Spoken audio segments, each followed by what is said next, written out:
I forgot to change the title. Whoops. Sorry. Oh, excuse me. If I can fix it at the beginning, I may as well just like fix it now. So the focus is not that great, is it? Let me see if I can...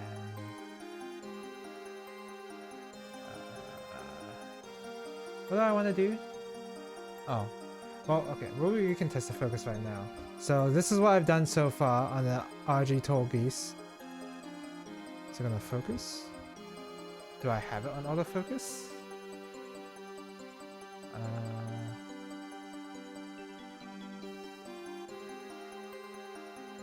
Wow, I don't. No wonder. Apply. So it should look a little better. Okay. It's looking like stuff. This is what I've done so far. I've done the right leg of the Tallgeese. Come on. There you go. I've done the armor. I've done a little bit of a panel lining on the front here. Come on. I have to get used to like... Come on. There you go. I've done a little bit of panel lining. One thing I did screw up on is over here. Oh, you can even see it. That's how good the focus is. Oh crap. I have to... Autofocus is not good when it comes to like multiple things. I gotta have like... You know what? Let's do this.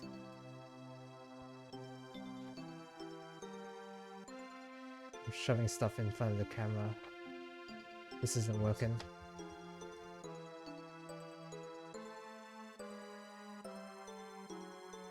There you go, it's working. So you can see it's a lot easier if I just manually adjust the focus myself. It is so much easier if I do that. In fact, why don't I do it from the Logitech?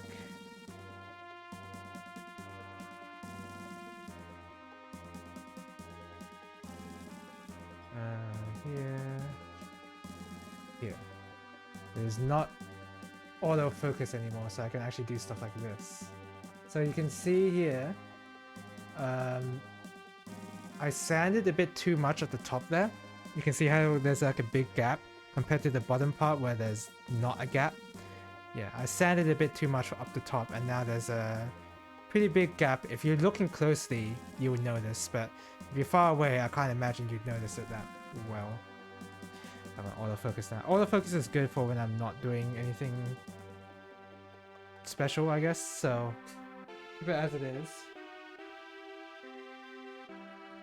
Alright, so now, after I finish this right leg, right here, let's put it here. I will now do the... Oh, never mind. So much for trying to put in the effort to try to make that stand. So, right leg is done, so now we're going to move on to the left leg, aren't we? Yep. Put that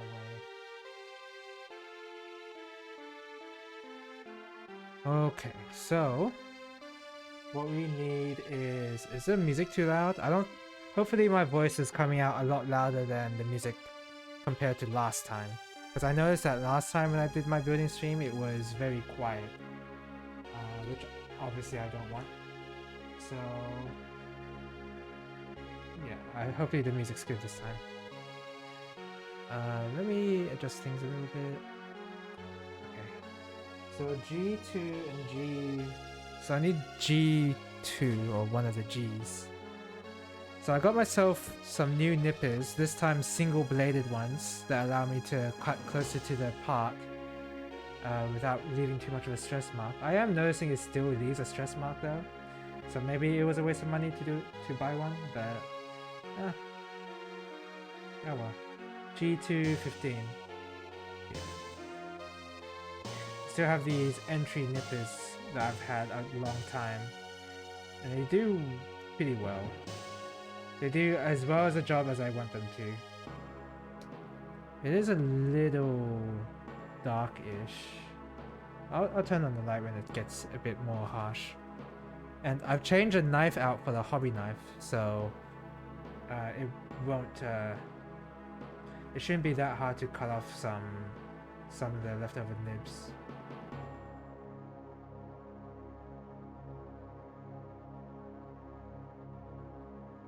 Okay, let's use this. I've noticed that some of the knobs are definitely thicker than others, and that I guess that's when I would use the single-bladed nipper, and I use the knife for cleaning it up.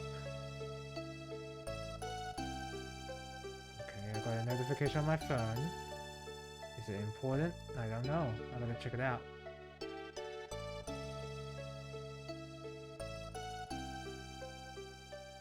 Okay, I cut off a bit too much, but that's fine. Is it about the weather again? Can you see that? Oh! Excuse me.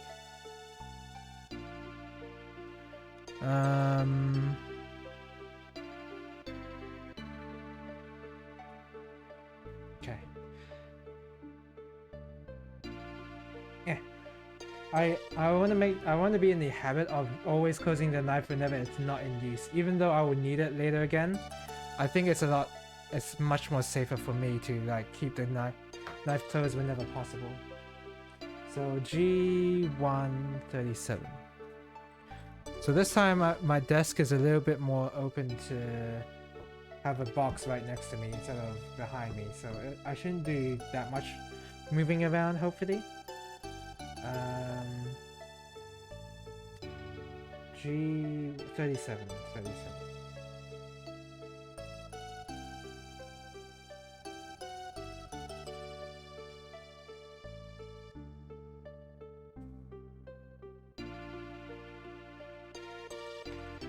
Cut. Do a bit of cleaning up.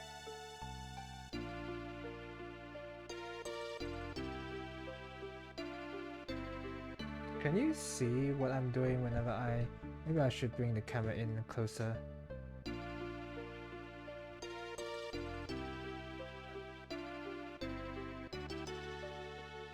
That, maybe? It's not, okay, maybe I have to raise it a bit up.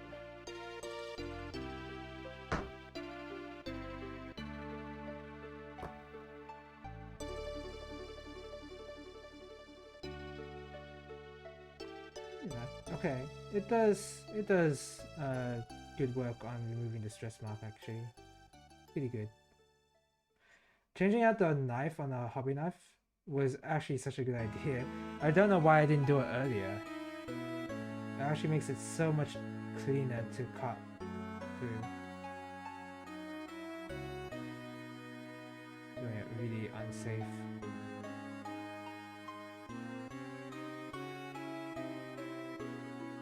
That's fine. Stress marks doesn't really matter on a joint piece like this. So E2, that's a glossy piece. That's A.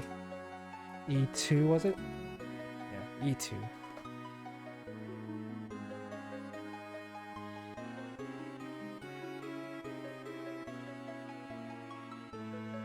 E23.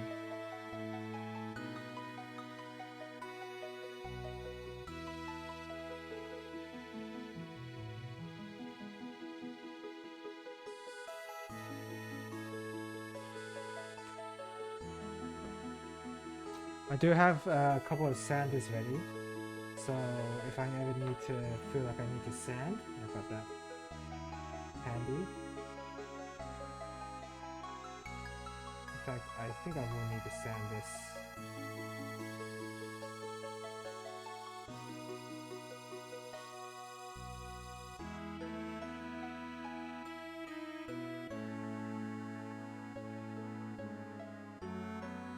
Yeah, I will.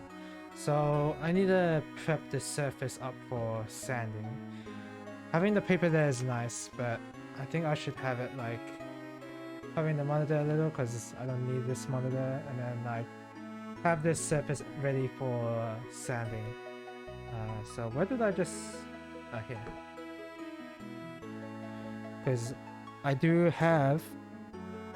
am sanding this via the wet sandpaper method, so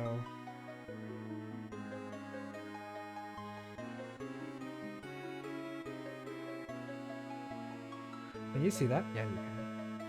I still have my disposable forks, and now I'm realizing with the combination of glue and these disposable forks, I can see why this is not what sandpaper files are made of.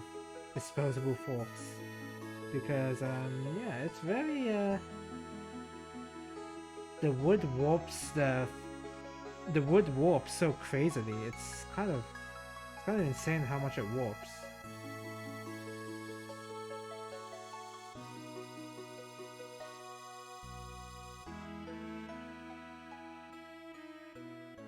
Okay.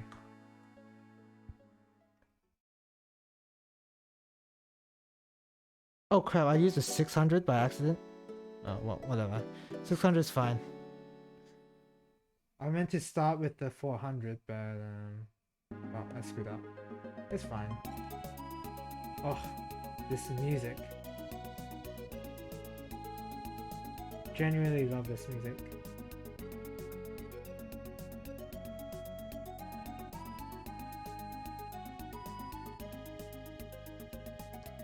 I think it's good enough. I mean, it's not gonna be that noticeable. I don't want to sand too much. Trying to learn my lesson from last time. Don't sand that much. Besides, you'll be there forever if you attempt to do that.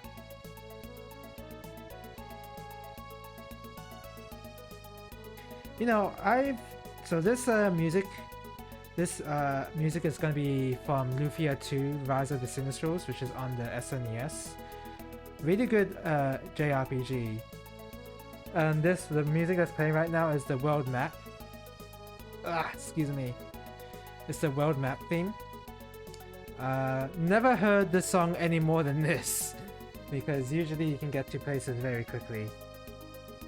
But man, what a good track. Really brought back a lot of memories when I just heard it then. So E2, which I already have right here.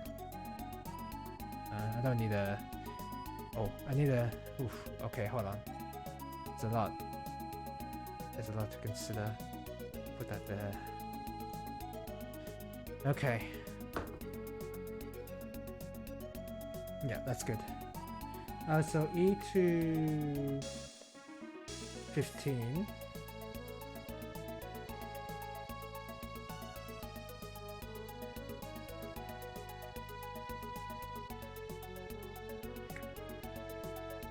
If you guys haven't played Lufia 2 before, I would highly recommend that you do.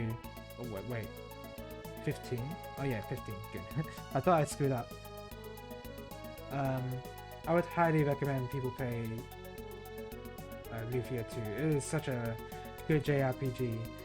It is on the stranger side of JRPGs, because I mean the focus on combat is there, the focus on story is sort of there, like as much as you could get with a JRPG. But the fact that we'll just leave it like that. Yeah, let's see what happens when I don't sand this piece. So I have a habit of oversanding. I think it will look better if I don't sand it.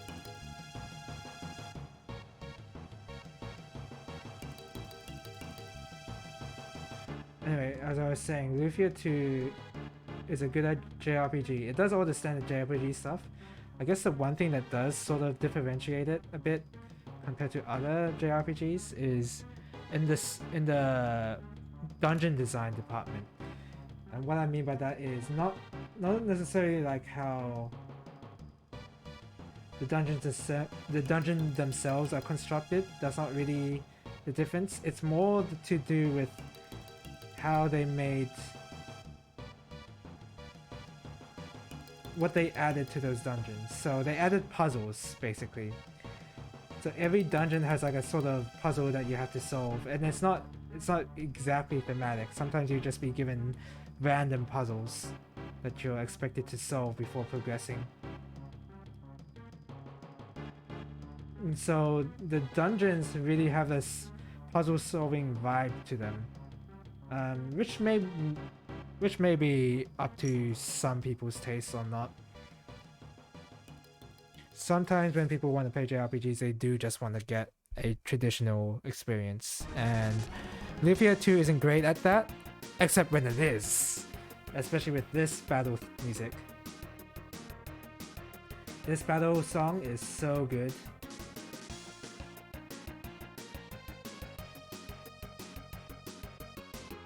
This is just the normal battle theme. And listen to how good it is already.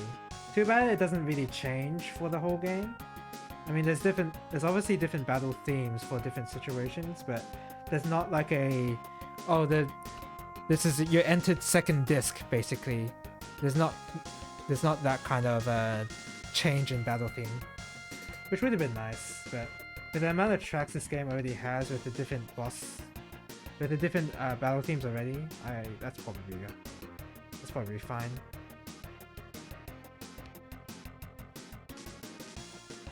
Don't sand it too much. Oh! The freaking file fell.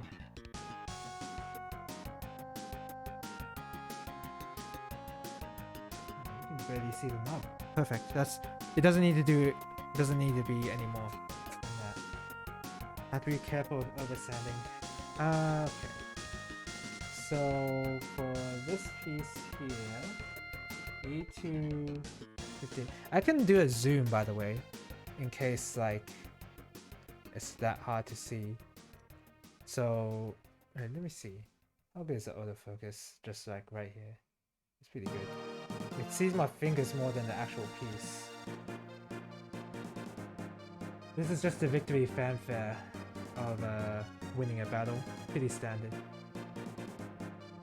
I don't like not really the case where victory fanfare music is supposed to be that different anyway. I forgot to attach to this joint piece, so I'm gonna do that now. So here.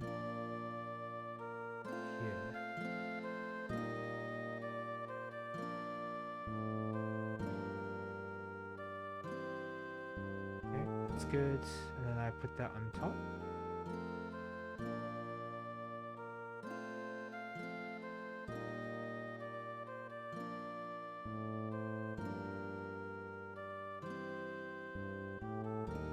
Oh, don't I have to apply some stickers? At some point I will need to apply some stickers.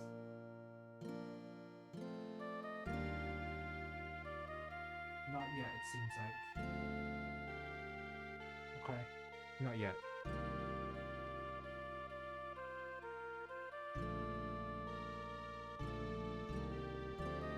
Because I definitely had to do that for the right leg. And they were very annoying stickers to try to apply. Okay. And then these pieces.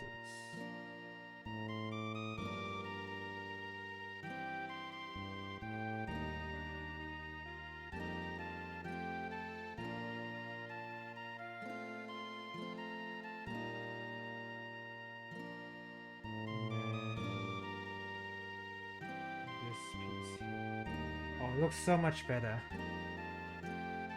Oh, hello, welcome to the stream, Orison. It already looks so much better. Okay, I'll show it when the other half is completed. Welcome to the stream, Orison. Are you able to identify what song or what music this is from?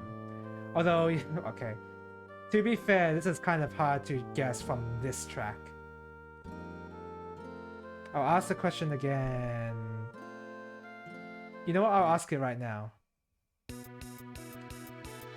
If you know what game this is, if you know what song, well, if you know what game this is, then you know this song.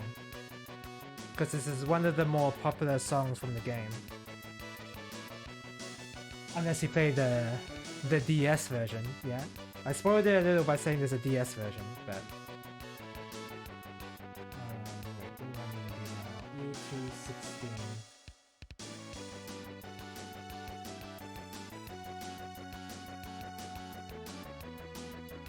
This is the boss battle theme of a little known game. It really is little known. Not many people seem to know about it. Of a little known game on the SNES called Lufia 2. Even less people has played Lufia 1, by the way. E216. Why can't I? Oh, there it is.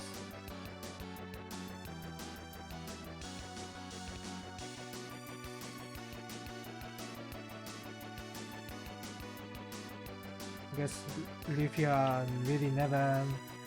It never really... Alright, Lufia, yeah. No one really knows about that franchise anymore. It's just been forgotten, unfortunately. As good as the first two games were, with me talking more about the second game more than the first. They tried to reboot it as well. They really did. They made a DS remake of Lufia 2 on the DS, and not many people liked it. Mainly because the gameplay was very different from traditional Lufia, because it was like it's trying to be, you know, a Fire Emblem Echoes. Is that the one where it's like the Rune Factory combat system in a way? It's trying to be that instead of a traditional turn-based JRPG. A lot of people didn't like that.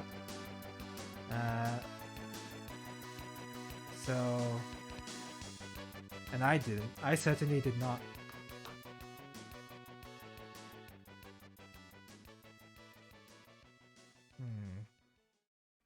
Wait, where's the part where okay, I'll sand this a little bit more. It's one of those where I've heard the tracks before and never properly remember. Yeah, that's fair enough.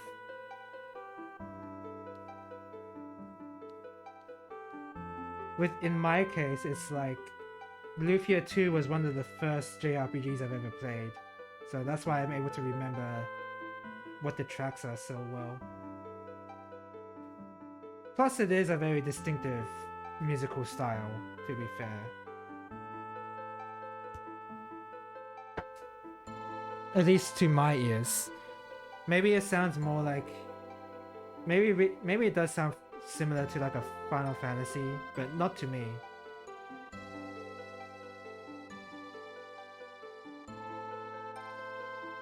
Maybe this track is a lot closer to a Final Fantasy track, actually.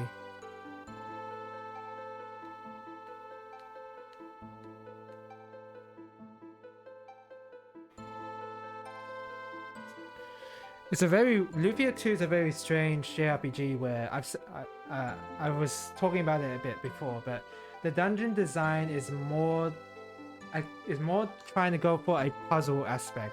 Like, a lot of the dungeons include these puzzles that you have to solve before you can progress, and not really to do with how like the dungeons is constructed.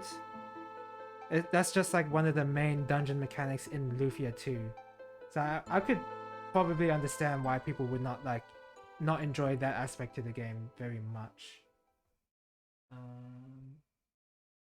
Give me a second. This very much sounds like a this just sounded like Super Mario RPG. It really is, just because of the sound font of the SNES. Wow, this really does sound similar to Super Mario RPG.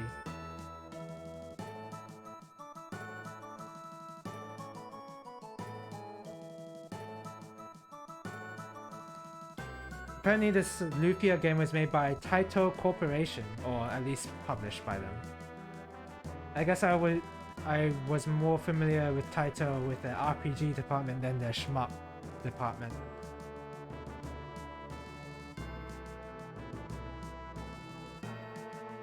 It seems like pure shmup companies seem to just die out, whereas like those that do a bunch of different stuff tend to survive in the ages, with some exceptions, of course, one that being Compile, but then they really did shift the focus entirely to puzzles. So I don't know if that really applies. But Taito seems like they've done a lot of stuff. And shmups, they've done RPGs. Even Capcom back in the day did shmups. With the Breath of Fire series, which I'm considering playing at some point. Not right now, especially since I'm playing Point Mission 2 and Troubleshooter. I am still playing through that game. It's just that today I wanted to do some Gunpla building.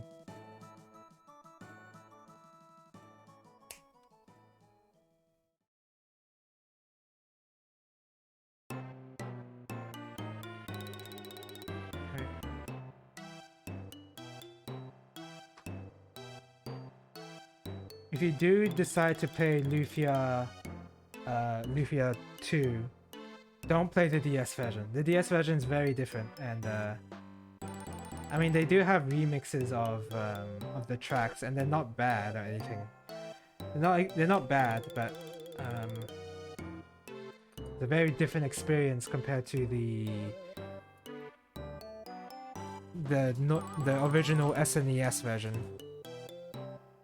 They even change how the character backstories and how the character looks. I don't mind changing how the character looks, but like they change a lot of stuff, and not a lot of people liked it.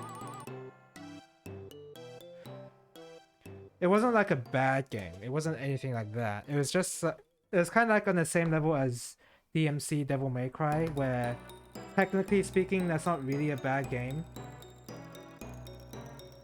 But it's not the game fans wanted.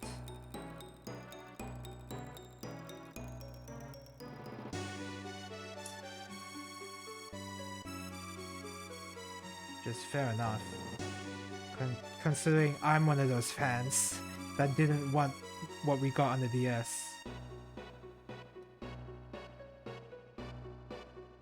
I was one of those people that was like super hype about it too, like, oh my god, they're remaking Lufia 2, my favorite JRPG ever! But it was not to be.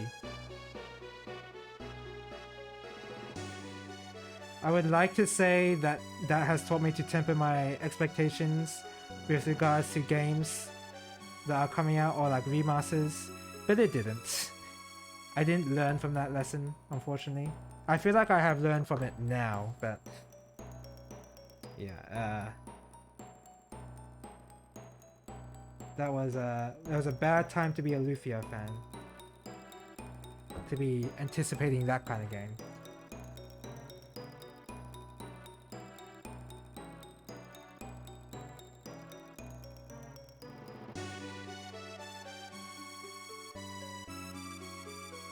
This knife is so sharp, I can actually cut into the pot accidentally. Like, and it would be really easy.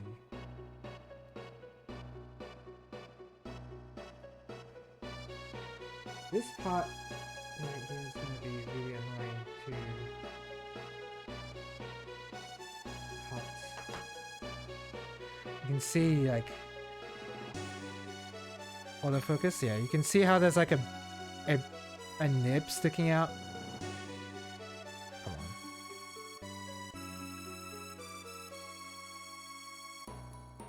Come on. Well, you can see the nib. Point is, you can see that nub mark, and it's very hard to get out because it's in between.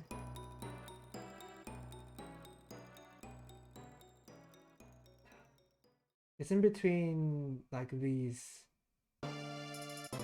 It's in this curve basically, and it's hard to like cut out using the knife. I feel like I would just have to sand it, but even sanding it's gonna be rough.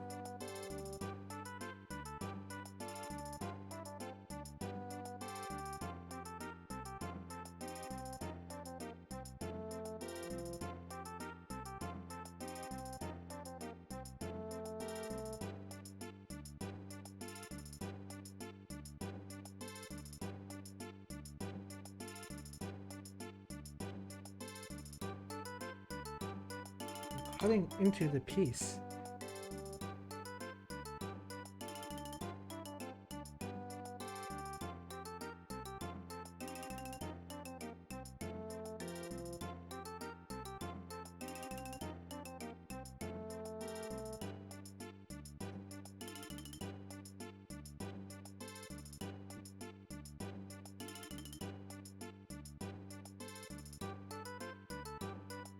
Oh.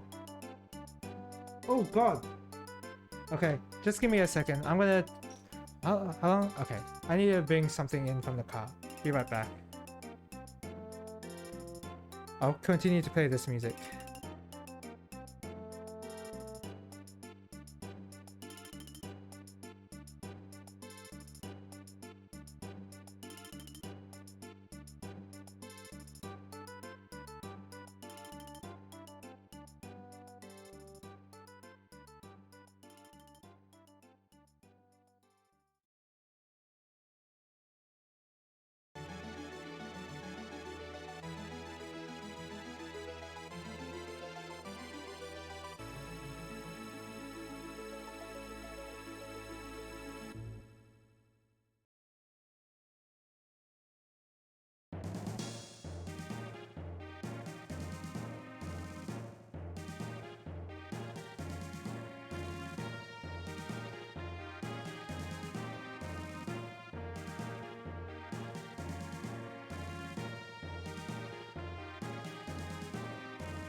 Sorry about that, I'm back. To help carry some groceries. What's the music that's playing right now? Oh, okay.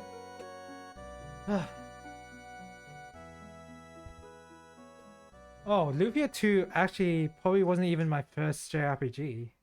I mean, I guess Pokemon counts.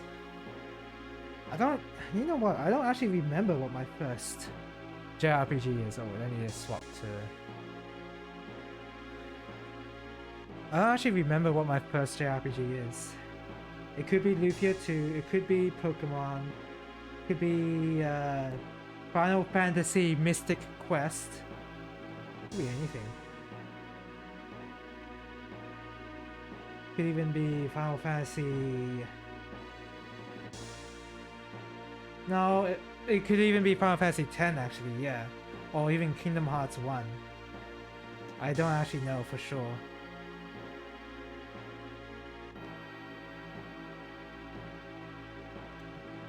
Up into the piece.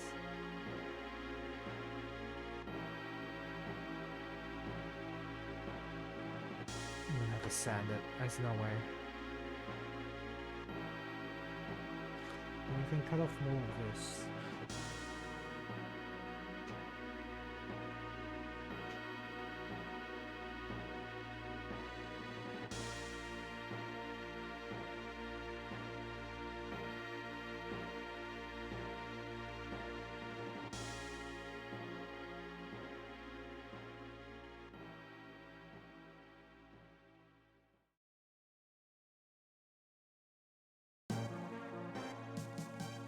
Oh, this theme. This theme was used in so many dungeons. Yeah, I remember this track. Let me get this one.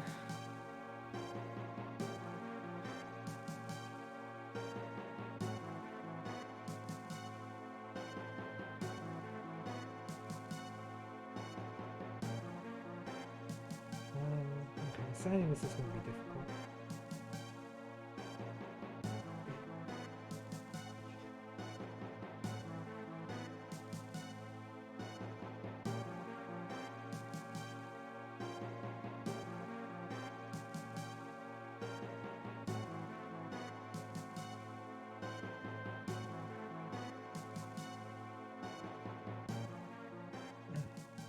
It's actually breaking a little bit of the sandpaper.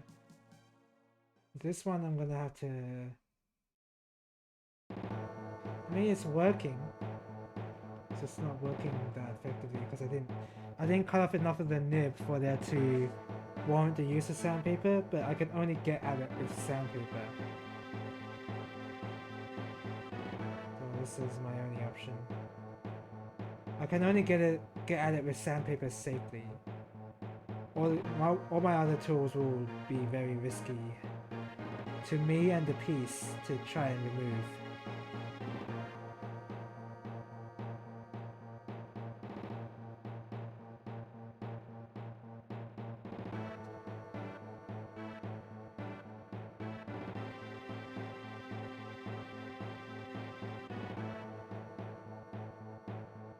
And I hate how this is like a bump.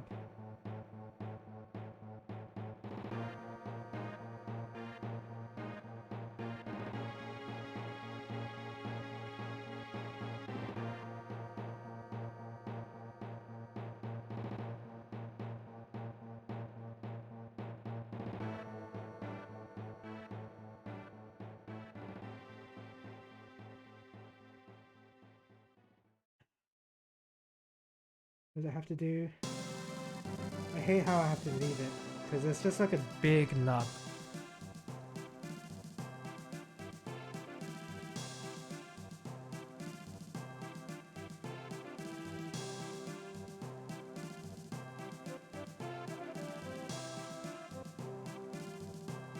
I have to turn on the light.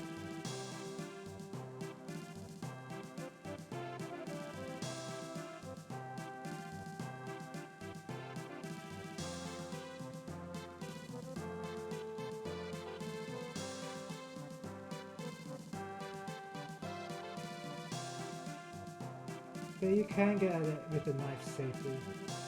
It's just very hard to do it on the other side.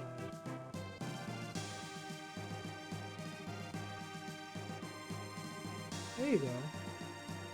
It's off for the most part, so I'm happy with that. Now I can sand this part safely. And this part's now really good.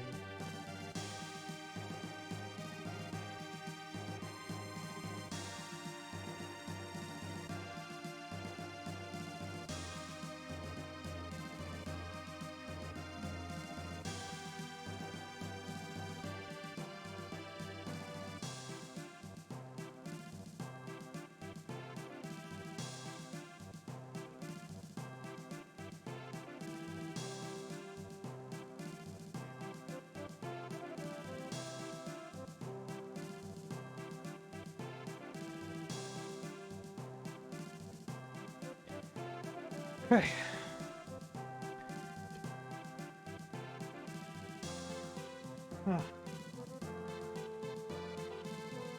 I remember the first time I was exposed to Final Fantasy X, it was more like playing that game co-op with a buddy of mine in primary school.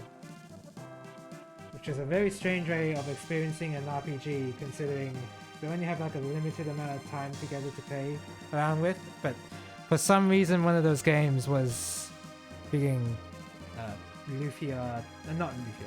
Final Fantasy X is one of the more lengthy RPGs, and it's an RPG, so it's weird that we even played that. I guess we really liked the graphics the graphics were revolutionary, I guess.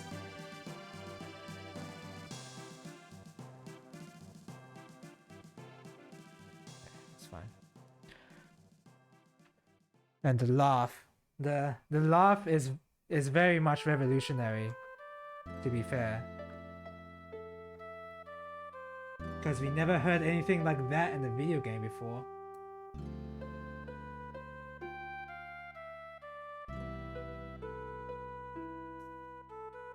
And I don't think we'll... Ooh, I was gonna say that we'll never get anything like that again. But it could happen. I don't know.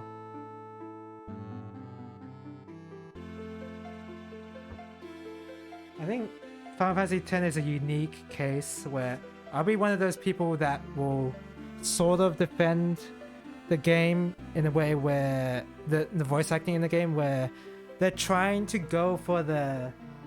It's one of the few voice acting jobs where they try to go for the embarrassing and awkward moments of whenever people talk with each other. I thought that was a pretty cool thing to try to... what was that? My phone is like so many notifications. Hold on. Well, let me do this first.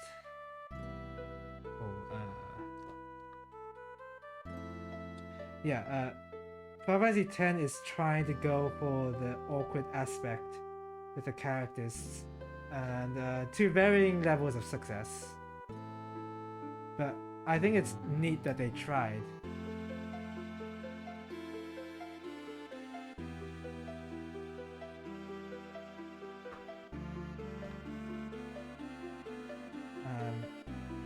So I don't think, and since then I don't think any video game has really tried to go for that that kind of feeling that FF10 had with the voice acting, unless it's like being ironic in some way. Then again, how many voice acting voice acting roles have I actually like bothered to try and listen to see if they were like as cringeworthy as FF10's. Without it like, you know, obviously Grandia HD remaster, right? Like, obviously the voice acting is bad, and like it is awkward almost on the same way as FF10. But FF10 is doing it on purpose. Grandia is not doing it on purpose, so that's the difference.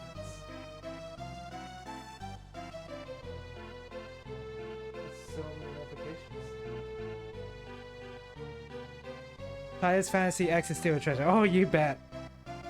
Are there any that like that? The laugh is so infamous now. It's more well known than the game itself, which is I don't mind that at all. In fact, that's why I want people to think of FF10 as just a laugh. Definitely don't mind. Oh yeah, I need to get just a finer grit.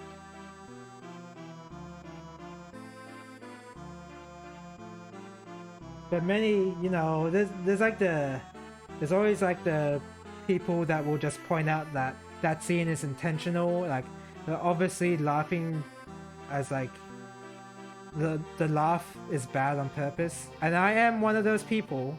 I will sometimes say that, but it's pretty funny how often that comes up every time that scene appears in some way. It's just that we FF10 fans can't let that go.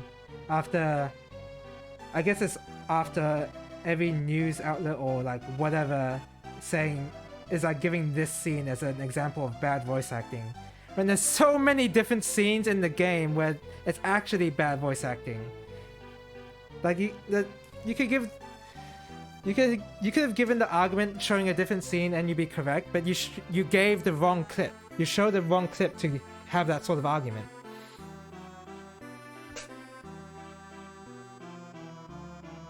So I just, it's a pretty funny scene.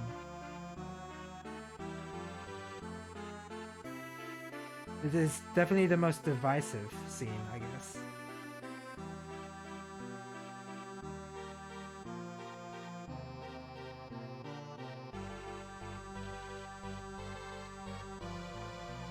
people who don't play, you can tell that if people say that it's like bad voice acting, they can tell that they've never played the game before, which, fair enough. FF10 is a long game. Long game with not so good story. Wow, it's a bit loud. Hold on.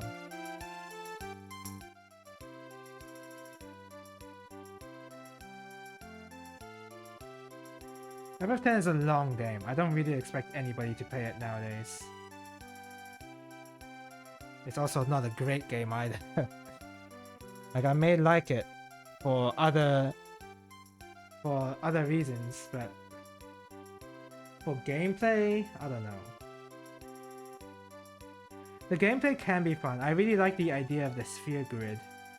The sphere grid is actually really good, unless you're doing post-game. Because the thing with the sphere grid is, it's really nice to see your individual level ups. Like, oh, my strength increased. Now I know what to like. Okay, so my character would now do more normal attack damage, or oh, intelligence increase. Okay, that would do something. Instead of like a generic level up, where you don't exactly know what's going on. You're like, oh, all my stats are up. I guess that's good. With FF10, you get a clearer idea of what exactly has increased, and I always appreciate it on that level. Because you're able to like pay attention to what aspects your character has actually improved in. However, when you do the post game, that kind of leveling system is really bad, because it takes really long to try and level up your characters. Because you're leveling a stat up individually. You're leveling each stat individually, basically. So it's a very arduous process when you're trying to like get your characters to max level, have all the perfect stats or whatever. It just takes a lot of time because of the way the sphere grid functions. And what's unfortunate about that is that FF10 has one of the largest post games out there for any Final Fantasy game, really. So it's unfortunate that the game is they wanted you to do all the post game stuff, but the way the game is designed makes the post game just really boring. I mean, in general, the post game is boring anyway, regardless of how the sphere grid functions, because of the way they handle the mini games and all that, and they're collecting the monsters, because you actually do have to collect every monster in the game in order to access like stronger monsters to fight, and then they give you better materials, etc. It's a very annoying process. Very annoying and grinding process. Alright. So my light is on. Let me... I can turn it down actually. I got a light up top that's like shining down here, and there's also the light from the window, which will eventually darken as the time will go on. Let me put this knife away. I should also like clean up these knobs once I finish with the leg. Okay, so this one here goes at the back. This one goes like that. And this one goes like this. But first of all, oh, I forgot about this piece. I didn't actually clean up this piece yet.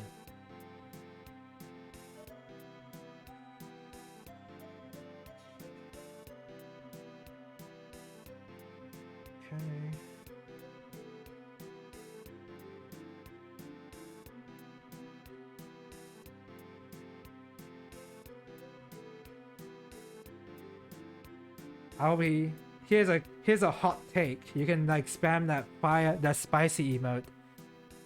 JRPGs are a very outdated genre. I feel like I did not apply that correctly.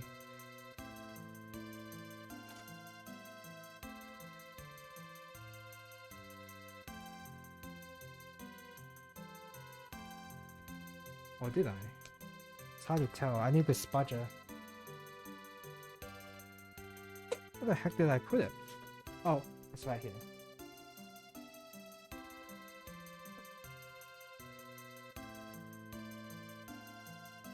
Oh, I did. Oh, did I? No, I didn't.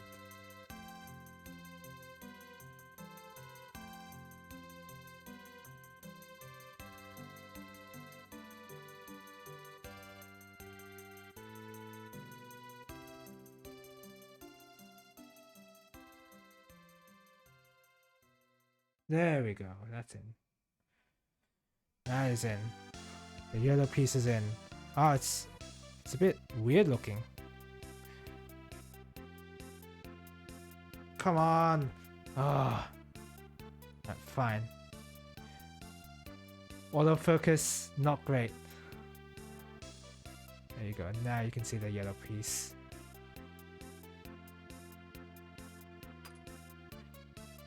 I have to manually focus every time if I want to get a close-up of something, because the autofocus is not great for, I guess it's just too many objects in the background, to be fair. So I don't really expect, like, you know, perfect autofocus, especially for a cheaper webcam like this, but yeah, I just have to deal with it. Hello? Are you gonna go in?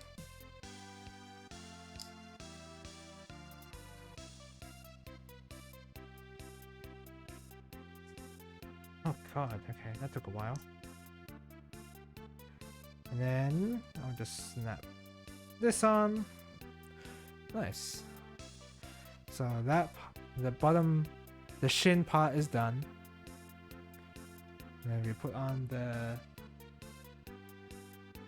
arm. Are there any stickers I need to apply? Doesn't seem like it.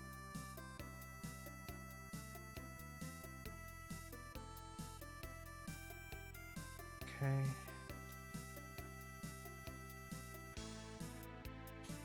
Oh, this way.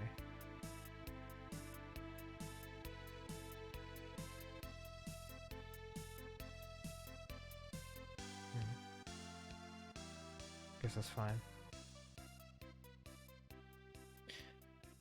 Alright. What was I saying? Oh yeah. Something about my hot take about JRPGs being an outdated genre. I mean, technically it is outdated because it is like a very old genre. But I don't know. It's... Why did I say that exactly? I guess it's like the new JRPGs that have been coming out recently I haven't been that interested in playing. Mainly because I am playing old ones, so that's fair, but also it's just a lot of them don't seem that interesting to me. Cause what came out, like Pokemon? Pokemon is not Pokemon is not interesting on a different level. I'll say that. There's Devil Summoners Soul Hackers, I think that was called. There's like the new SMT spin-off game that came out and no one's talking about it. I assume that it's bad or something, I don't know.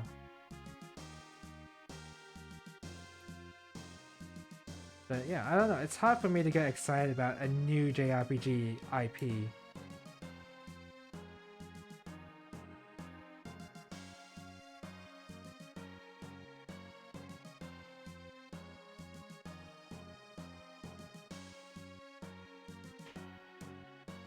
It doesn't seem like...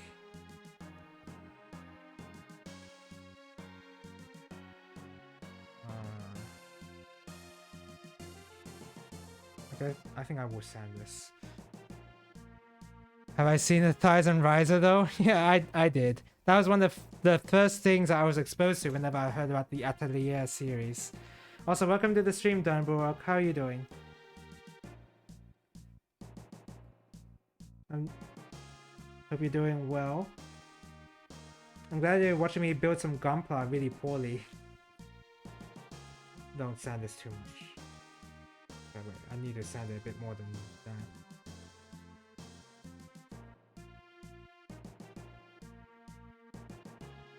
Okay.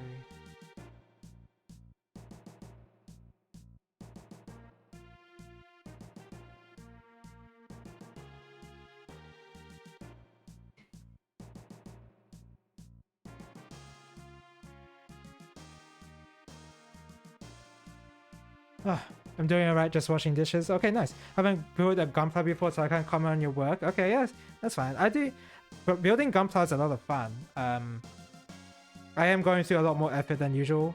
Because I'm building. So with gunpla, there's different grades you can build. So before on stream, I built something called a high grade, which is like the sort of lower end of a gunpla. And it's only like $20 here in Australia.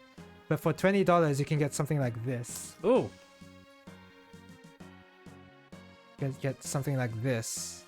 Let me focus that. Sorry. Come on. It's so much better to use manual focus here. You can get something like this for $20. Or more specifically, $30. So this is a high grade gunpla where... I mean, it's hard to notice, especially through the camera, but the eyes are stickers, and sometimes there are some color correcting stickers as well. So you see the kneecaps here are red. Those are actually stickers. So high grade gunplas would generally... They're pretty good quality, but most of the time they will have stickers that will attempt to replicate the color of like the suit in the show. And also, it's not as good quality parts, but they're still really good. Like you can see right here. Looks pretty good. What I'm building is called a real grade, which is like of the same scale as this one. But the plastic is a lot higher quality. So you can... I wonder if you can notice. Hold on. So here, you can see how there's like a reflective... This thigh part here is pretty reflective and it's shiny. You don't get that with this kit right here. The plastic is shiny, but on like a dull kind of way, like a dull plastic kind of way. This is like shiny and reflective. You don't get that on a high grade. And real grade kits will tend to have much less color correcting stickers, and when they do have color correcting stickers, the ones that are like very shiny, like this one here, you can see how the ones on the right are silvery and gold. They're very shiny and they're very small too. They are color correcting, but it's like not exactly essential to the gunpla, if you know what I mean. Like they'll bring out certain details a lot more. But you don't need them to like have the proper color of the gunpla you're building.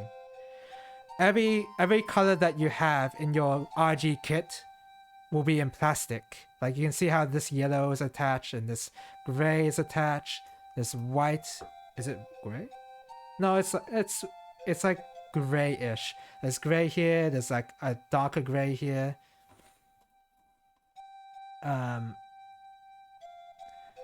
All the colors are correct according to the plastic. Oh, something dropped. Don't worry. So you can see here. Oh, sorry. I'm not done explaining yet. So you can see how there's like a yellow piece here. That's a yellow plastic piece that I put in behind the white shin armor piece, whatever it's called. If I were doing an HG version of this gunpla, of the Tallgeese, then this would be a sticker instead of like a proper plastic piece. Sometimes it is a plastic piece, but they sacrifice that on other parts of the kit. Yeah, right there. So that's real grade, which is what I'm building now. Then there's another grade called Master Grade, which I have a box of, which I'll probably build later. Master Grade is sort of the same as Real Grade, but the scale is much larger. So the Gunpla suits are generally in the scale of 1 to 144. But Master Grade will be in the scale of 1 to 100. So they're a lot bigger kits. They're much larger robots, but the same, if not better quality than the Real Grade kits. And then there's another grade after that called Perfect Grade, which is, as you know, perfect. In the same scale as the Master Grade, but much, much, much higher quality plastic parts. And no color correcting stickers at all. Like, you see how there's like stickers here? You see how there's shiny stickers here? There's none of that in Perfect Grade. Quite literally perfect. And the price of Perfect Grade is way too much, because it's like $400 for a Perfect Grade one. For Master Grade, it's like around $100. That's the average, which is still a lot. Real Grade is like a bit below Master Grade. It's like 50, 60, 70. It depends on the Gunpla, obviously. But generally speaking, they are cheaper than Master Grade. High Grade is like $20, $30. I'm speaking in Australian dollars, by the way, in case that's in case you're confused about how much something actually costs. Do I want to sand this?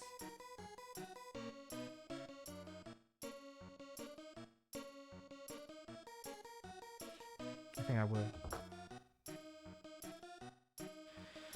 And real grade higher kits, I just want to show this again, sorry. Real grade higher kits will tend to have a lot of moving parts to the limb. So you look at this. So you see how I'll... Oh, wait, hold on. Gotta change the order. Gotta change the focus manually. You see how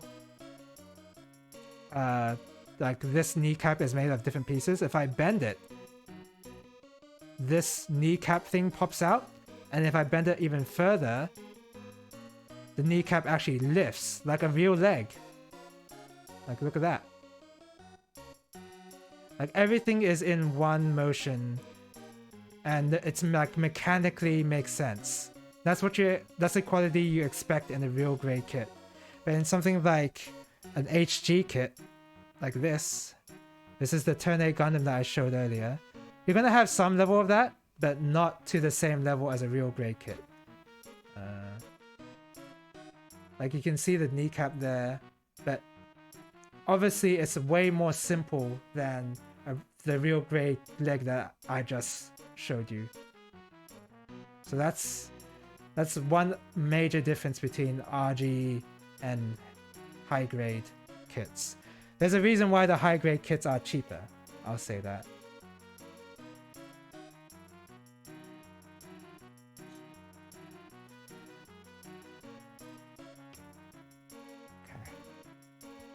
Yeah, I'm gonna sand.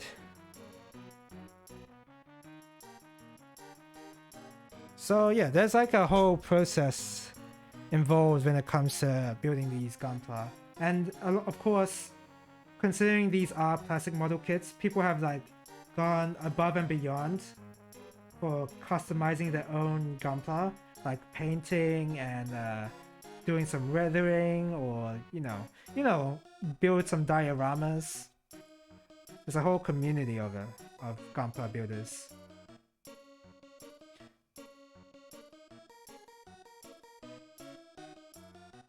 I don't know if I'm in that community. I'm just like building the Gunpla just for fun.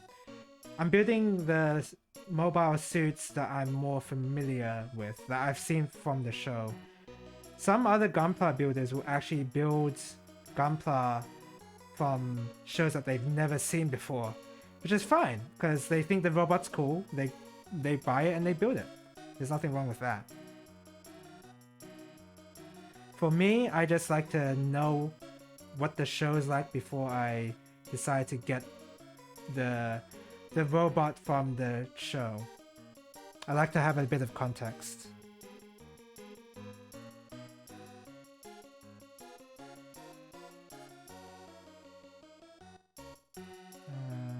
Yeah, I'm gonna send that more.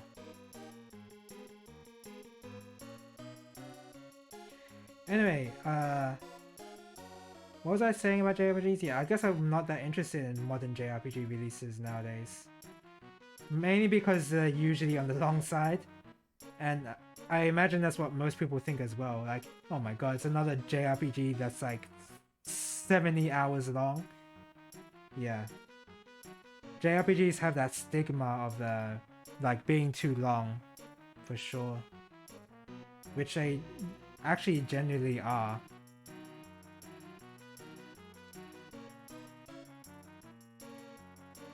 Because every JRPG feels the need to make every game long so that they think that the player should feel the power creep of your own characters or whatever.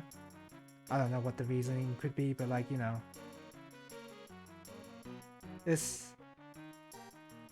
Even though I played a lot of JRPGs, I do understand the sentiment most people have with the genre. Nobody has the time to play these super long games anymore. Unless it's I don't know, unless it's an Assassin's Creed or whatever.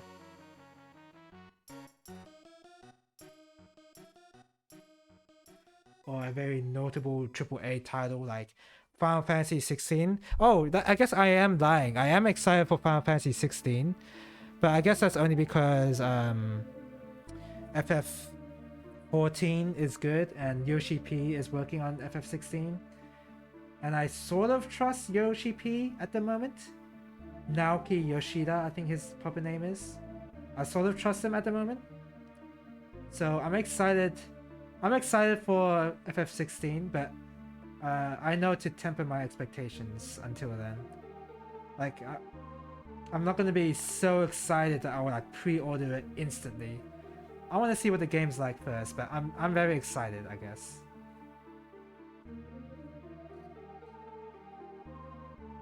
Okay, that's fine. Either long or churned out quickly. Yeah. As in the case with Pokemon, where it's churned out quickly. Yeah. Because Pokemon is a JRPG. I wonder if somebody ever make the argument that Pokemon is not a JRPG. I guess that'd be too large of a hill to die on.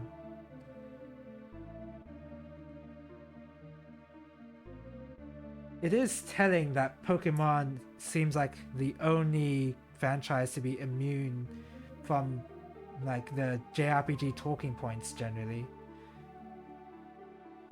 That's what I've noticed.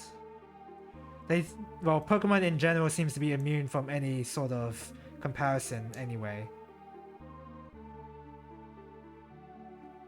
Oh, I didn't change the focus. Crap. Sorry. I totally forgot. That is the drawback for having manual focus. You will just forget that you left the focus really bad. E214.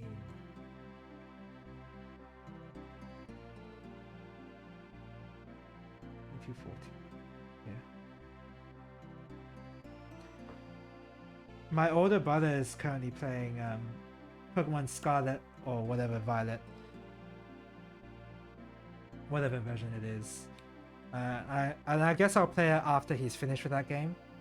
Because I do want to try it out, I guess. Not on stream though. Not like I can... It's not like I can stream on Switch at the moment anyway, but like... I don't know. I just want to try out the game, see if it's like... See if it's good, even though a lot of people have been saying that it isn't good. Or at least... Not that it's bad, but more that it's really buggy. Everyone has been commenting that it's really buggy. I haven't really heard anything about whether the game itself is good or not. It's just all the bugs I've seen.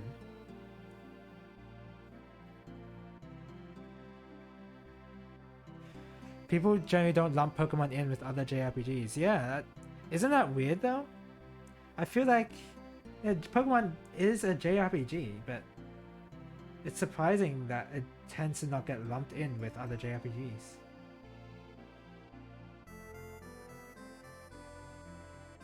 I don't want to sand that too much, do I? Yeah, I don't want to sand it too much.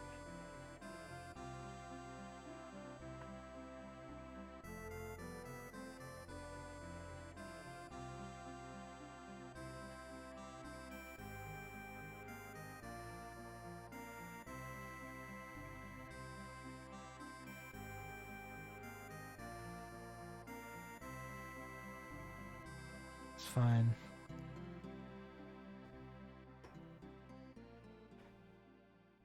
Pokemon is big enough to the point where someone would say it's bad regardless of what they make. Yeah, I have noticed that, yeah. It's in every... That has been the case in like every Pokemon release I've noticed so far. There'll always be somebody who will defend... There'll always be somebody who will defend Pokemon. Regardless of whether the game is good or bad. Maybe it's not fantastical enough? That's true. That's true. A lot of JRPGs nowadays do tend to be fantastical. Like, Heroes of Arise comes into mind. And that only comes into mind because Citizen complains about it a lot. But what I mean is that's a very different setting to Pokemon. And then there's, of course, the Atelier games.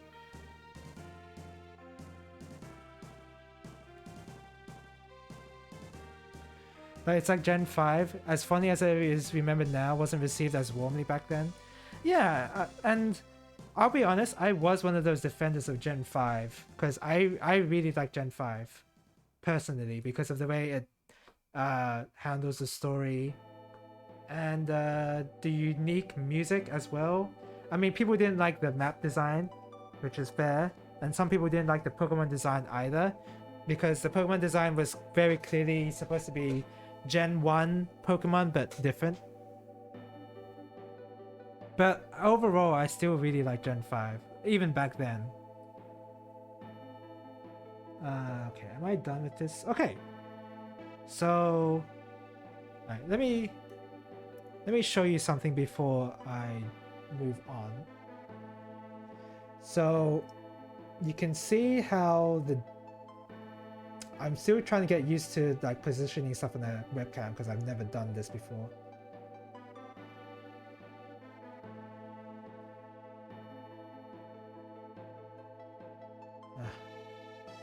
Okay, so you can see how the one on the left, the thigh part has like, it's like the paneling is a lot more pronounced on the left than it is on the right, which is the one I just completed. That's because I did some panel lining. So what panel lining is that you get like an ink pen and you go over the lines of the panels and then you clean that up and then you get this kind of effect where the panels are a lot more pronounced and you can see them instead of them being like invisible like right here. So I'm just gonna do that now. Here it is. Oh, I gotta change the focus. Yeah, I really like Gen 5. Probably my favorite gen, honestly. I don't even know what numbered generation we are right now.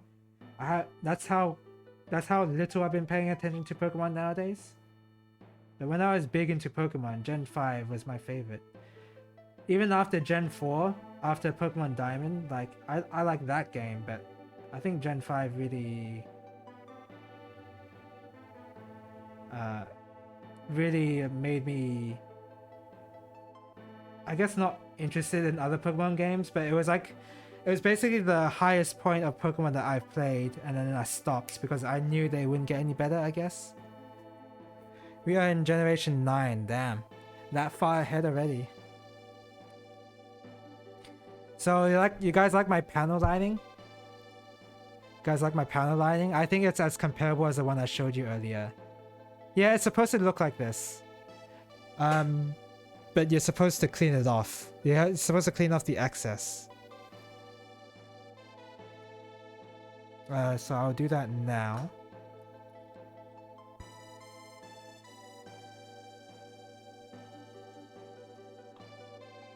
So all I've got is a cotton bud and sprayed it with some isopropyl alcohol or rubbing alcohol, or stronger rubbing alcohol. And I'm just gonna give this a rub, and hopefully it should look really good. I need to apply a bit more panel liners somewhere.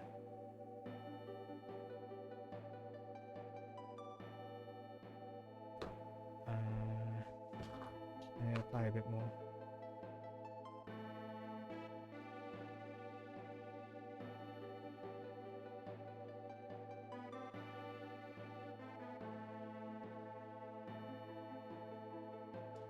Essentially grouting but with the pen, that's pretty cool. Yeah, it's really cool. The panel lining is like one of the basic ways you can improve the look of a gunpla really easily. Like anyone can do it. Like anyone can trace out lines and then clean them up, and it will look really good on the gunpla. So yep, now this is it cleaned up. Looks way better, doesn't it? Although the in-between parts could use a bit more work because they are inconsistent.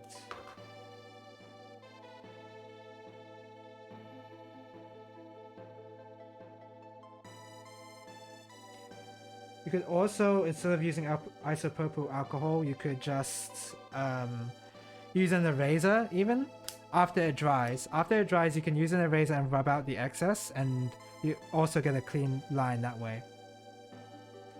And I could do that. In fact, I probably should instead of wasting this alcohol. But I just want to do this. I don't know. I prefer cleaning up this way, honestly. Because within the eraser, then you have all these eraser marks as well, which can be a little annoying to like try and wipe out.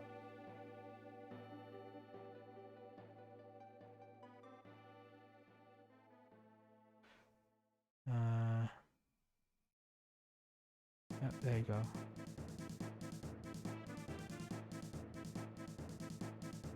Okay, so we're moving on to the waist.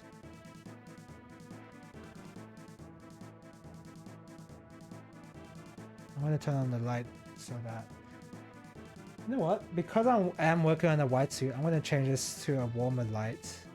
Didn't really change because the natural light on the window on my left is still kind of bright. But it's something. I enjoyed Sword Shield, so as far as the greater vocal internet is concerned, my opinions are invalid. I guess it would be. Hold on, let me drink some water.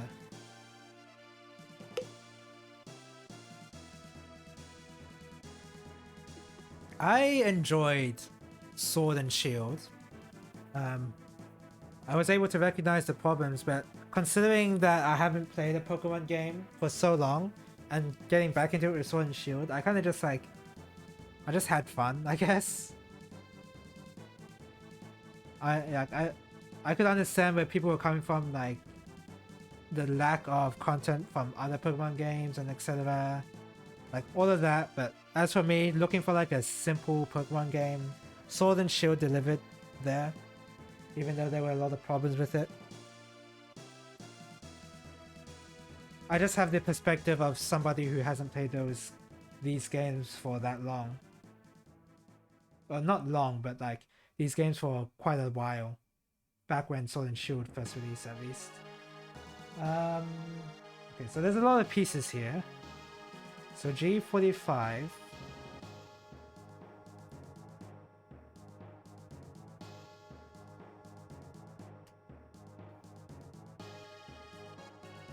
Oh. Okay. Whatever. Yeah, something.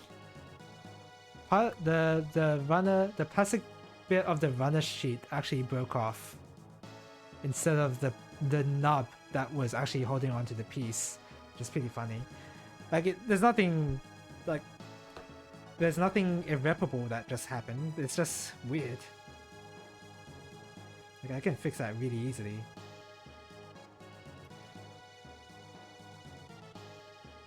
Have I seen it before? I guess a long time ago when I built other Gunplas kits before. but it's been a while since I've seen something like that. Sword and Shield is a game of good but undercooked ideas. Yeah, like the raiding thing and how the overworld worked. Yeah. I think people were complaining about the dungeon design as well.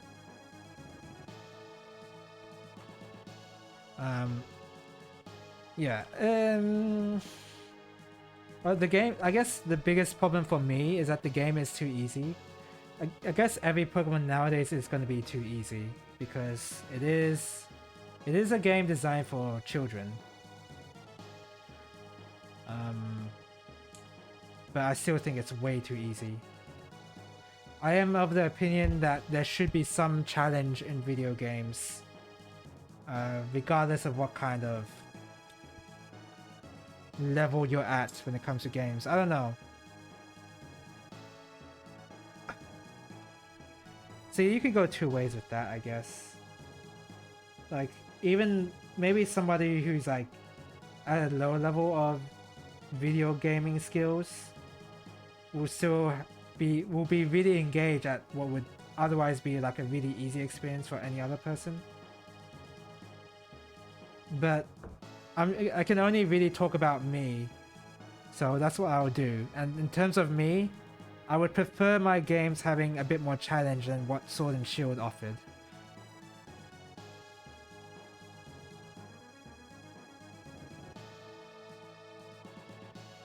Because that game was way too easy, and it was very hard to keep engaged with anything that was going on because of the game's difficulty. Like, I don't want it to be really, really difficult. Just like something to keep me in check, basically. I don't know. A18. You can make Sword and Shield more fun for yourself by playing as a 12-mon game instead of 6. That's what I did. 12-mon game? Wait, how do you do that? Ugh, excuse me. How do you do that? A18. Oh, it's a yellow piece.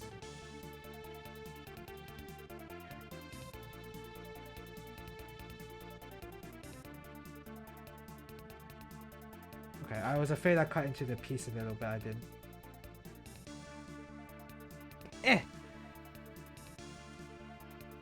Raise 2 teams and constantly switch your mons in and out since you have universal box access and whatnot. Oh, okay. I didn't even consider you could do that. Yeah, I guess that would be more fun. That would be nice. Oh, wait, hold on. Are these parts I cut out? I think they are. Yeah, they are. Yeah, they are.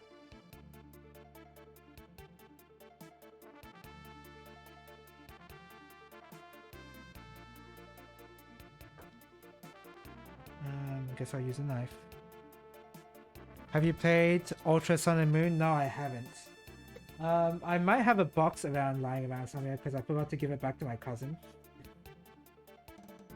I could check right now.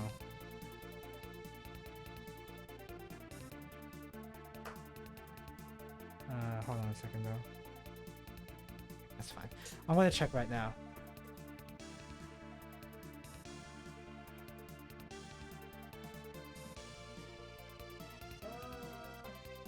I do have a box of Pokemon Sun. I guess.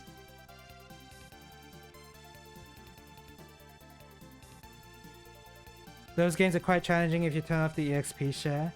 Yeah, I guess that's one of the problems with Sword and Shield. The EXP share was too good, I guess. Yeah, I guess yeah.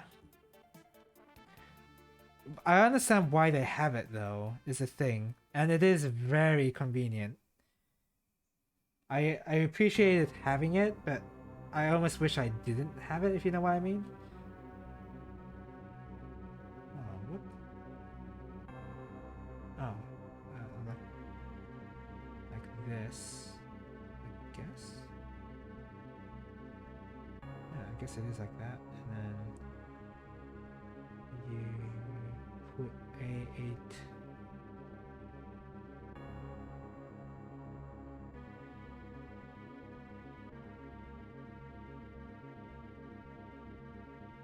Into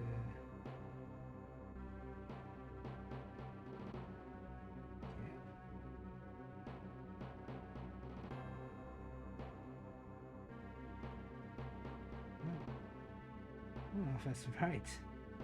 I'm gonna assume it is. I'm going to assume that you attach it like that.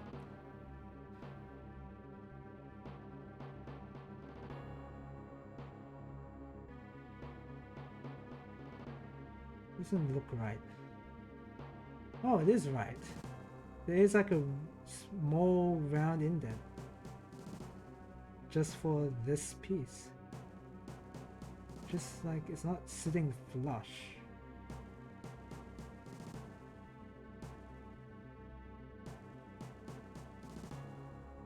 Or it is. It's just okay. Well, I'm just gonna leave it as is. G46. Since Sun and Moon are designed with Party White EXP share, if you turn off it gets pretty spicy. Oh, it's designed for that? If you turn off it's for difficulty? Okay. Oh. Yeah, maybe I'll play Pokemon Sun. I don't know. I don't know when I'll do that exactly. Oh hey, it's the best battle theme in Lufia 2!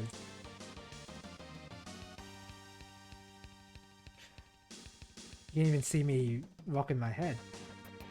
That's the power of the webcam.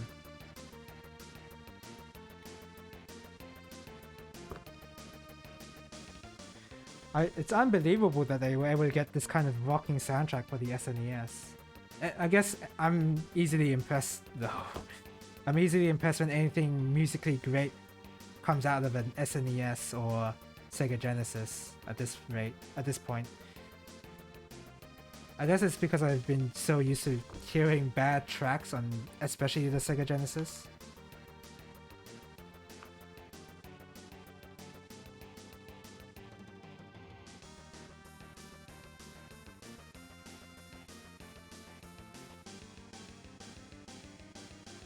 I guess SNES has less bad tracks overall than Sega Genesis. Because I can't really think of a bad SNES soundtrack that's like more well known. Like obviously there has to be like some shovelware that'll have like a bad soundtrack, but even the Waterworld game on the SNES has a really good soundtrack. So yeah, I guess SNES just wins out in terms of the music. I need F. Where is F?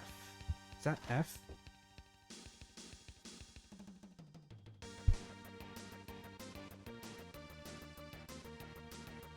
Freaking stuck. Yeah, this is F.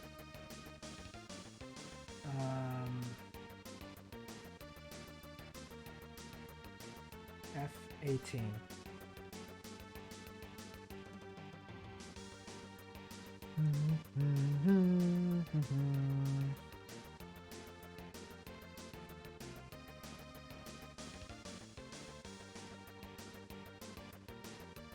It's such a shame that this composer never really composed anything else other than this game's soundtrack. Because when you look up at the credits, right? Oh no, I didn't. I thought I cut into the piece. Whenever I look up the credits of this composer, he doesn't make any other soundtracks for any other game really. He's a relatively unknown composer, which is such a shame, especially coming after this.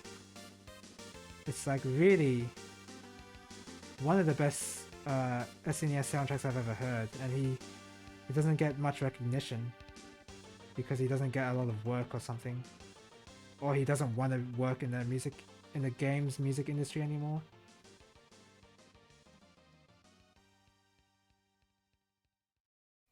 I just find this a little strange that he was like, he makes such banging music and then he doesn't do it again. He never does anything like this ever again, which is a shame. Give me one more second. One more second. In fact, I will take a little bit of a break. Because I will want to clean up this table because it has a lot of plastic bits I want to clean up. So be right back in about 5 or 10 minutes.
I'm back. Just give me a few more minutes. Oh, sorry. Close the door a bit too loud.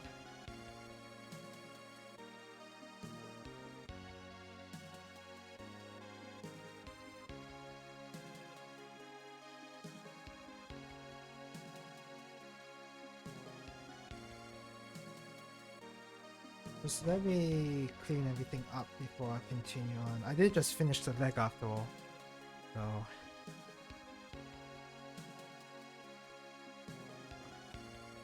I just want to remove all these plastic bits before I continue on.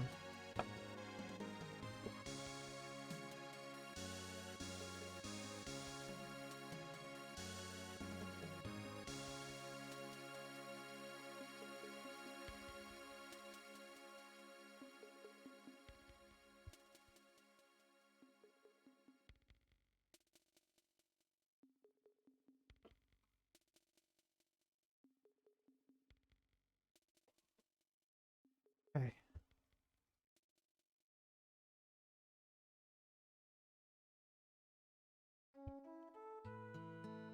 Phew. Wow, we basically already finished with the soundtrack to this game. What other music can I play? I want to listen to this. Oh, sorry. I hit the mic. I want to listen to...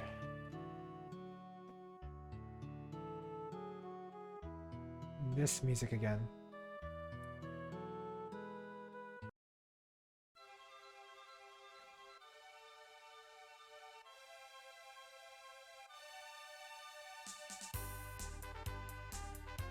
If anyone can even recognize what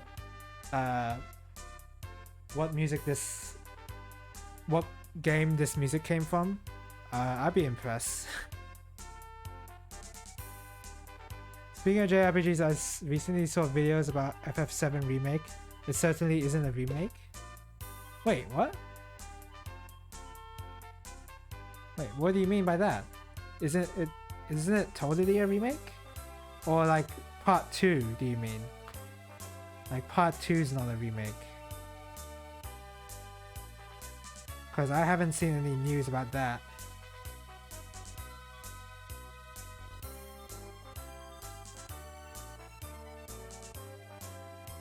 Are you talking about like a story perspective or something?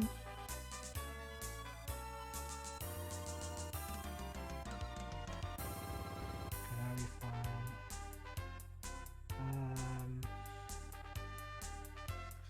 This piece here.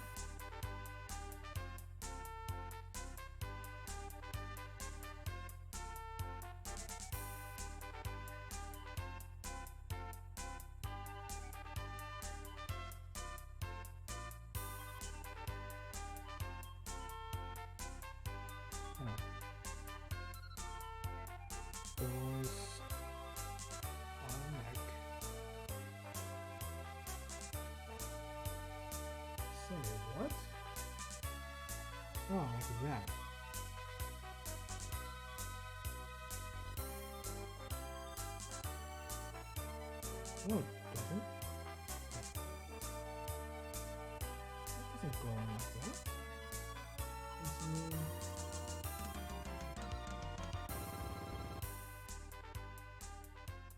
Oh.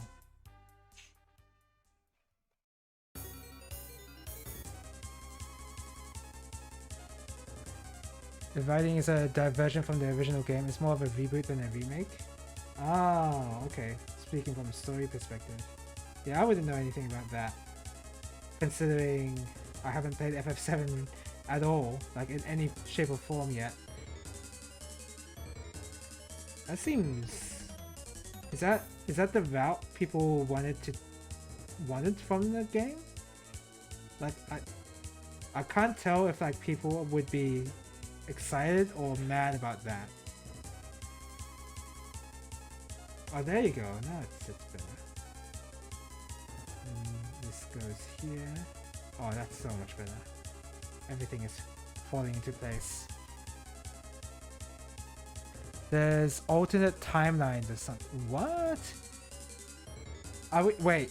This is Nomura we're talking about here. Is this Nomura writing? This very much feels like it's Nomura writing this. In which case, that seems like it's totally normal then. Like, that's what the fans wanted, right? Because if you're playing a Nomura game, then you have to expect some extremely entertaining writing, let's put it that way.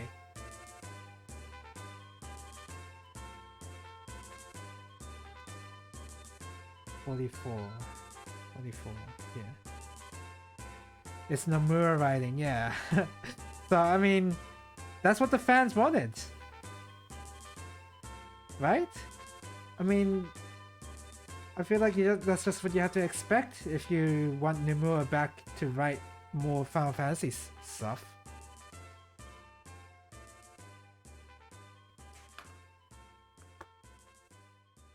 What the fans wanted? Yeah, they wanted Nomura to write for Final Fantasy VII, right?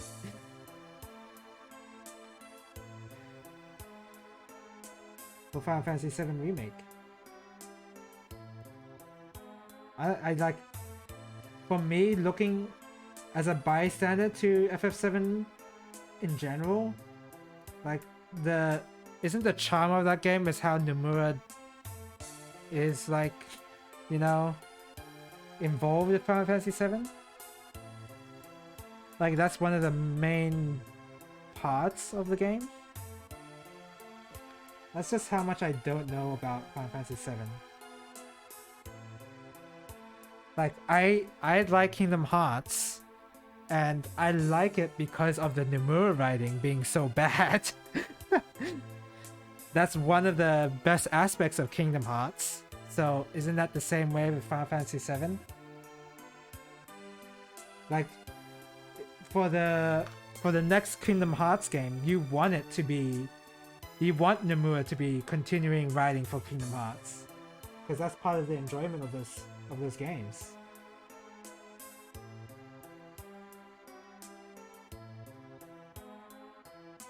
That goes there. Pretty good.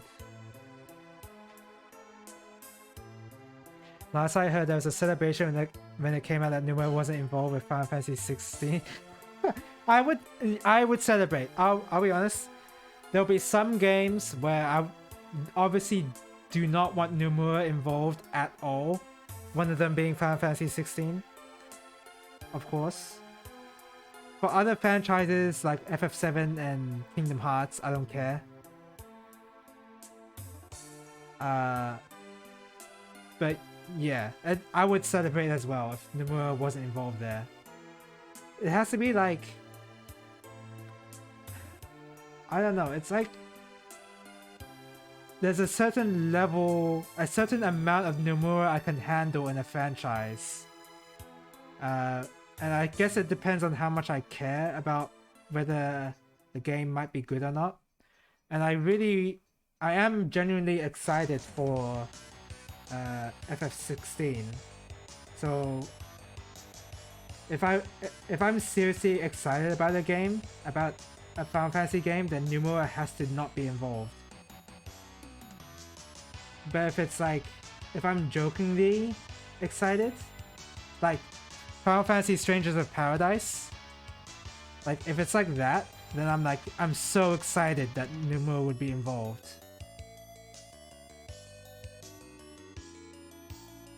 Really does depend on the game. Oh yeah, the best metal track on the SNES. You thought Sega Genesis had good metal soundtracks? Well, it does. But I mean, the SNES they can definitely compare.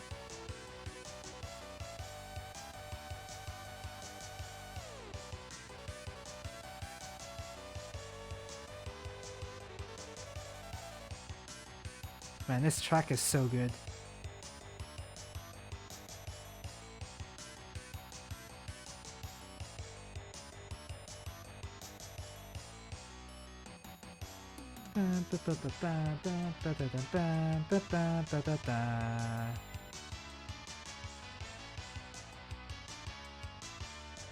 Everything's in. Is everything in? Everything's in. I need to pay attention to if any of them have stickers that I need to attach. Doesn't seem like there's any, so I'm good there.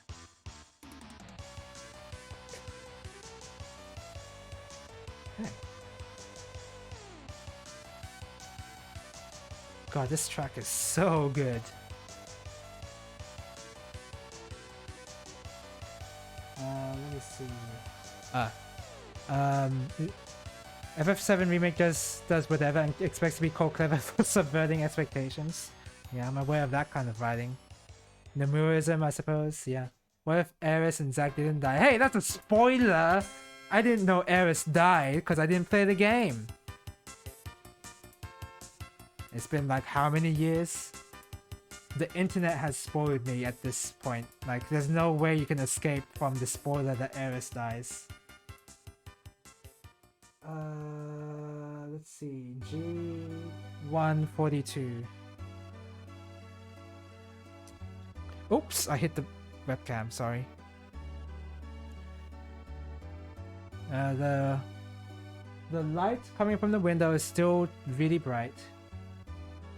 I wonder if I should close it. I don't really want to close it. Whatever. Sephiroth is everywhere for some reason.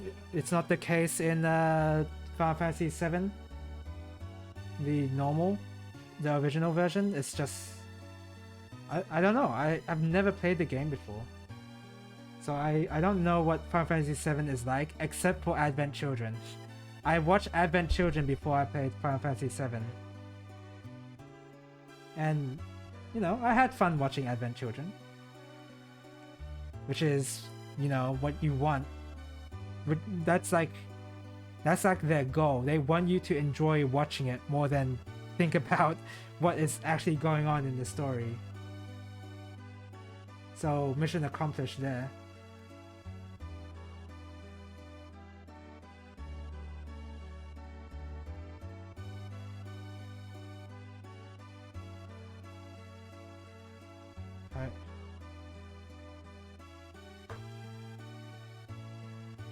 It's because he will never be a memory.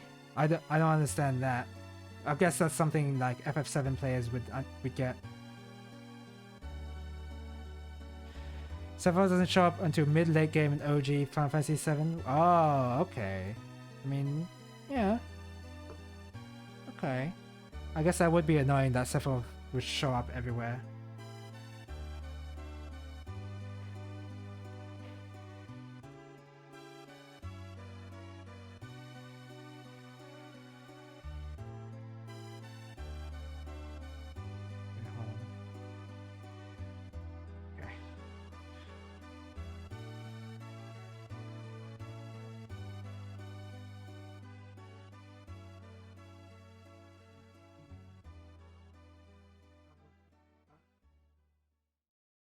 Okay.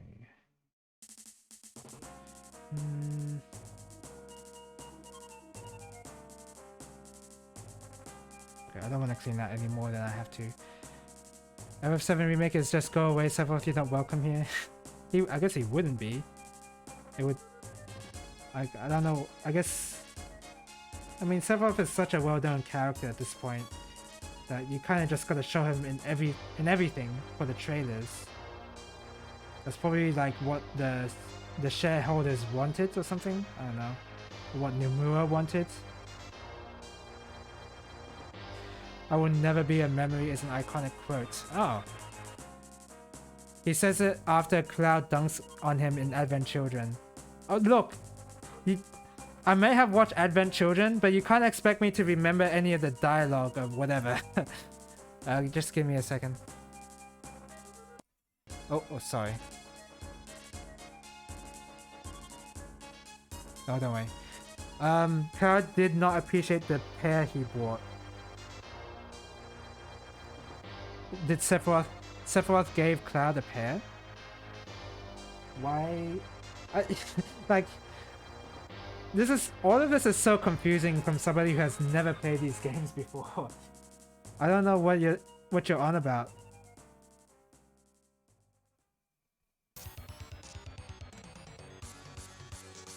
this right?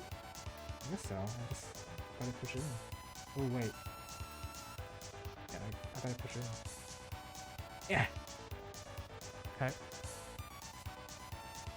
Advent Children is a cool action film and a terrible story. I bring you this pair. Wait, are those oh, yeah, again, I'd never paid attention to the dialogue. I was really young when I watched Advent Children. I just saw the cool action scenes and I'm like, oh yeah, this is cool. Cloud vs. Sephiroth, man. Biggest rivals, the best rivals of all time. I don't know anything about Final Fantasy VII.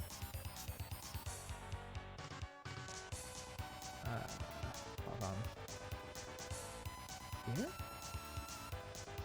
Yeah. Okay, cool. Yeah. I want to rewatch Advent Children though.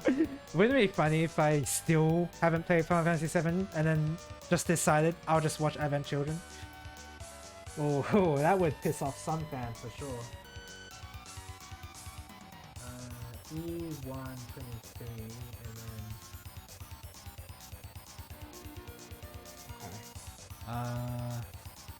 So I'll get the F piece first. 19. Yeah.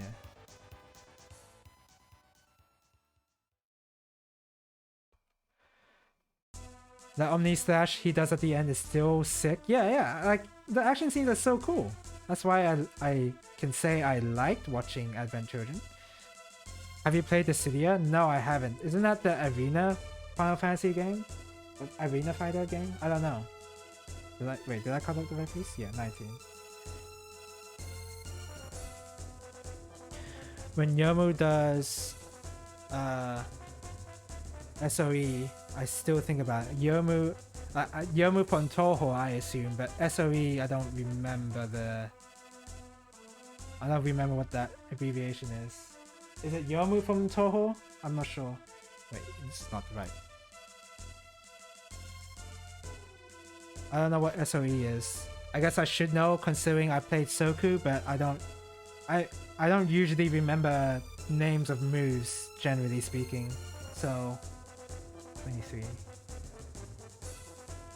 From Soku, the 5 card. Oh, the 5 card? Yeah. Again, don't really remember the name. All I know is... I've played Soku pretty... sort of competitively. So I know how to play Iku, and I know the names of her moves. But for the names of any other character, I don't know, because that's just the way I play fighting games. I play one character. I hyper-focus on that one character, and I don't think about anything else.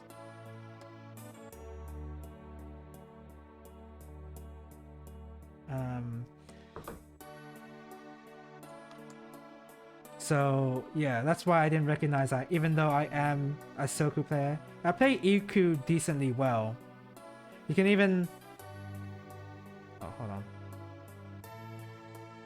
You can even go on my main channel and then look up a tutorial of how to play Iku on my channel. On my YouTube channel, on the main one at least. And you won't be disappointed. Like, you'll definitely improve into... You improve to a pro player's level when you watch that video. So, yeah. I recommend you give that a watch when you want to learn Iku.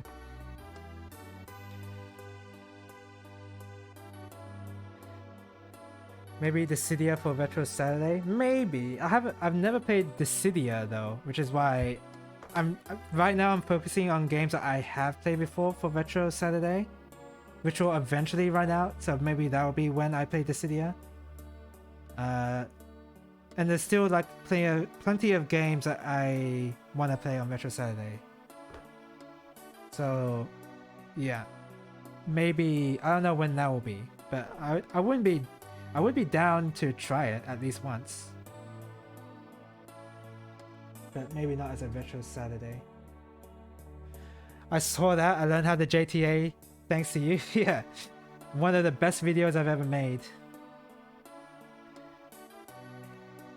And it's unfortunate the way the way I set that video up is that I try to make that video like sequel bait, like like subscribe for like more tutorial videos, but I want to make the joke that you often see on like old YouTube how they just like tell you to tune in for more tutorials, but there's like, oh crap, hold on.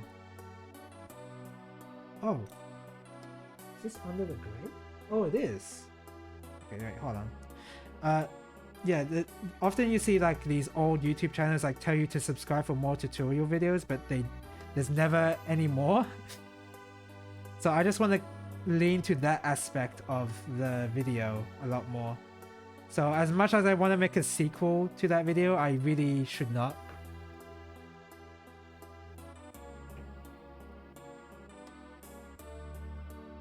I just think it's fun enough as it is.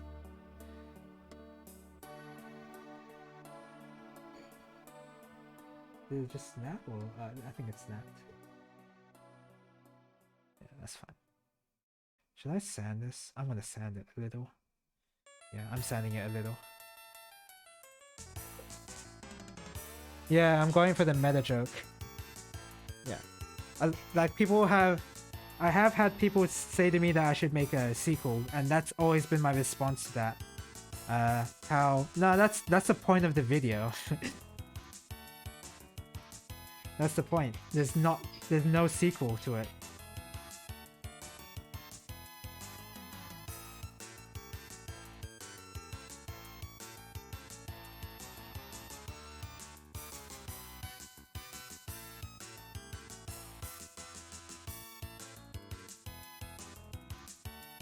When I say other YouTube channels have done that sort of thing, by the way, I've done that.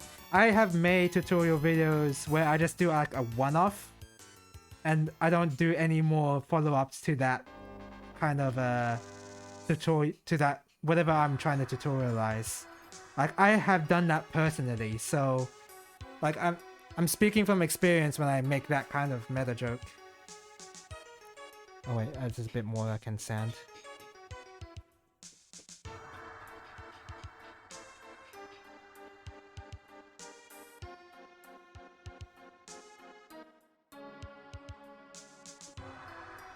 I've only done it as like you know, back in the old days of YouTube where children lied about their ages to get an account on YouTube. That's something I did.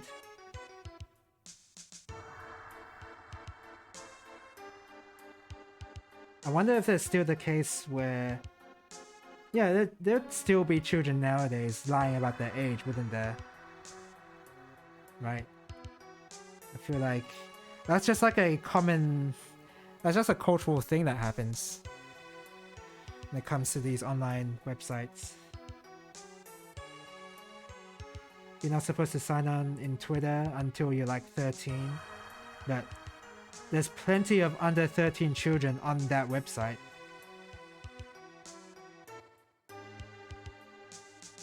As well as YouTube and, you know, other social media stuff.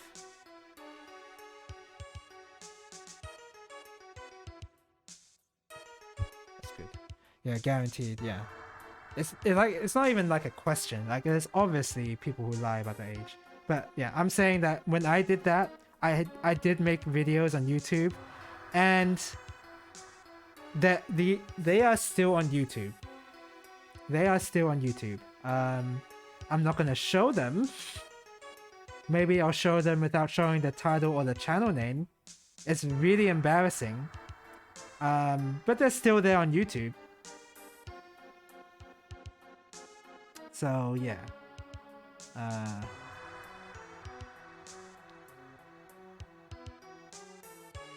Is that okay now?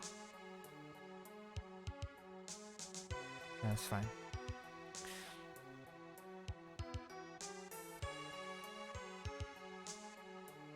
Snap this on. Okay. Looks good.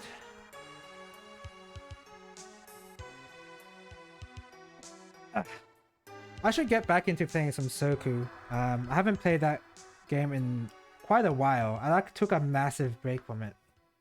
Like besides that video, by the way, I feel like I'm like a good Iku player. I'm not like one of the best, obviously. I didn't reach that level. But I'd like to say I'm pretty good. So I should probably get back into it at some point. I just that nowadays I haven't been playing fighting games a lot, but I feel like I will be, especially considering I just finished raiding in FF14, because we just cleared that latest ultimate in FF14. So now I could decide to like play more fighting games now that I don't have to dedicate my time to FF14 raiding.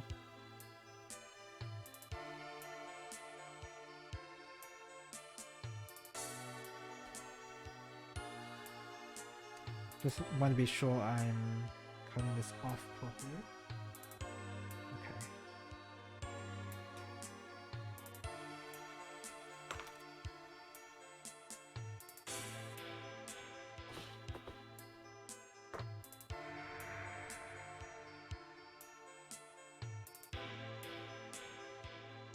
Is Final Fantasy Mystic Quest even a good game, by the way? This is the game the music is from, Final Fantasy Mystic Quest. And I only played it for a bit, like at a friend's house, and a little bit of it via emulation. But I never really finished it before. Whenever I look up reviews of it online, or like whenever people talk about it, they say it's like, oh, it's just the kid-friendly JRPG, and it's really simple, really easy, nothing special. But whenever I listen to the music, it's like the music is this good. How can a game be like that middling in terms of opinion?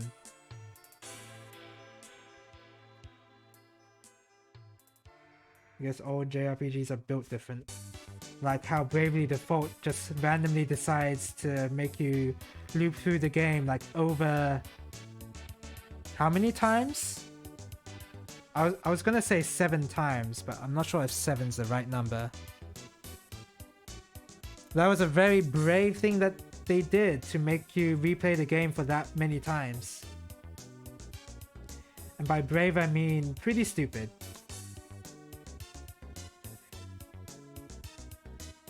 They should have worked it in the story a lot better than what they did.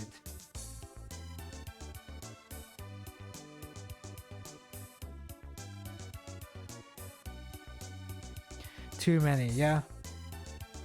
Definitely too many. That is definitely the correct answer. Like I see, like they were obviously writing the story to make that make sense, but they should have not went that route to begin with. Like there's something fundamentally wrong with the story more than the story is wrong. You know what I mean? To make you go through that part of the game like that.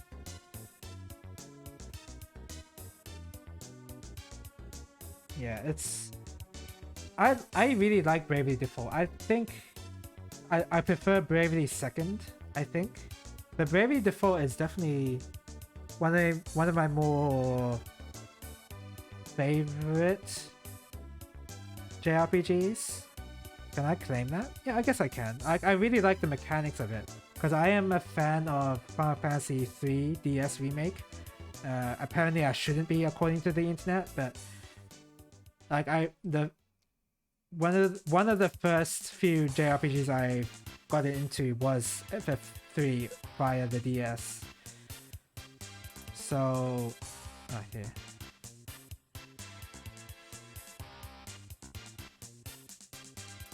What was I saying?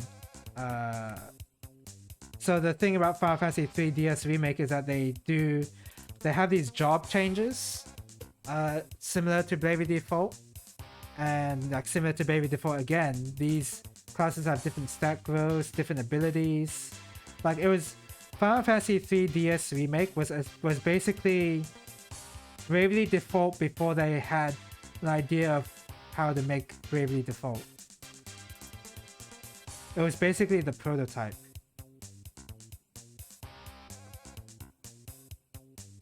So when I played Bravely Default, I appreciated that aspect to it. And the art style definitely did remind me of Final Fantasy 3 as well. The character models anyway. So yeah.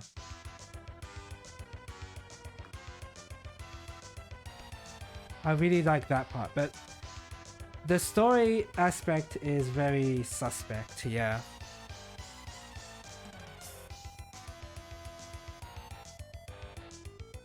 G124.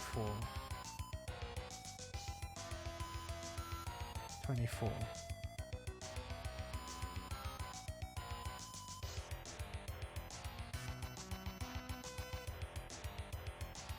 Wow, SNES metal music is pretty it's pretty farty, honestly.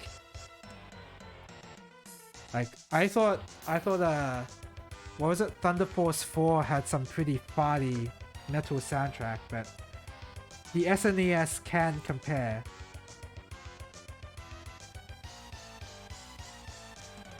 Didn't really realize it until this particular track.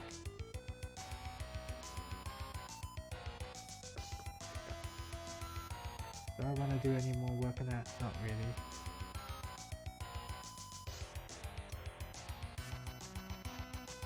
I thought I scratched my piece for a second, and I didn't. Bravely Default is on Bravely Default 3, I think it's called, is on Steam, isn't it? Should I get that, I wonder? Is it on sale? I don't know. I haven't even seen it. Haven't even checked it out on Steam yet. Oh, there's a sticker I have to put on. Number 6.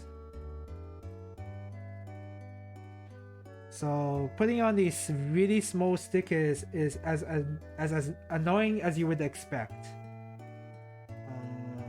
6, is it? 6. Really difficult.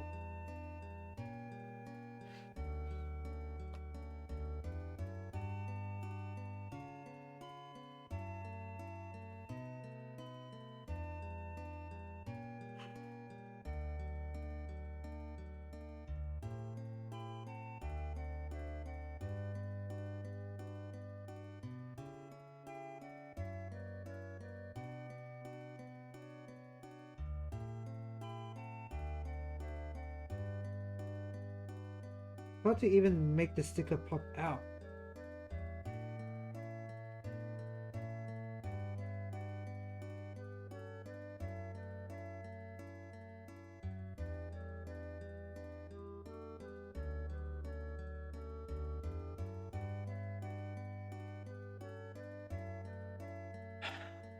Like, look at this. How small this is.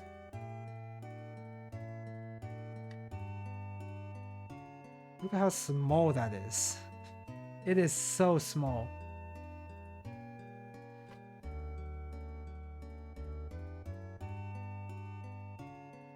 Oh, it goes on the other way. This is fine.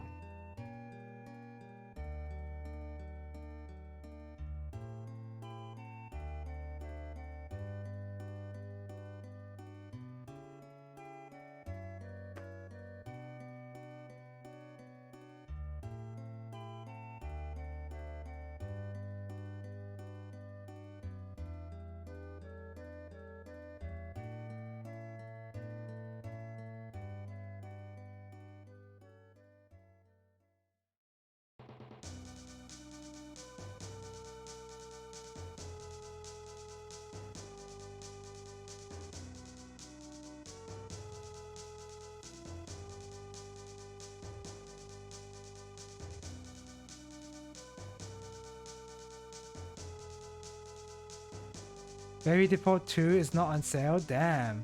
That sucks. So you can't really see it that well either. Not great, but I got it on, so that's all that matters. Isn't it funny that it's called Bravely Default 2? I mean, I understand why it's called Bravely Default 2. They should have just called it 3. I get it. I get it. Because Bravely Second is technically not Bravely Default 2. It may as well be Bravely Default 2, right?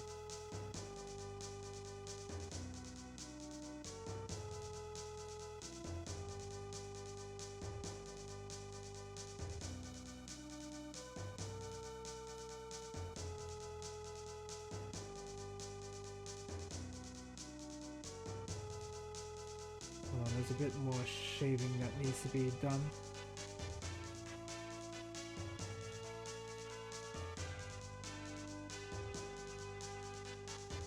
There you go.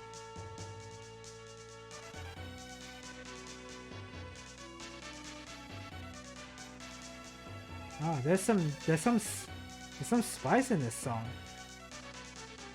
I didn't expect it.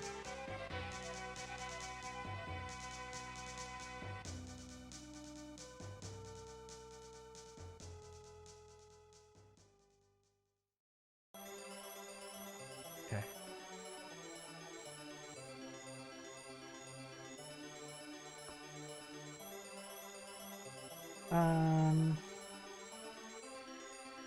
So something like this.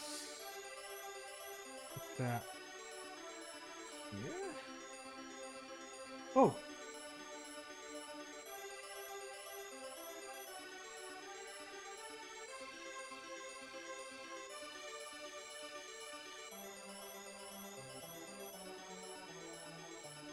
Okay, that's very loose. I wonder if that's the point.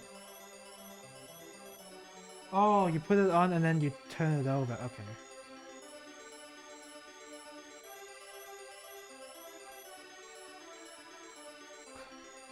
Do a little bit of like closing action.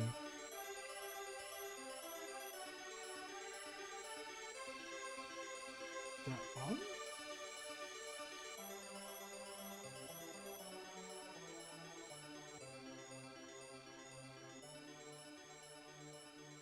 Guess it won't go in any further.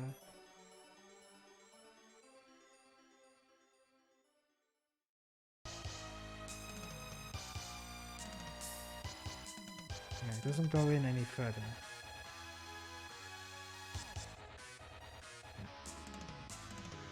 This is some farty metal guitar.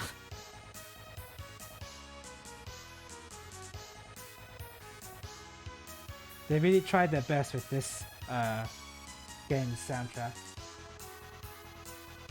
G2. It's getting a bit darker, so the lighting is getting a little better. Not by much though. Ugh, excuse me. 23. Yeah.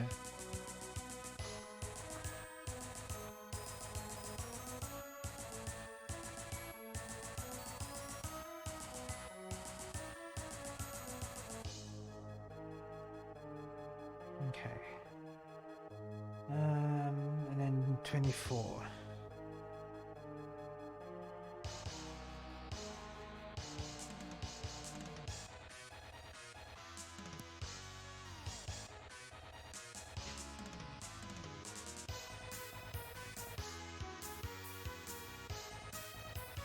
There you go.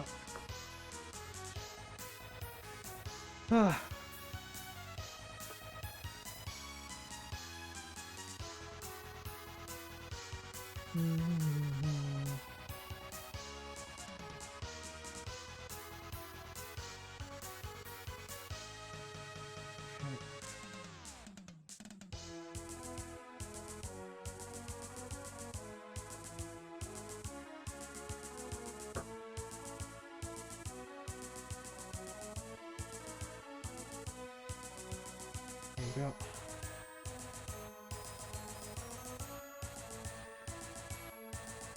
Yeah. I'm surprised that Bravely Default 2 is not on sale, considering Triangle Strategy is on sale as well. I was considering getting that game actually, Triangle Strategy, but I don't know why, but I feel like according to the Steam reviews, they didn't really seem to like it, and the points they pointed out seem like points I would care about. But again, these are Steam reviews, so why are you going to them for an actual opinion? I don't know, I just got wigged out by the Steam reviews. I have no idea if that game is good or bad. I thought I heard mostly good things about it, and then once the game released, people didn't like it anymore for some reason. I couldn't say why.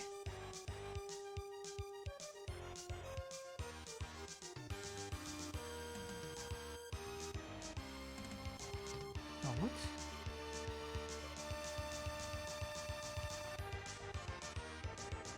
Damn, this track!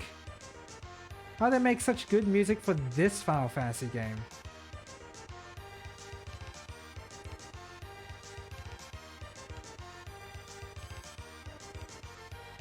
What is going on?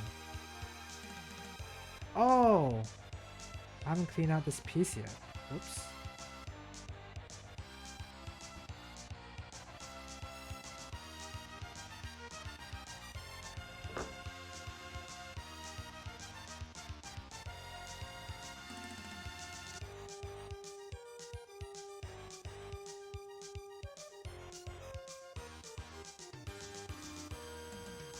I wonder if I should play Triangle Strategy. There's already too many games at this point, and considering I'm playing a lot of the old school JRPG or RPGs in general, yeah, can't really consider buying yet another RPG that will just like take really long, because JRPGs nowadays have no sense of pacing. It won't go in it. Why won't it go in?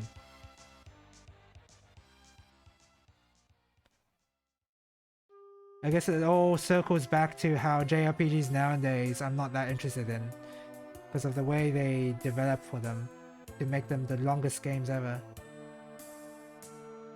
without really thinking about why they're making the longest game.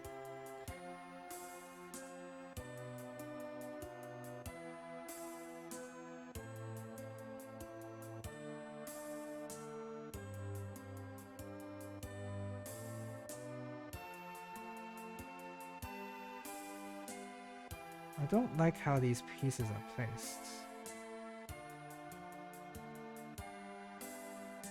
Did I get them the wrong way around?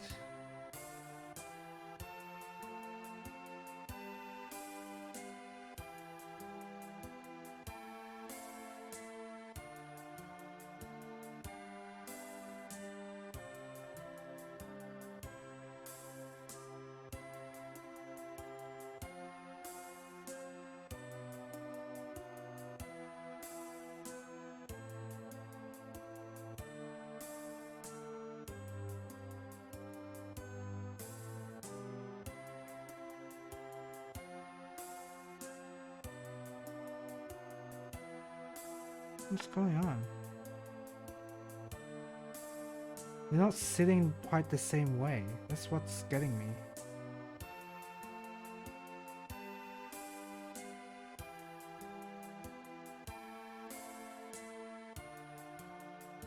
Is it a rocket booster? Like, what's going on?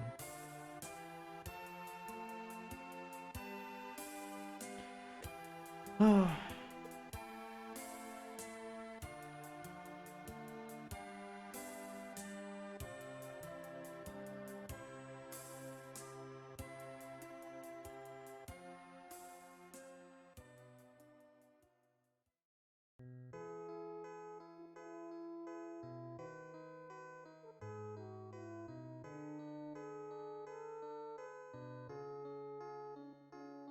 Sorry, no, I see a lot of messages, but I just can't figure out why this is not sitting right. As you can notice, like this is just how each piece sits naturally, and you can see the difference between the two. I'm trying to figure out why that's happening. Love JRPGs or whole profile games in general strike me as dazzling the general populace with graphics of a substance. I feel like when you're saying that, you're picturing Tales of Arise in your head when you say that. I have a sneaking suspicion.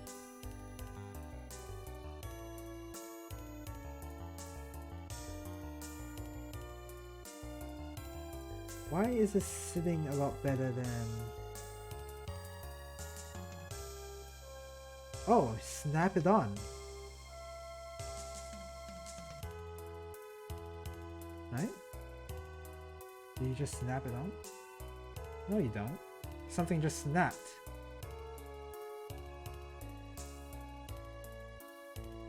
Oh no. I'm just gonna trust that's fine.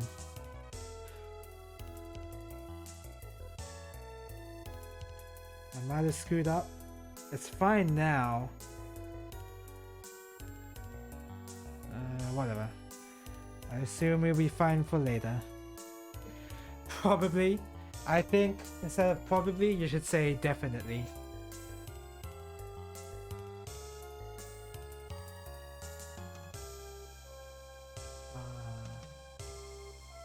But yeah, I'm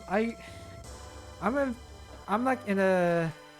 I suppose it does bear in mind I don't really play that many JRPGs these days. Me neither, honestly. I was gonna say that I am not one who...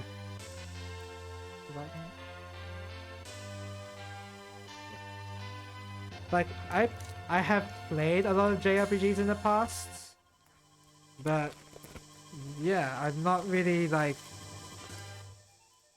that much into JRPGs as a genre. Even though I've played a lot of them on stream. I don't know. Hard to... Oh! Don't play that song! That's Sonic Frontiers. That's too modern for me. What's another song I could play? I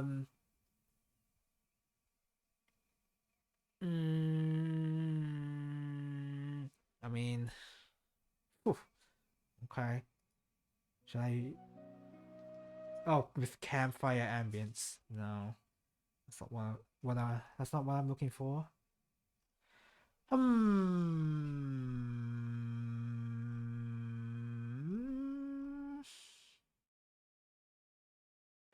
Relaxing Legend of Zelda music.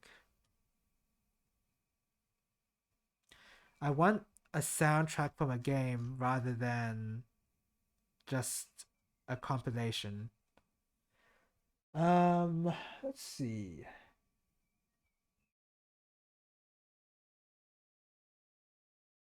I mean, considering am I allowed to play Pokemon music on stream? I feel like that would be one of the things the Pokemon company would be like, no, copyright claim that, or mute that audio. I don't know.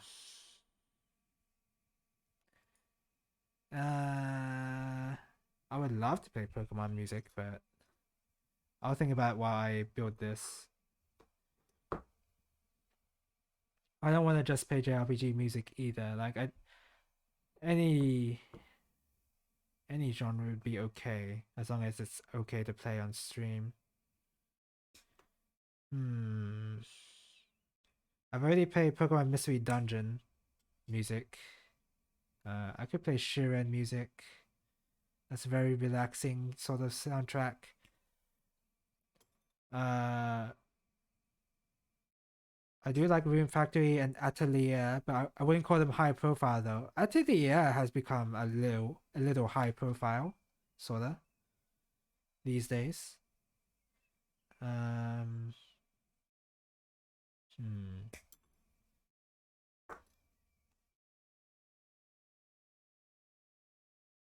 Could I play... Ooh, I think I know what to play.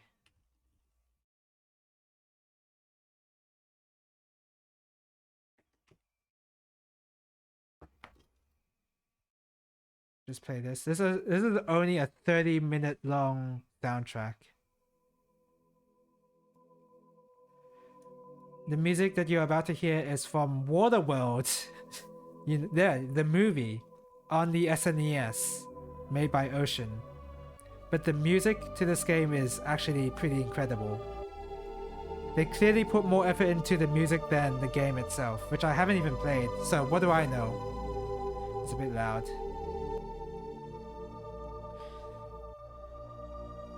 But my bias towards movie licensed games is that, they're going to be bad.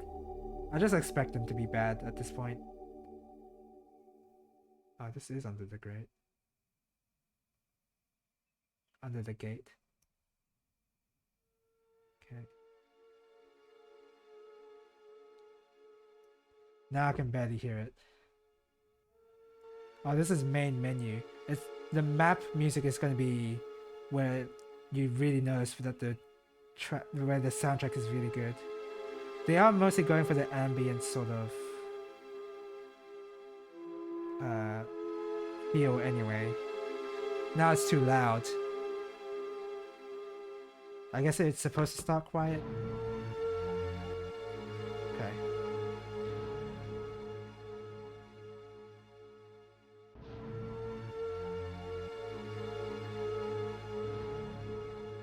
I could just play Chrono Trigger music. I am familiar with that. But I don't want to play any more JRPG soundtracks right now.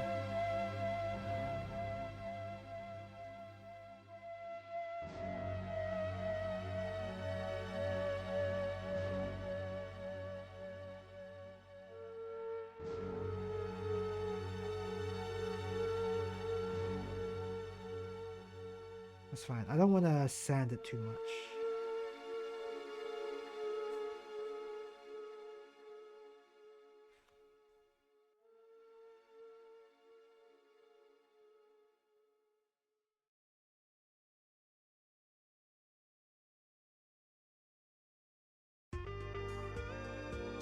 Oh, here we go.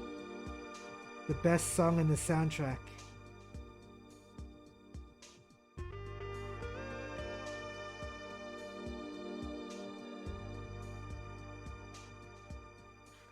It might just be seeing the 7 remake stuff that's also more graphics than substance. That's also fair, judging from what you said to me about FF7 remake. Although 7 remake has more going for it in terms of gameplay and some parts of the story. Yeah, I think the story is very much a I'm just enjoying watching it burn, basically. That's my standpoint on that.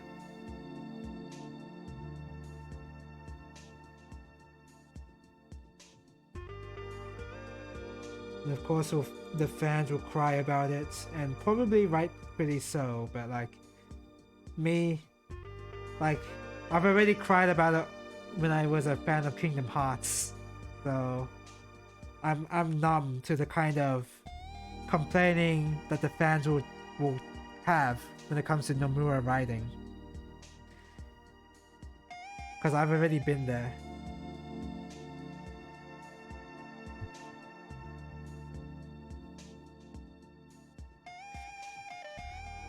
But yeah, I don't know, I say that I'm not that interested in JRPGs, but again, I'm excited for Final Fantasy 16. It's mainly due to a developer that I'm familiar with is working on that game more than the genre itself. So there's a lot of factors into why I don't play a lot of games, I guess. A game could be the best game ever and I probably wouldn't play it. Really depends on my mood at that time, I guess.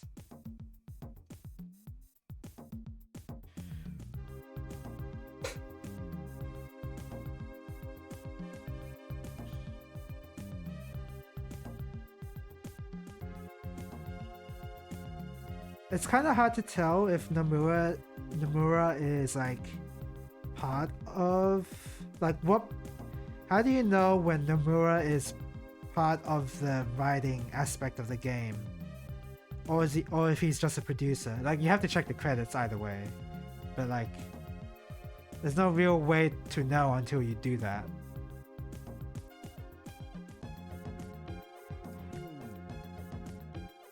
Because I say that because whenever you hear somebody say, "Oh, it's a Nomura's involved in this game," it's usually with the usually people think of like, "Oh, he's involved with the writing." The writing is gonna be so Nomura, if you know what I mean. But that's not always the case.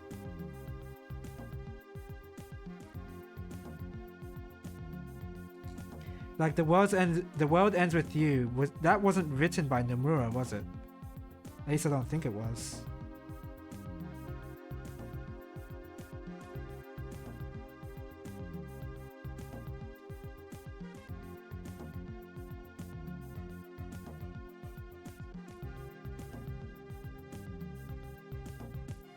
Don't sound that too much.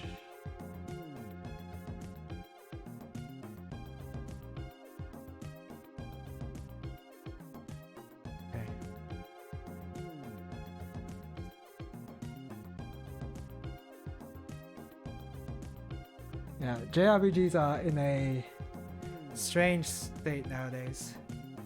Oh, the Game Award. I still haven't checked out the Game Awards nominees yet. I should get around to doing that.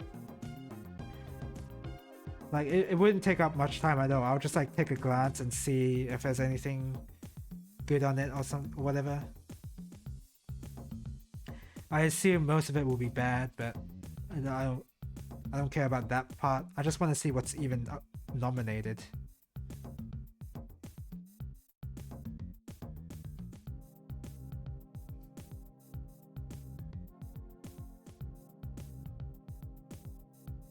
Is this what is this, 600? Okay. I guess if I were to start FF7 at all, I guess most people would probably recommend like a modded version of the PlayStation 1 version or something on Steam. I don't really know. I have it on Steam because I am intending on playing it someday. I don't know when. But yeah, I do want to play that game. Even though I've been spoiled relentlessly about what happens in that game. I just want to at least play it. And be like part of the conversation, I guess.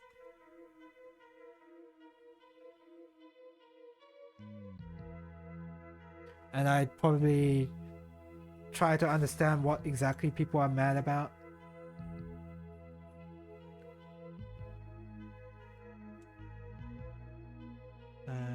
So this goes here. This goes here. Can't tell if... Okay, this is not supposed to be loose. Okay, good. It's going on a bit tight. Not as tightly here. Not as tight here. It's kind of squeaking a little whenever I push on that, which is not a good sound.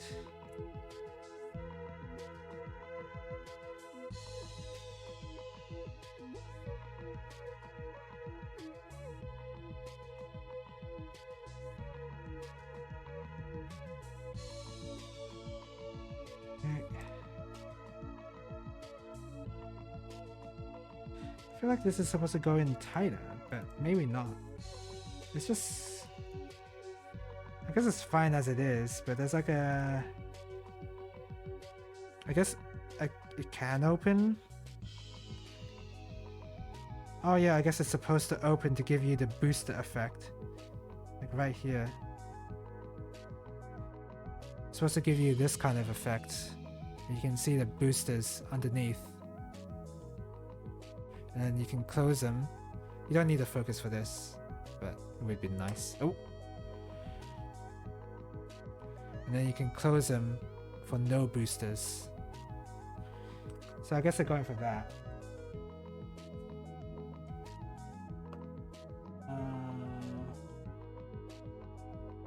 Okay, no stickers.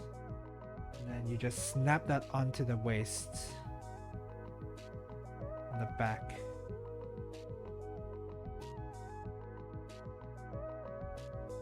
Excuse me. They're really loose though, that's the problem.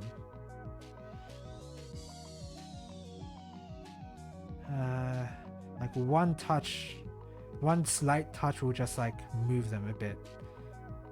I guess it's fine, considering that these are not meant to be touched that much.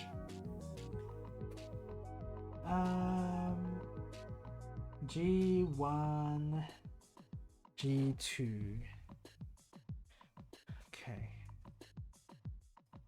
21.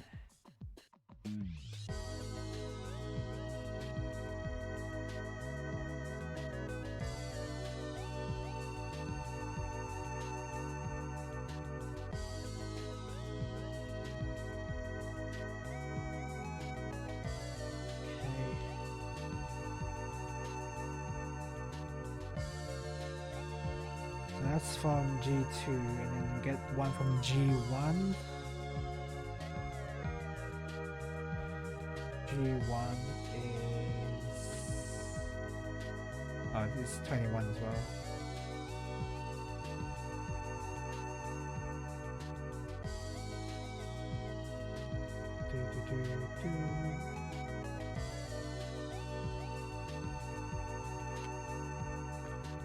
When is the Game Awards gonna, you know, going to air? Because although I won't care about the awards themselves, I do just want to see what kind of announcements they'll have there. Like, the announcements are kind of fun to watch. I think there'll be a few fighting game reviews there too. I'd hope, anyway. But they already did it for King of Fighters 15 though, so maybe not. E10. Oh, started buying stickers. Yeah, there's a lot of stickers. Alright, so 2 A10s. Yep, right here.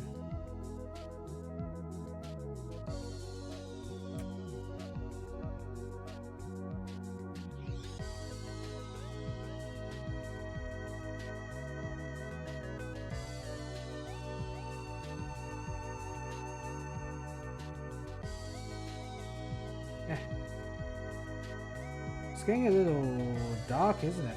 What time is it? Hold on.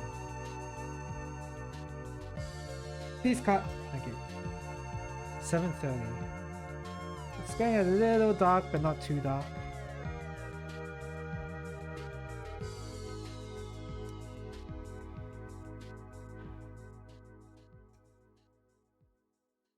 Okay.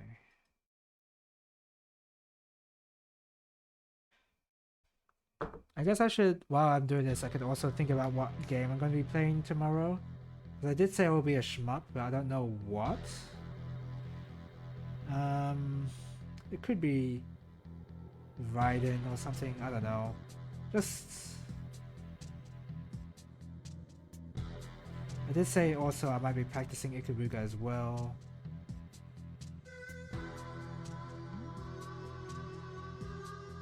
That might be fun. No, it won't be fun. It's Ikaruga practice. It's designed to not be fun.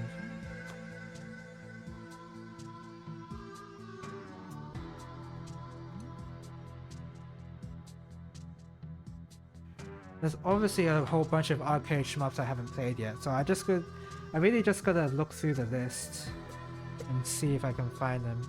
There'll be ones that... oh yeah, I do want to try out Chaos Field and Radergi. And they should be available on like Dreamcast, right? Yeah, I do want to try them out actually.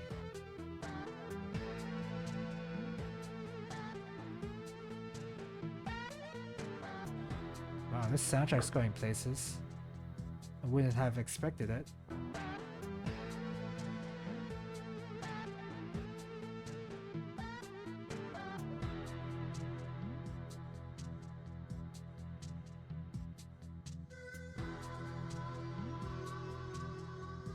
Yeah, I actually do.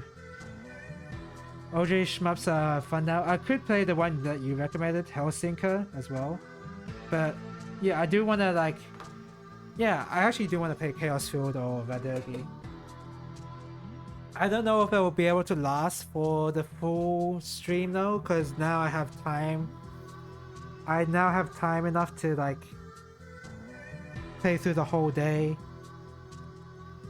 and not like, you know, save, stop the stream early so that I can finish FF14. So I don't know if those two games will exactly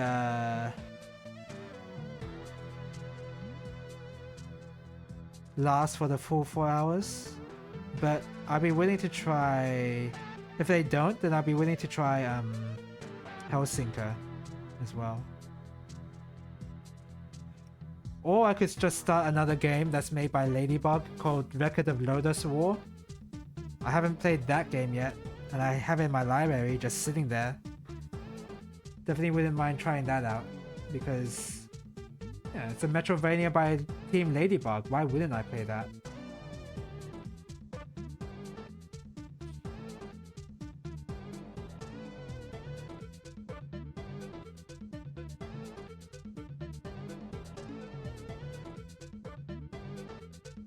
So I could play that. But since stream times are now normal, I do intend on getting back to playing Front Mission 2. Because yeah, I really want to finish playing that. And like keep up to date with the story and the mechanics of the game before the remakes come out.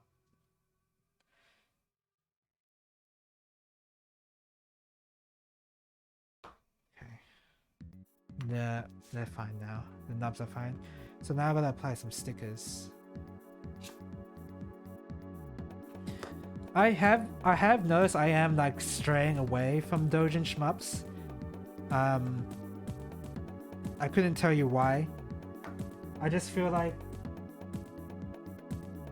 the unpolished nature of some of the Dojin shmups kind of gets me a little, even though it probably shouldn't.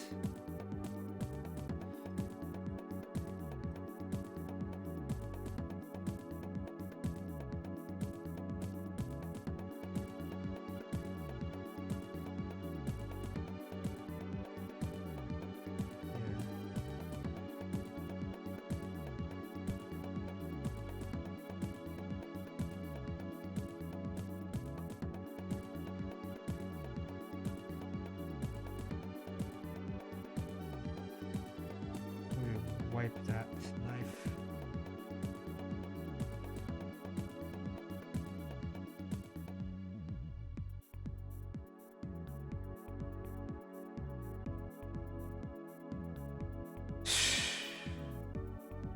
And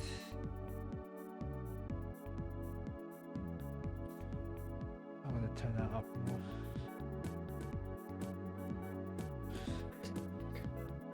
Let's trauma center this. No,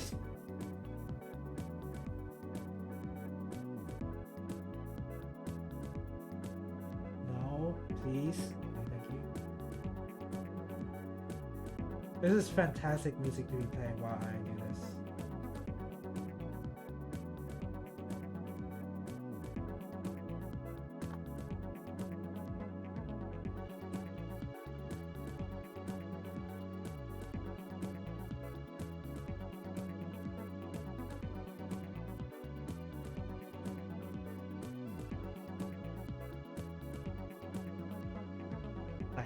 Oh, I know exactly what music I would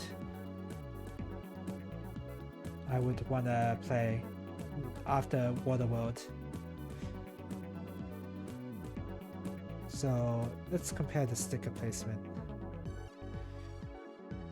Ugh.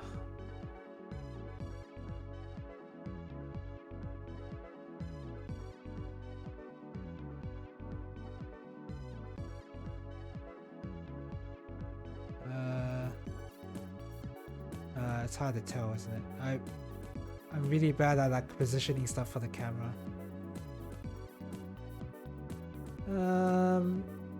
It's a bit above, isn't it? The sticker. Yeah. Oh. That's a bit above. It's a bit too high up. I don't think I can change that though. Oh, whatever. We'll have to do. I'll probably suggest Averse before Helsinki since it's less esoteric, but Helsinki is cheaper. Yeah, yeah, you told me that earlier. Yeah, I mean, Averse is already kind of cheap, so I could just like pick it up. But I don't know. I don't know. Like, I really can't tell you why I've been not playing Dojin shmups. I can't even tell you that's like my preference because I don't know my preferences when it comes to the shmups yet. Like, okay, I know my preferences as so far as like stage design goes. I'm talking about walls over here.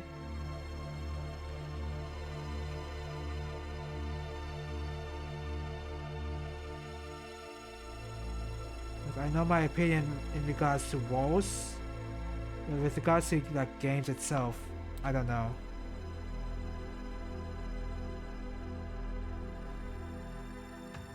I don't know, like, I like the Gradius option system, I like, you know, not the option system, I don't know. So, the point is, like, I don't know why I've been kind of straying away from Dojo shmups. I guess it's because there's so many arcade shmups that do have kind of polish, even though Chaos Field and Red Derby probably doesn't have that polish. But what I'm saying is like, I don't know. OJ shmups look like, they don't look like a game I want to play, even though they're probably fine mechanically. I guess it really just comes down to how they look.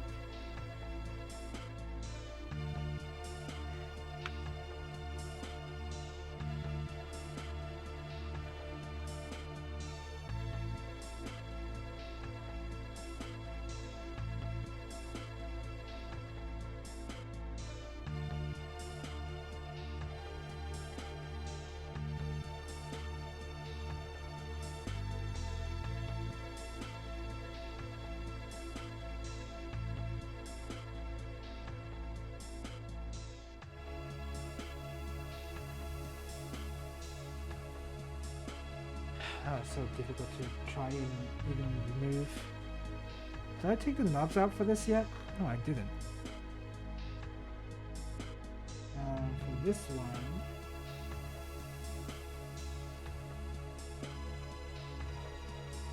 you place it here.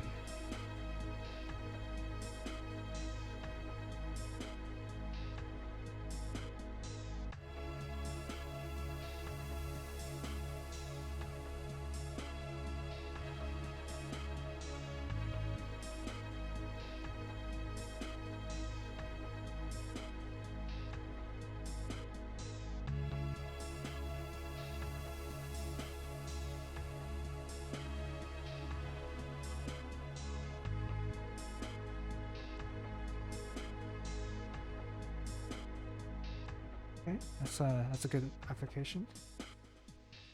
Cute shmups are on sale too. Who are they? That doesn't sound like OJ. What is cute?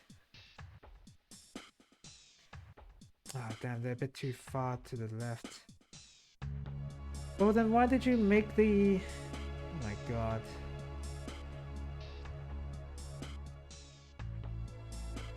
Why did you make the indent a lot larger than the sticker itself?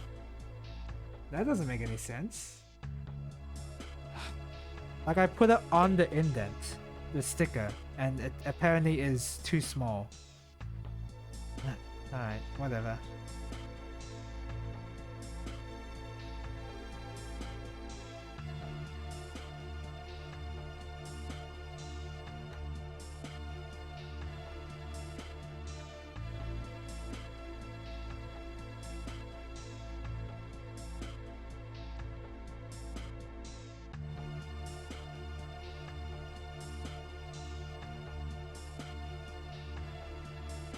You can't even get these stickers out.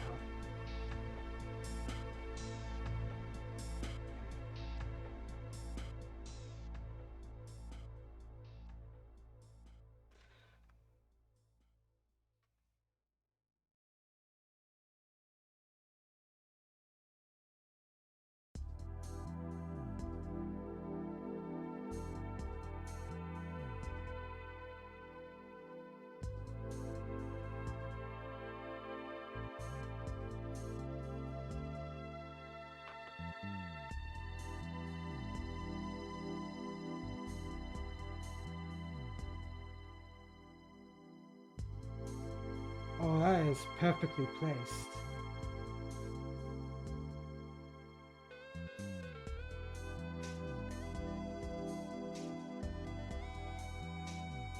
Oh, it's hard to tell.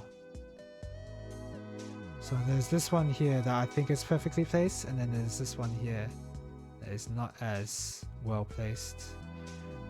How do you get the light to show? It's hard to... I don't know how to angle the Sorry. I don't know how to angle this piece so that you'll be able to see the...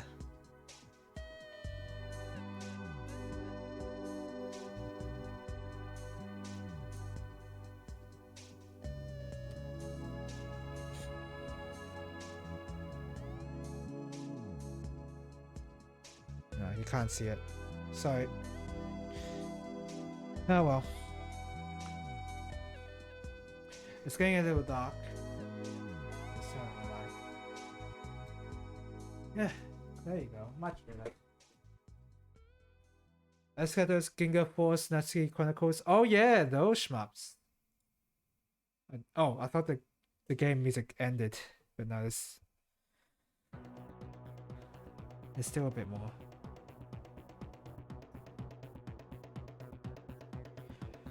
Those games, right. I remember liking Natsuki Chronicles.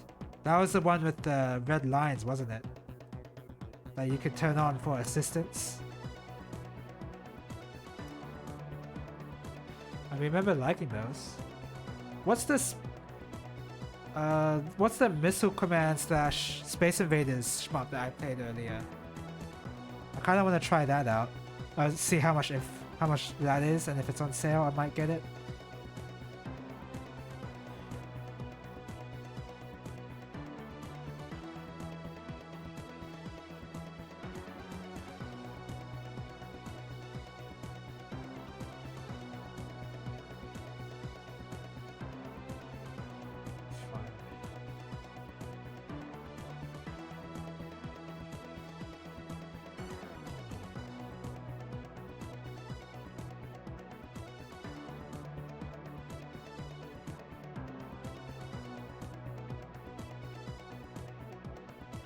Oh, I'm cutting into the piece. Whoops. Just leave it as it is. Hengeki? I think that's what it is, yeah. The one where you have to... It's the momentum-based sword, isn't it? I think that was the one. Last I checked, it may have missing an Australian dollar price. Great. That's pretty cool. By cool, I mean that's pretty lame. You know, that used to happen with Ikaruga back when, and it didn't change to Australian dollar price for quite some time when the Steam market, you know, adjusted the prices for Australian dollar.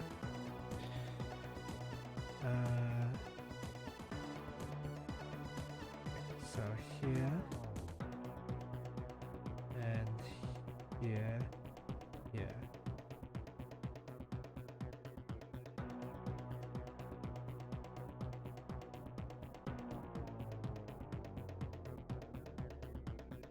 Okay, that's connected. And then same deal here.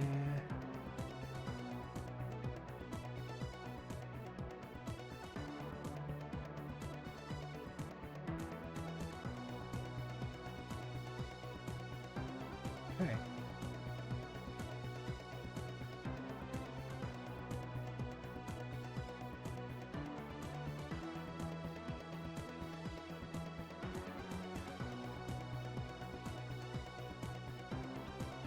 The devs still seem active though, so a post on the forums should fix that. How come there hasn't been any posts on the forums then?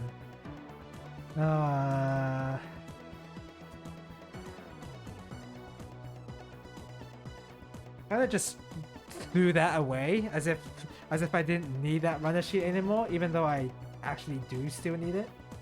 That was an interesting motion I did. Oh, sorry, I hit the mic. Okay, G129.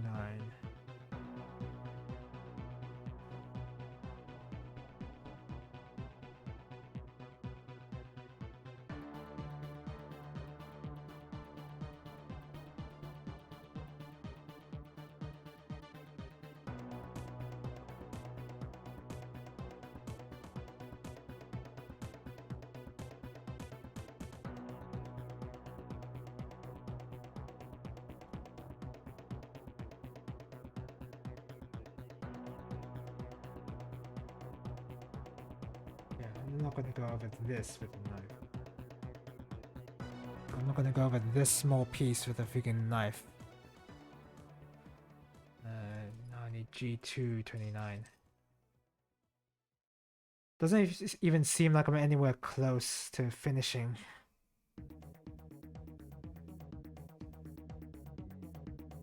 Real grade kits do tend to take a long time. Like this is the expected.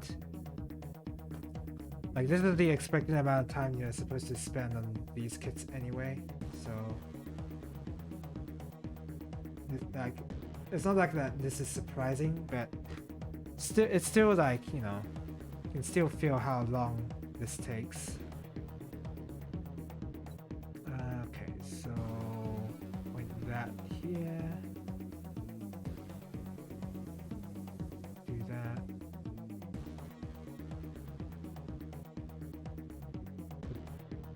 Put that in. Snap. Okay.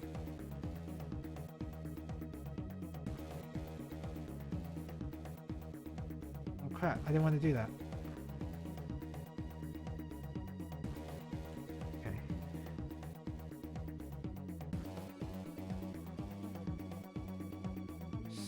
Snap.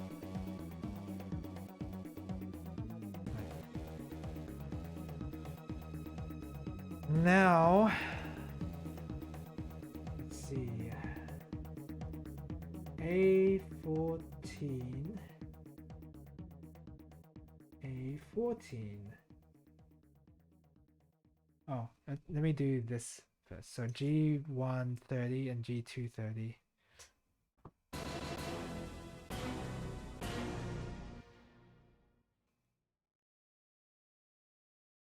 Is that the Waterworld soundtrack? Looks like that's it. Nope, there's a bit more.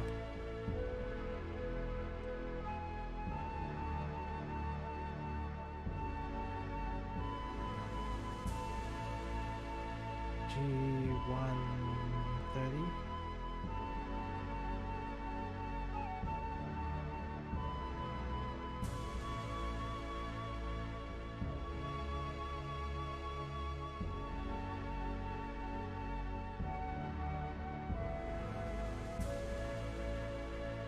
Okay.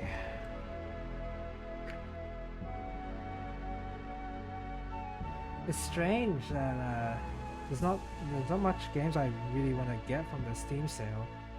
There's only like 2 so far, Project Wingman and Helsinki. That like it's just those. Like even the games on the wishlist, I'm like, nah, I don't really feel like getting them. Project Wingman is just like an extreme example, I guess, because I finished Ace Combat 7 and I'm dying for more, so that's like a game I actually want to play, if you know what I mean. There's a game on my wishlist like Hat in Time, for instance. I don't feel like playing that at the moment. I'm not in the mood of a collectathon platformer. Or even the other strategy RPGs that I put on my wishlist. Maybe it's because I've been playing FF14 for so long that I don't feel like playing anything other than shmups where everything is like it grabs your attention from the first play and there's no like progression that you have to worry about.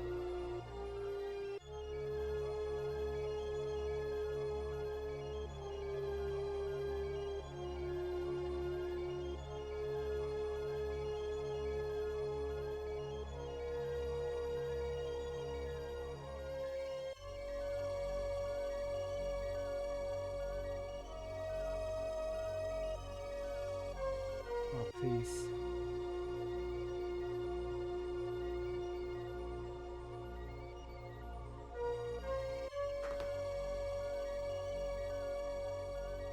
That's fine. Oh.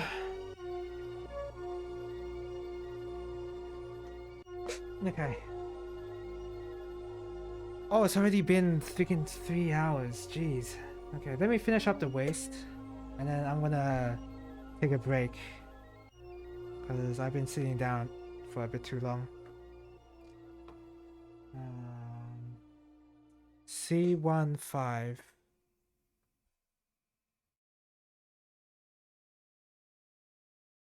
Here it is. Oh, it changed. I know exactly what music to play.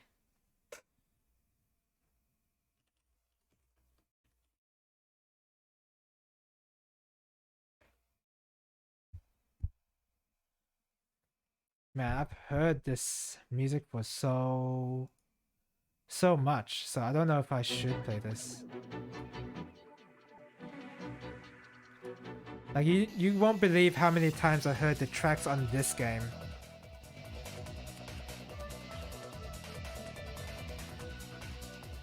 I played Trauma Center so much on the DS. It's unbelievable. Okay, C15. It's too bad they will never make another Trauma Center game. Even if they wanted to make one, how would they even... Like, how would that even work? Because the game itself requires, like, the entire premise of the game is that you use motion controls or like some sort of gimmick associated with the console in order to play it. And it usually involves like, you know, actual movement from your arm or something, like physical input is what I mean, rather than just pressing buttons and like moving a joystick. So I don't really know how that would even, how a Trauma Center sequel would work in the modern day. Because there's no consoles right now that really like focus on the touch screen support, if you know what I mean. Except for maybe Switch, but who's really playing the Switch undocked these days? Well, a lot of people, but because the Switch has an option of docking, like how are you gonna... Oh, the Joy-Cons could have the gyroscope work. The gyroscope could work. I don't agree with keyboard and mouse. I think that's really bad. I don't think you should have keyboard and mouse for Trauma Center. That's just me maybe, but I don't like the idea of playing Trauma Center with the keyboard and mouse, personally. Switch motion controls, touchscreen. Maybe. I was thinking actually the Joy-Con gyros could work as well.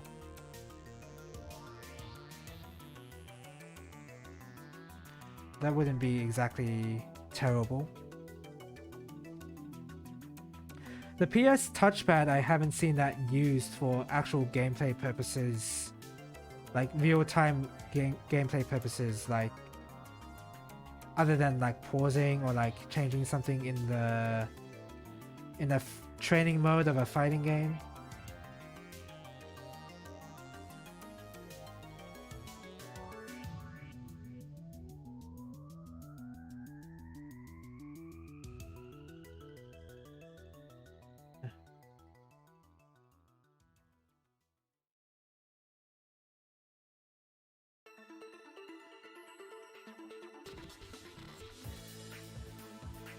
Wow, these tracks really do bring me back.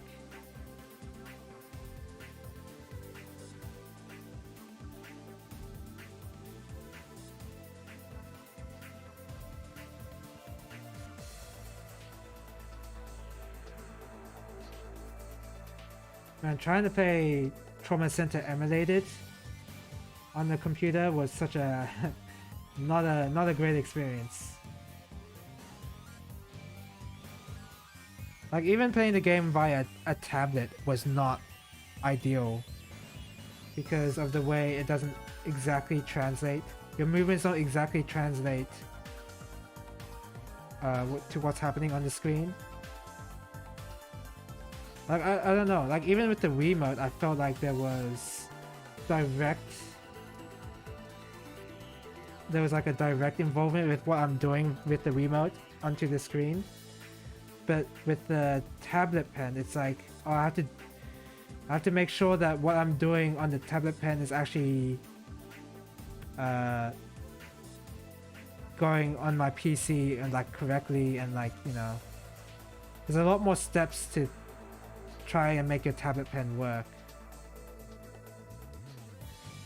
Whereas with the DS, you don't have to think about it, and with the Wii, you do have to think about it a little bit with the Wii, but I think it's a bit more natural, maybe.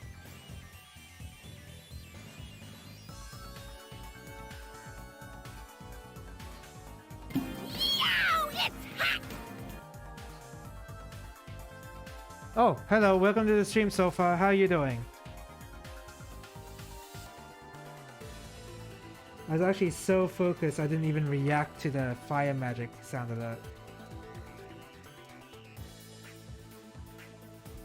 Okay. Oh wow, this is like I'm already kind of tired, so definitely after I finish this waste part, I'm gonna take a break for a bit. Hey, it's this song. Wasn't this song used in a lot of YouTube poops? Maybe you can back me up here, Orisiden. But yeah, I feel like this song was used in YouTube poops a lot.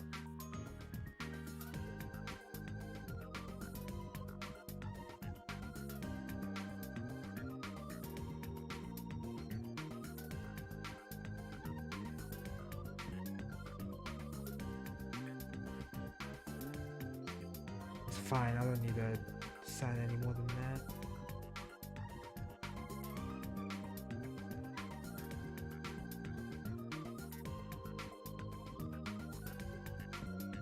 Fine. Oh.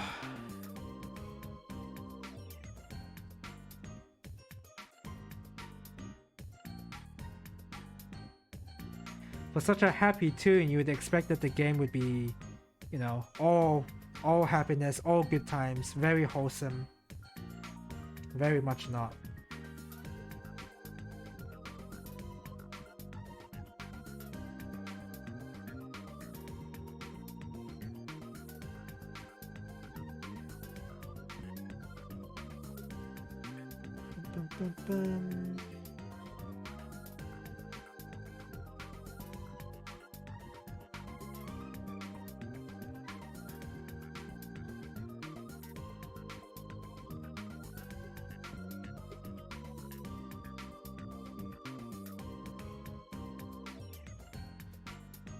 Oh.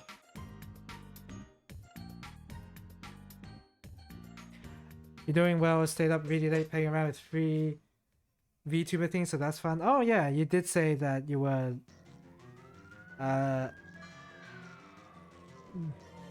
like what you were using a VTuber avatar for your streams, right? By free, do you mean like programs that let you use an avatar on your stream, or like tools that help you create a VTuber avatar?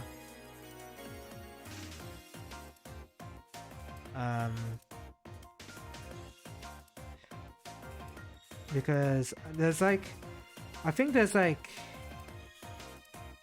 there's programs for free that let you like use a VTuber avatar, but you have to have one. But the tools required to actually make one are not free. That's what I've heard. Okay, I need the... Because making a VTuber avatar is a lot more involved and requires more tools than trying to get a VTuber model to work on your program for your stream. That's what I've heard anyway. Haven't really looked into it myself. I'm not really interested in getting a VTuber avatar myself. I mean, that could change. And besides, I already have one. I already have one called Terriermon. Terriermon is my VTuber model, so yeah, I don't need a VTuber program at all.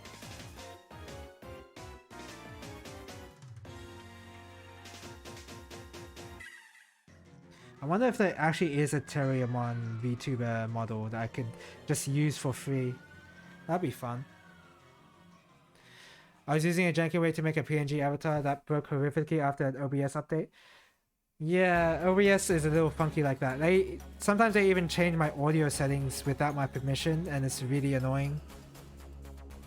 Do I need to go over this with... Nah, I don't need to. That's fine. It's fine as it is. My eyes are a little... I'm noticing that my eyes are getting a little... not stressed, like a little... not drowsy. I don't feel tired. It's just fatigued is the word, yeah. So I'm really close to finishing this, so I just want to do this quickly.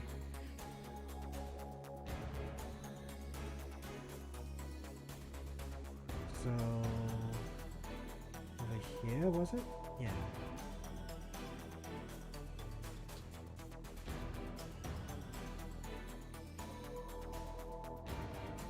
Okay.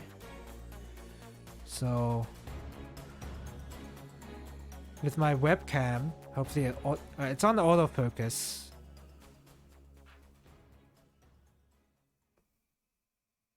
It's still... Come on, please. Okay, fine. I'll just use the manual focus like how I've always been doing it.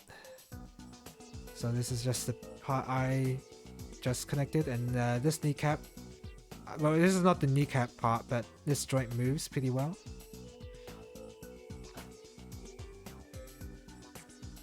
This time around I found a program that let me customize a base avatar and export it properly, and a program that lets me control the avatar without a webcam. Oh, that does sound convenient. Let me customize a base avatar and export it properly. Okay. Completely outside OBS, so hopefully another OBS update doesn't break it.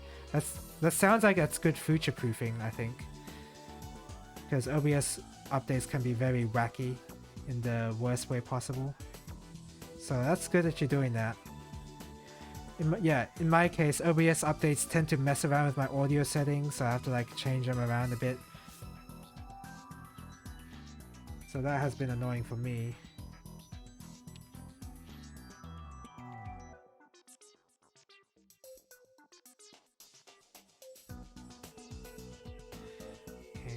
Goes on.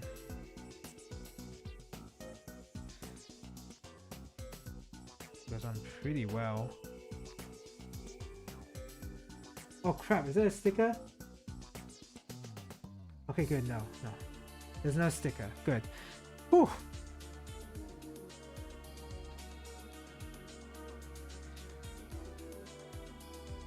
Because if there were a sticker, then I'd have to like separate the parts again, which is like a whole process to deal with. This is perfect music to be playing while I build this Gunpla. 3D avatar. Oh, this time you have a 3D avatar. Nice. What is it, a 3D, like, is it like a completely OG character, or is it like, I don't know, is it like a hamburger, for instance? I guess a hamburger is sort of original.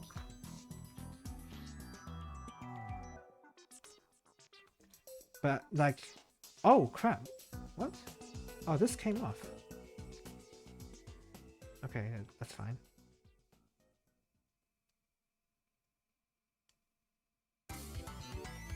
Okay, yeah, that's fine. A14, A14. Yeah, two A14s.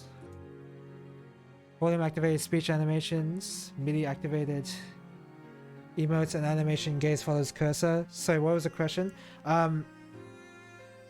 Is the avatar an OG character, or is it like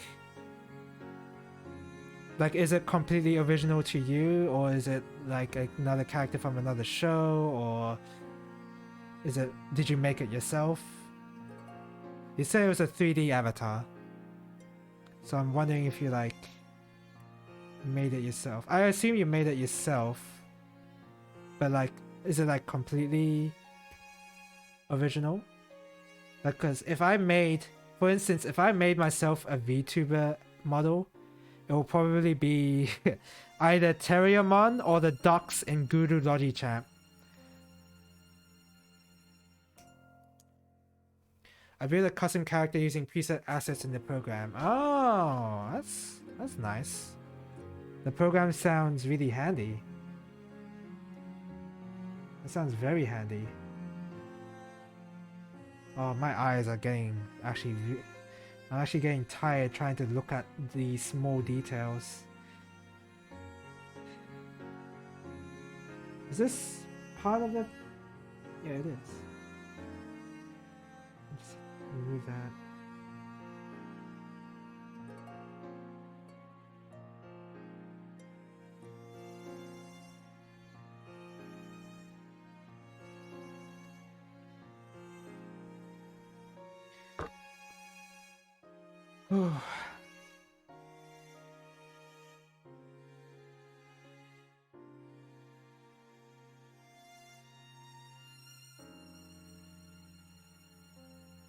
I'm probably going to take longer than a 10-minute break after this, because this is a bit...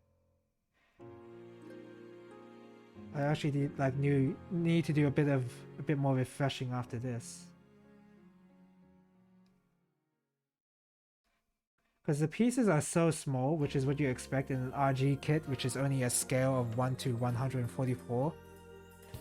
But because... and the quality plastic is good, it's high quality, but it doesn't stop the pieces from being too small. Ooh, I nearly cut myself. That could have been bad.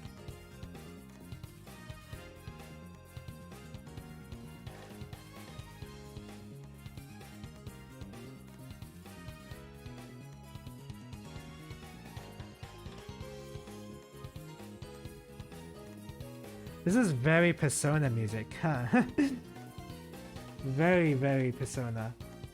I mean, the Persona team did work on Trauma Center after all, so that would make sense.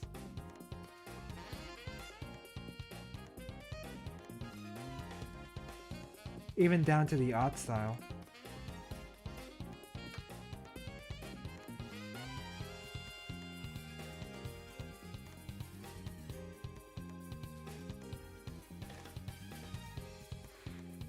There are Japanese websites full of free and paid for assets that are compatible with the program, so I could buy a new shirt, for example.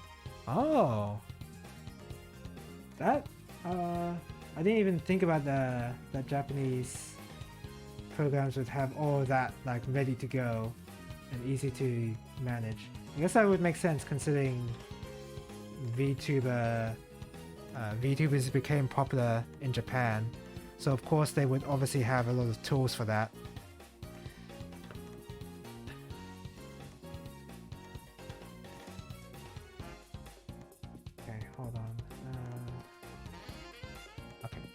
Attach this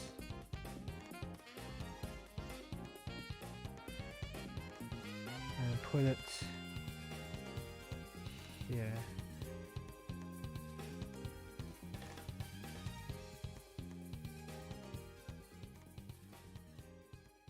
Right?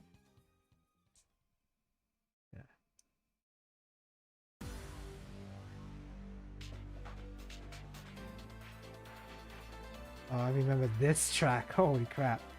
Bringing back so many memories.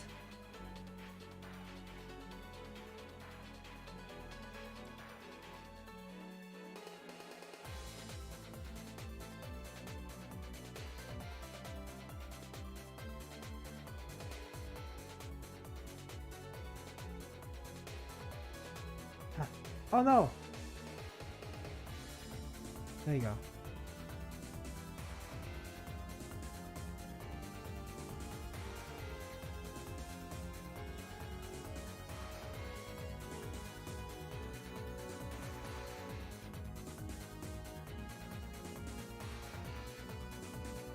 What? Oh, so that's what that's for. Okay. Guess I'll attach the legs now. I don't really intend on doing a matte top coat on this. Because I like my RG gunpowder a bit too much. That came in way too easily. Okay. I guess... Okay, it's structurally sound, I guess. What?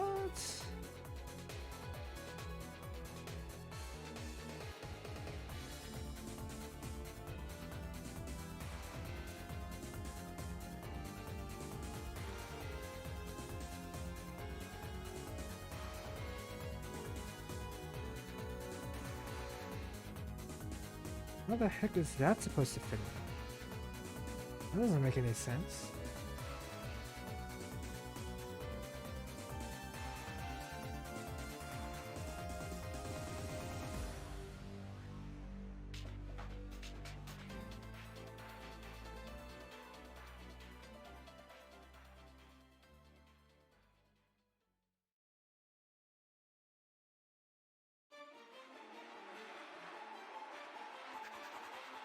Oh, it's just like... Okay, okay. Oh, that is loose. Oh, that's loose. Look at this. Oh man, that's loose. It can do that? That's not a good sign. That's not supposed to do that. Oh, that is... No, no, no, no, no, that's bad.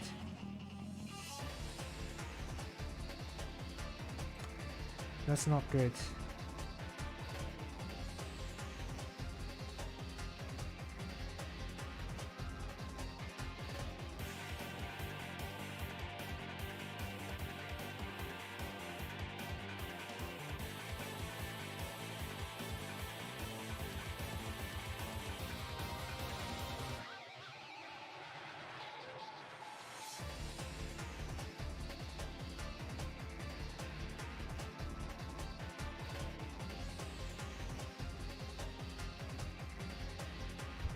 There you go. The waist. Let's put the focus on better. That's the waist. And the legs done.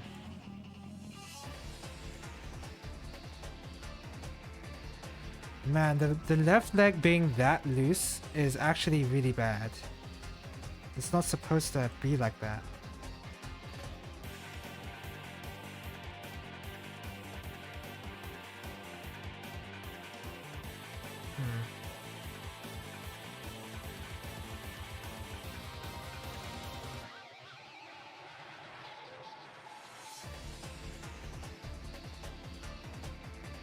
I don't really like this part here, so I'm just gonna...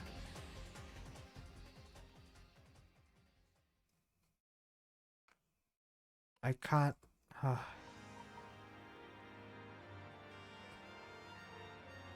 Hold on, I'm trying to like get the perfect position here.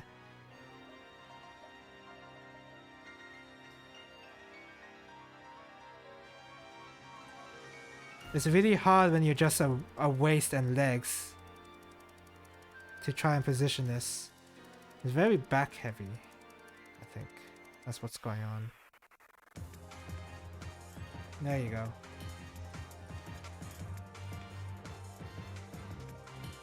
There you not go? What's going on? Like a slight difference and I can't stand anymore?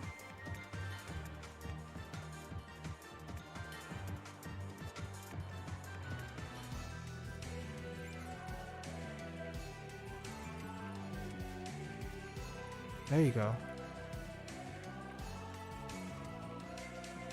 There you go. Oh, changing the waist made it worse.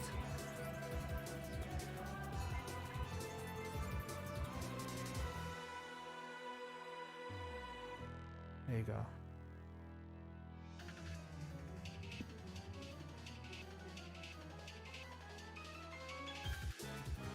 That's what we go. Oh. Man, I hate how loose this is. Look at this. It's a small touch and it moves. Come on, I'm trying to make it stand. I know it's just a waist and legs.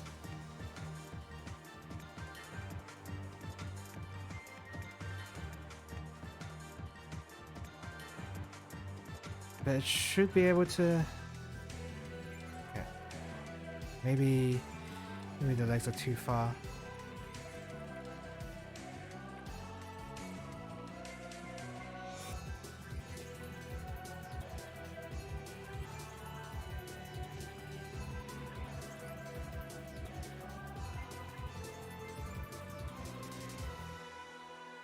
There you go.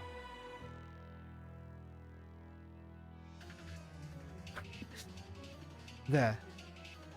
Not gonna touch it anymore. Alright, so I'm taking a break, probably for 15 minutes. At least a way to rest my eyes. And then... Man, I hate how loose that is. Like if I shake it a little... Okay, it's not coming out. I guess it won't matter in the long run. Both the programs I settled on are Japanese programs that have gotten officially translated. Oh, that sounds nice.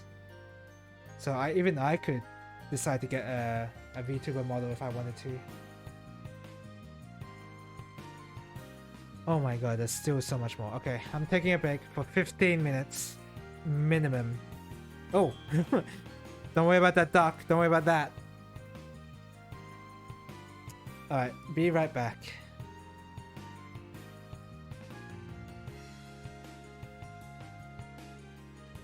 In fact, while I do that, I'll just play this music. Be right back.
I'm sort of back, but I'm just gonna finish this pizza slice before I continue on. Have myself some water as well.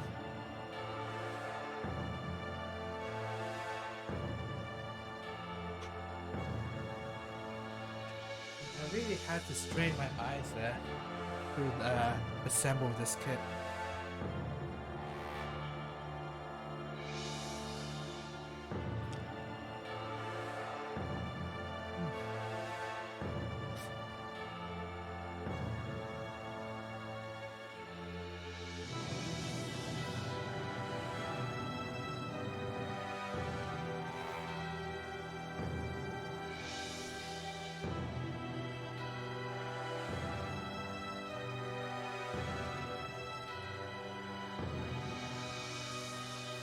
I guess that's the bad thing about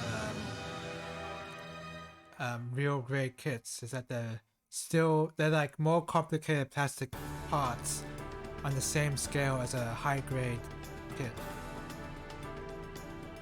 So there's like a lot more to strain your eyes for, which can be annoying.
Okay, I'm back. For real this time.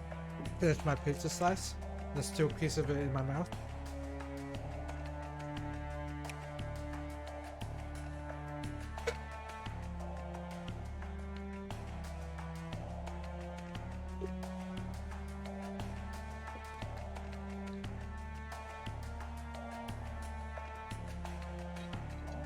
Wow, I needed that water. Oh, took a giant gulp.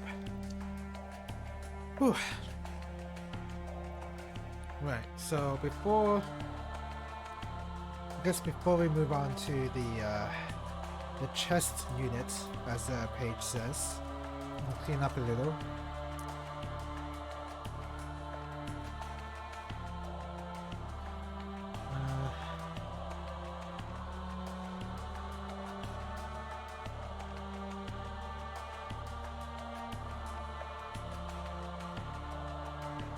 Oh, got the pen.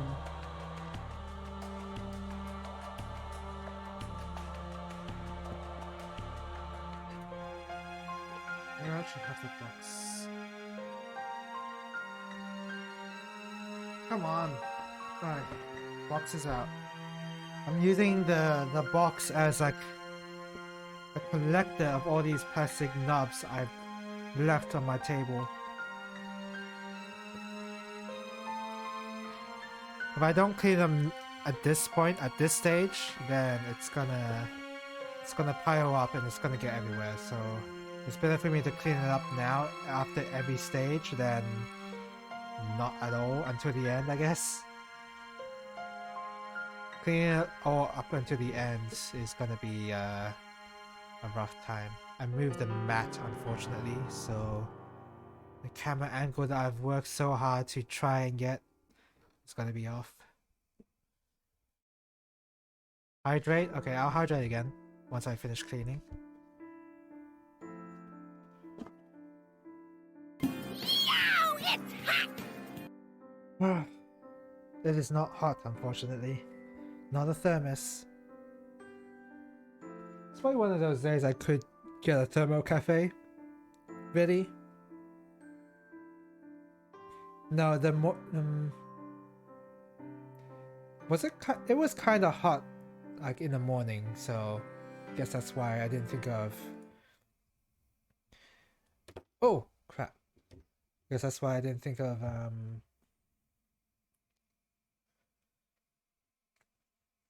boiling some water. Okay, let me adjust the lighting. Lighting's okay. Oh, no, lighting's not okay.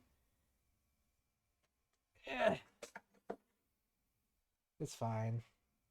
Nothing of importance dropped. I might have hit a hotkey that made me stop streaming, but I didn't, so it's fine.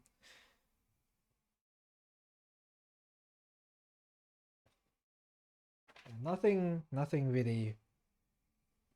So I just have to be careful when I'm adjusting this light, because it's not on a stable position.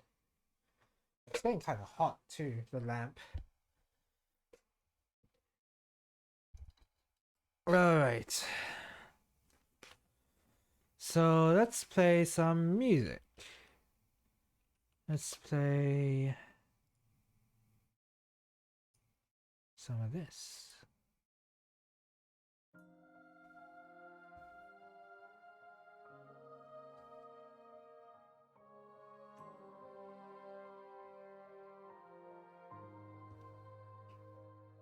Oh!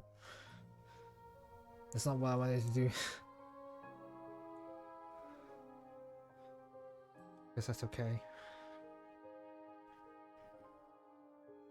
So before moving on to the chest area, I don't really like the warm light.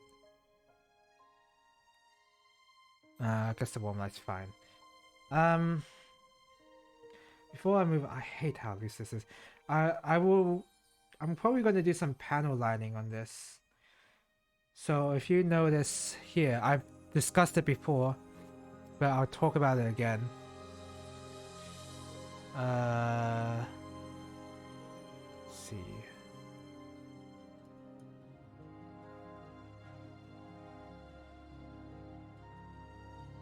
still all blurry. I'm trying to micromanage the focus in this rather than let the autofocus do it. So you see how you can't even really, you can't see any details on this waist part here. Oh yeah, you can see it. You can see how there's like a line right there. Right there. Yeah. It's hard to see, isn't it? So my plan is to bring out the details of that line to make it pop out a lot more. And to do that, I'll just get some gray marker and just like, you know, scribble that over a little. Because right now, by itself, it's really difficult to see. But doing it, putting some marker on it will make it a lot more obvious that there's like a separation there. Oh, excuse me.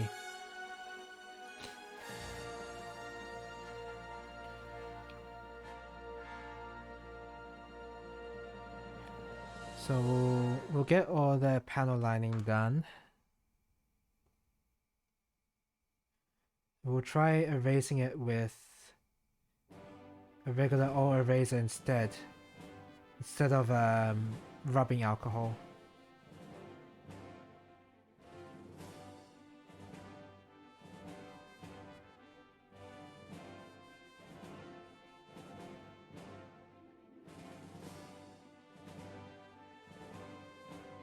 I have to be sure the ink actually flows in between the line and not like outside.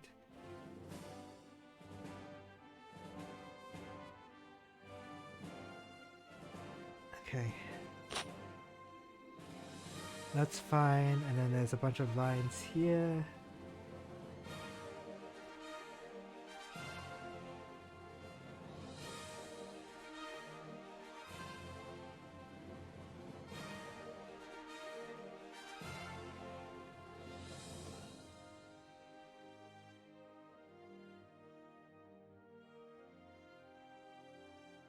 This one will require the cotton bud because it's really hard to reach. So I'm panel lining inside here. It's really hard to reach the inside of that with an eraser. So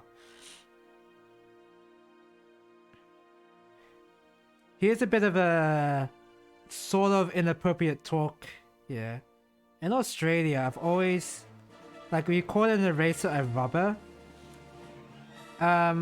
And I never knew how off that sounded until way into uni. Like, I thought that was just like a normal, like, that's what you call that. It's just a rubber.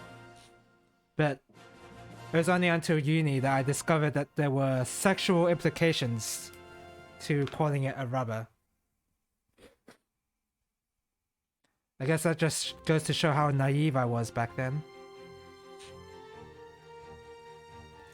And apparently only in Australia do people call it a rubber. That's what I've heard anyway. There's still more market stuff too. Like, I always thought that was such a natural thing to call it. Like, that's just what it is, because you're rubbing out the mistakes you're making. I never made the connection.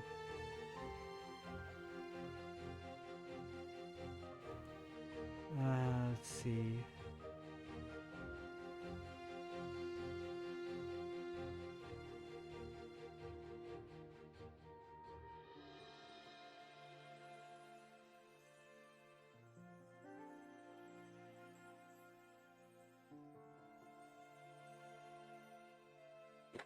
Okay. That should be alright. Now I can erase it.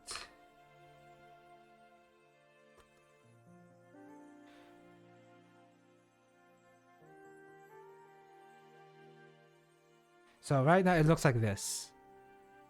Pretty messy, pretty bulky. Oh, the focus is off. Yeah, it looks like this. Pretty bad, right? But once I erase it, it will look a lot cleaner.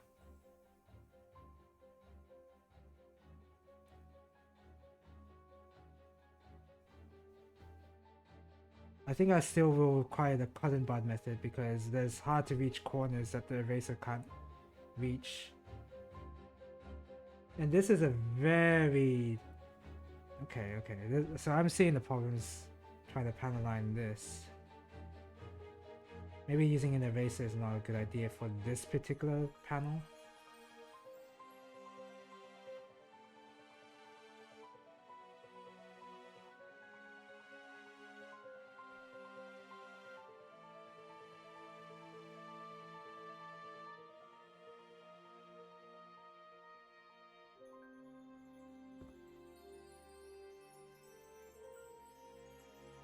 I don't think I filled in the ink there anyway. Okay, so let's try that again.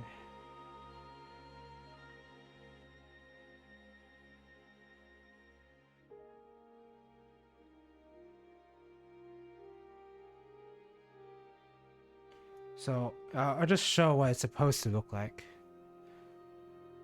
There you go. Autofocus actually doing its work. You see how you can notice the panel there a lot more cleanly compared to last time, how you couldn't even see it. That's what we're aiming for there.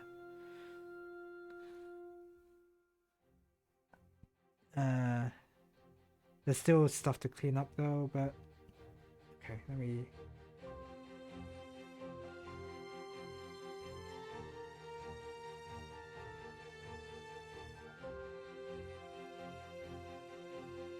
Right. The indents here are very small. So I need to like make sure that the ink is actually entering inside of the indent, not just outside.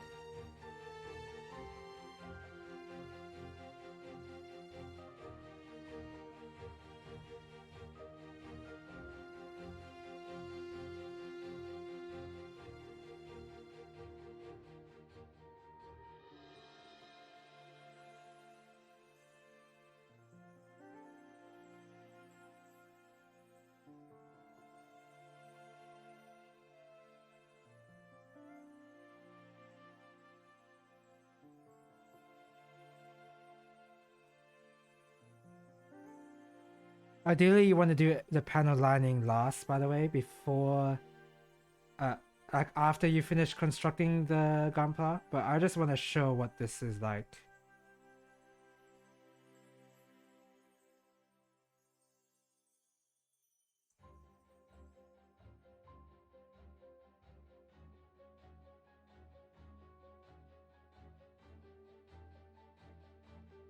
I think if I need to go over it with the cotton bud anyway. Oh no. I think it's still worth using the eraser, even if the cotton bud is superior. Because this way, when I do use a cotton bud, not all of the ink will track onto the cotton bud, so I can make it a cleaner removal.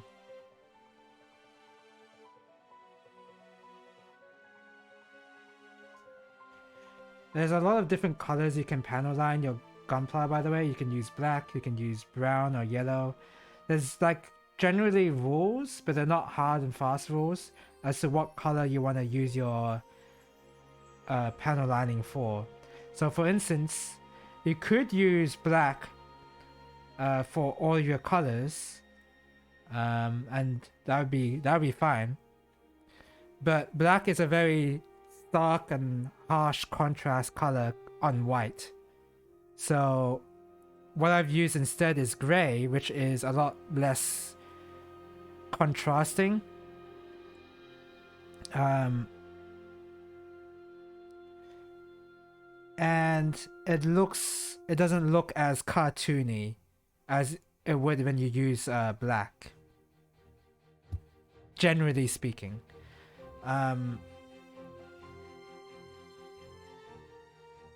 You can still like it. You don't exactly have to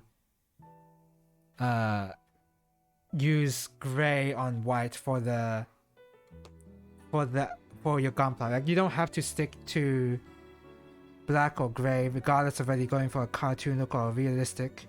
I just like putting it on gray, putting gray on white because I think it looks better than black. That's just my subjective opinion.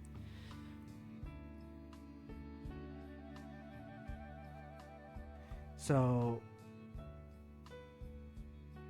there may be like rules that people have made up for like a general look to the panels, but it's still up to you about what you like best in terms of how you color your panels. This is still not consistent. I am noticing that this is very hard to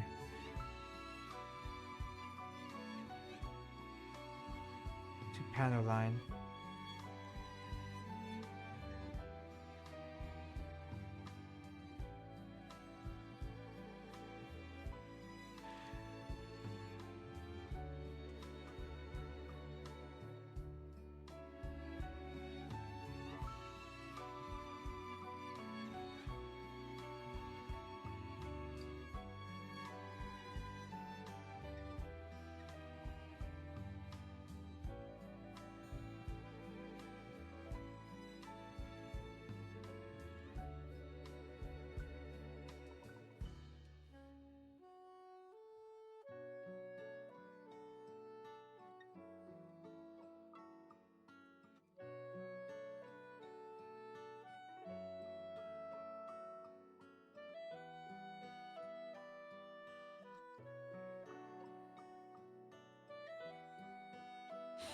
Okay, so now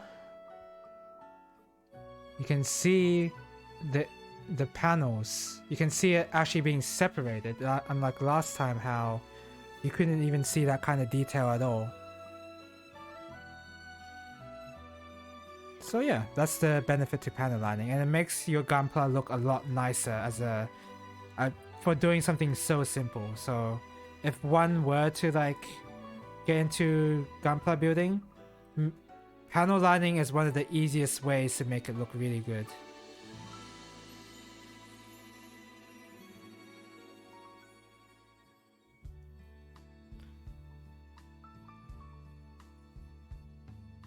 Okay, let's start building the chest unit. Okay, G1, bunch of G1 pieces. Bam, bam. Man, Etrian Odyssey 4 is... I may not like the game too much because of how slow it is, but the music is still outstanding. And the music I was thinking of when I was thinking of like the second battle theme being very Etrian Odyssey. This is the game I was thinking of, not 5. Although 5 can still apply.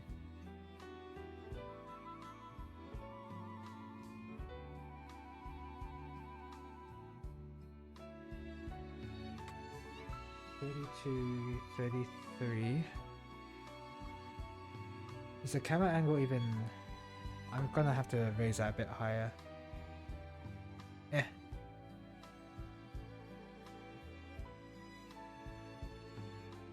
I guess it's fine. Yeah, whatever. If I could, I would have the webcam like directly over the mat so that you could see exactly what's going on instead of my hands like hiding some of the detail of what I'm doing, but there's no way for me to attach a webcam over me right now. So this is all I've got. A9, A12.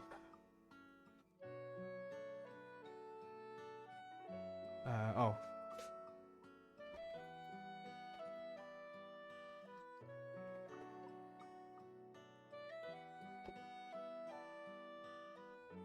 Ugh, excuse me. Oh, I forgot to hydrate. Whoops. Sorry. Sorry, Sofa. You redeemed the hydrate and I didn't do that.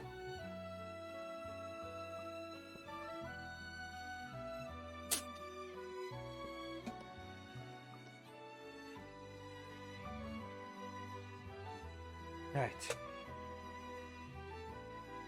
A9, A12.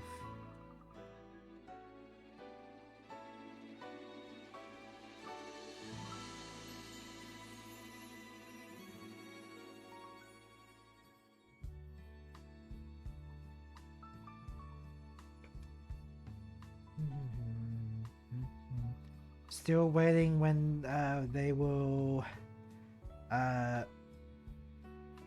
port the Etrian Odyssey games to PC. I'm still waiting on that. Atlas, the company known for not porting their games to PC. Except unless it's Persona. Unless it's Persona, they don't port their games.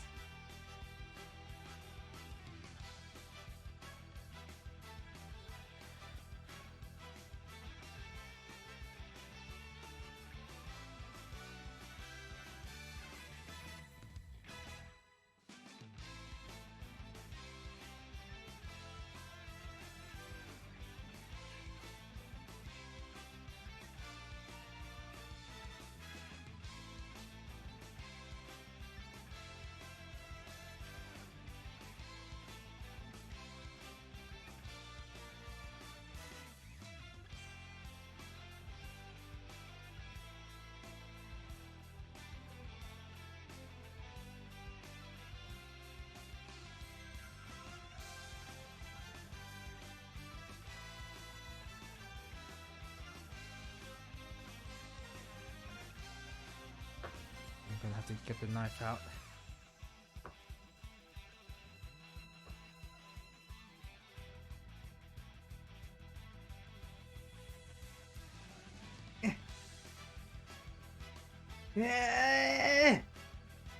Sorry. I don't know why I made that sound.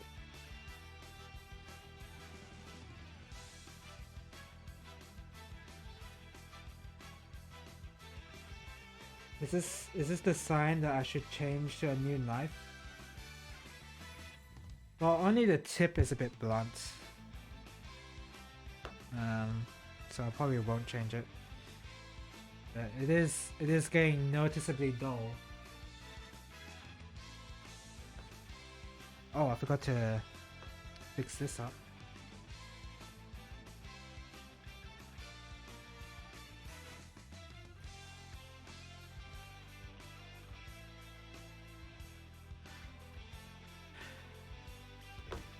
Okay.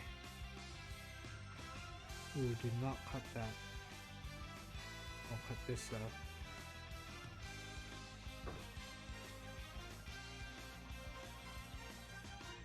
I'll just leave that. I don't want to just leave it. I'll sand it. I'll sand it. Just a bit.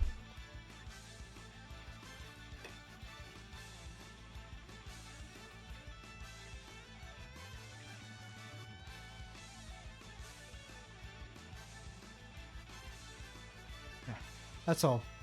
Just like a tiny bit. It was bothering me, so that's all that mattered. Oh, did I not clean this up? Oh, I didn't clean up these pieces. Oh man.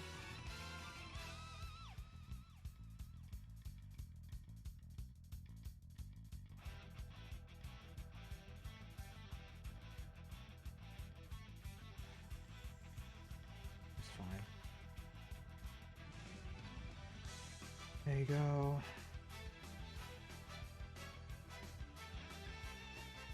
Oops. I cut it off a bit more than I wanted, but it's fine. Hopefully. Yeah, that's a bit... It shouldn't matter, but it might. I hope it doesn't. Okay. So... It was positioned like that. A position like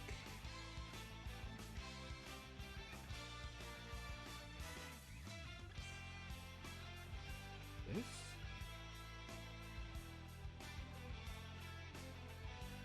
Position like this.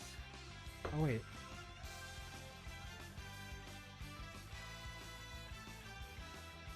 That's fine.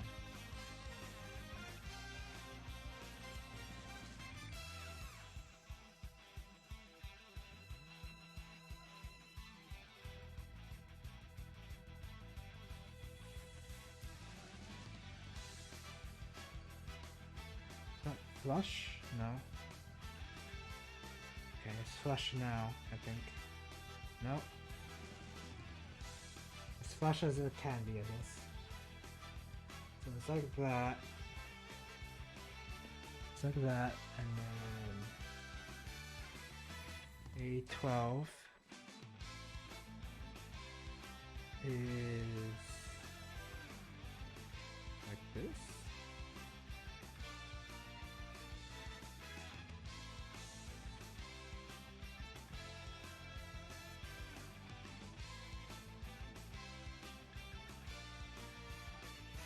It's not going in.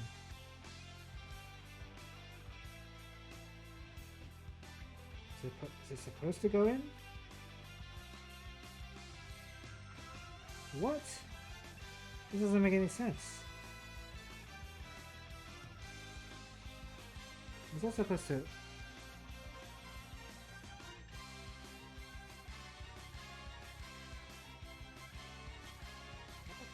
I don't understand how this is supposed to go in.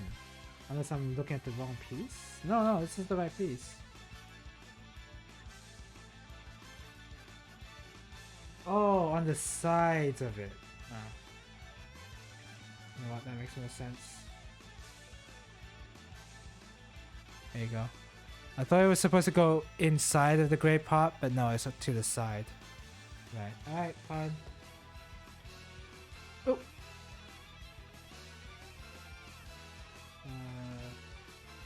Then...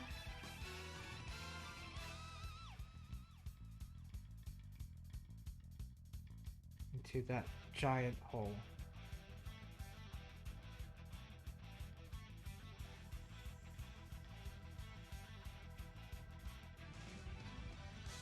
No!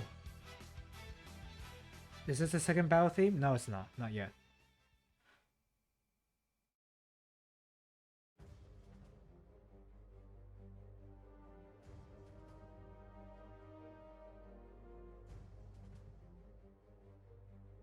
Okay.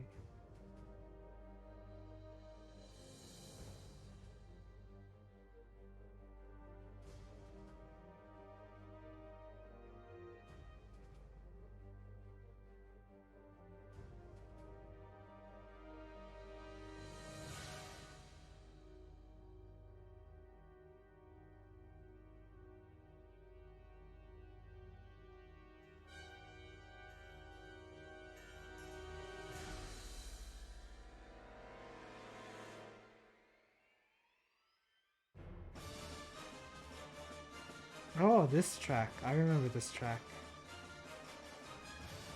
Who doesn't at this point? And if you played Etrian Odyssey 4, then you would definitely remember this track. It does seem like it happens out of nowhere.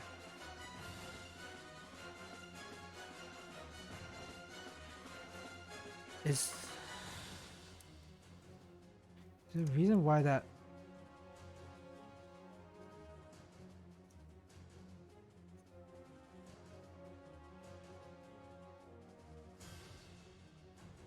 The reason why that goes in so easy is because it's just too big? Okay, well, I don't know. I think the legs are screwing with the focus a little, so I'll put it there. Okay, this seems like this is fine.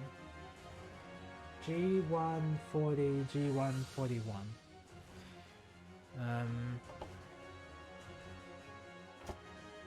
Here. G140 and 41. Oh, excuse me.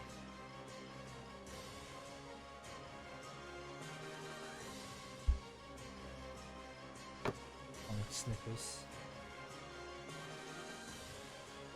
Okay.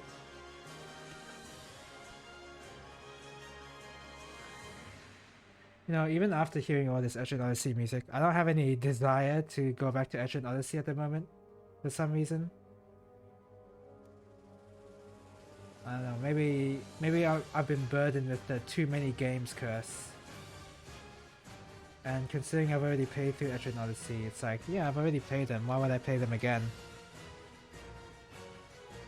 But they are genuinely good games, so some of them are deserving of a replay, like Etrian Odyssey 3, because I haven't really finished that. So I want to do that. Or if I have finished it, I don't remember. So I do want to eventually play that. And to a certain extent, I've already played 1 and 2. To a certain extent. Because of Etrian Odyssey Untold 1 and 2. Being Etrian Odyssey 1 and 2 retrospectively. Or respectively, whatever.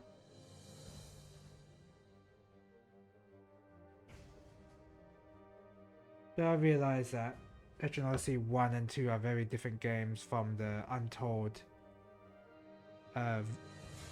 reboots, I guess? I don't know. Who knows what the meaning is between reboots, remasters, remakes, etc. these days? I certainly don't.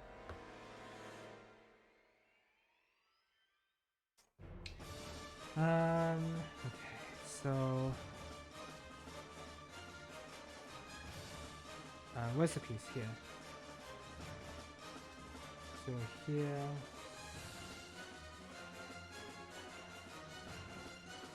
connects through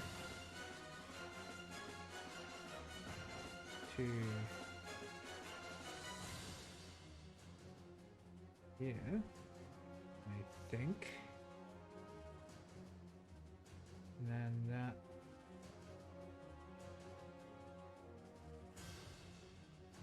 it's connected to here. Okay, nice. Nice. It fits in perfectly. Alright, and then a couple of G pieces. Well, I took like a longer break and it still feels like I've been, you know, sitting here for too long. In a way I have been, because it's already been a 4-hour stream. G2825.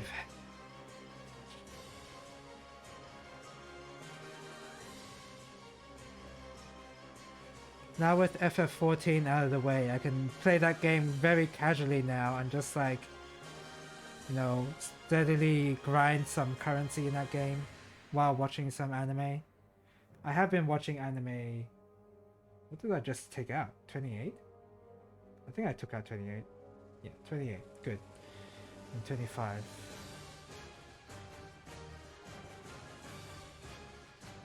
Yeah, I've been steadily watching some anime. Gundam, in fact.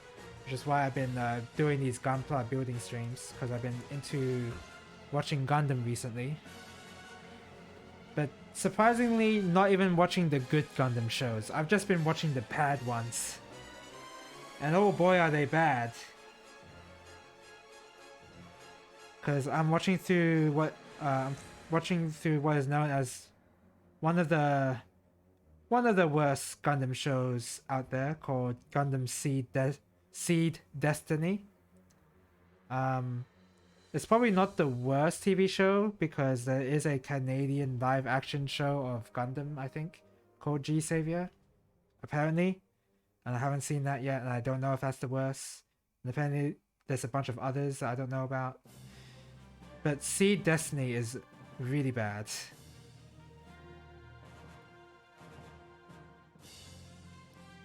I'm only up to episode 7, and I'm already having problems with the show. And it's a, how many episodes? It's like a 50 episode show. It's like very concerning that I've already had problems with it.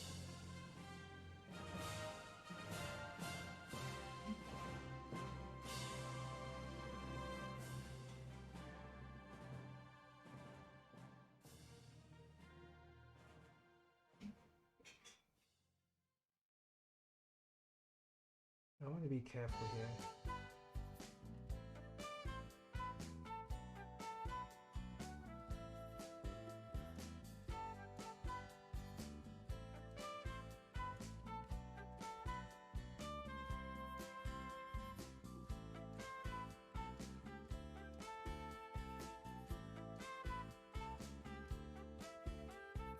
Why isn't it going in? Supposed to go in? Oh, it's just telling me... Oh no, it's telling me something else. Whoops. So that goes in here. Yeah, that's fine. So that's ready to go, apparently.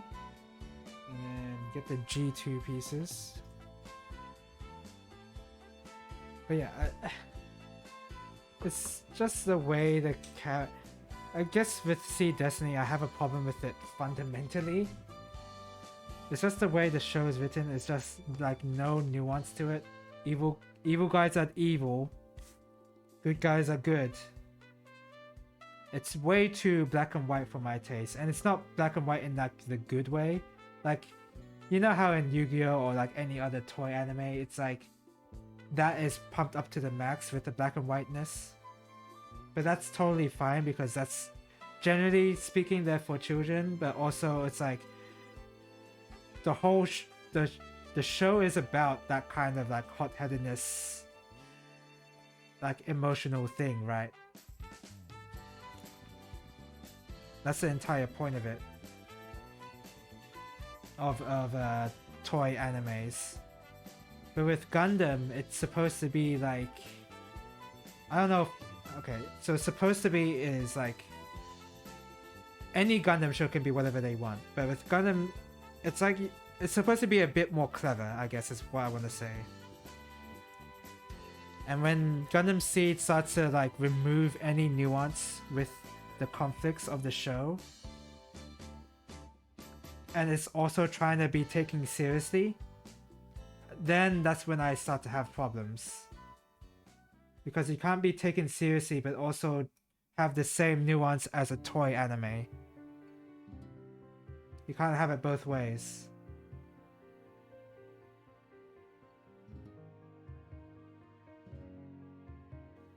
And that's what Seed Destiny tries to do, to a disastrous effect.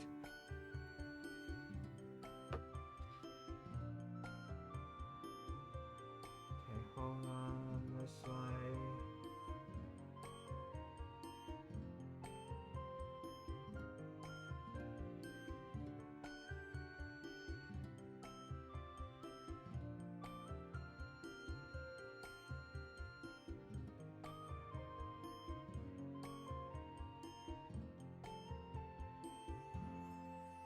Is that all correct?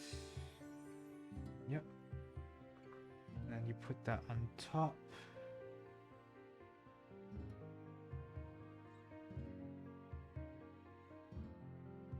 Looks like these are the same pieces, so I'll just put this on top here. On top here. Oh, those are the backpack pieces. That's pretty nice.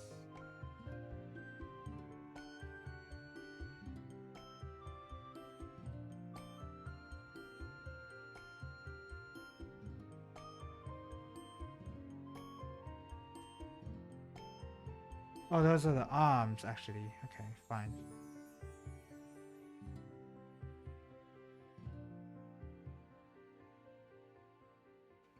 Yeah, I got that correct. Okay, so now there's a couple of other gray pieces. I wonder, does Etrian Odyssey 4 have the FM Synth soundtrack? I don't think so. Considering they were like trying to move over to 3DS and move away from FM Synth. And then they started to get feedback about how fans wanted that type of soundtrack back. I would imagine that's how that would go, but maybe it didn't.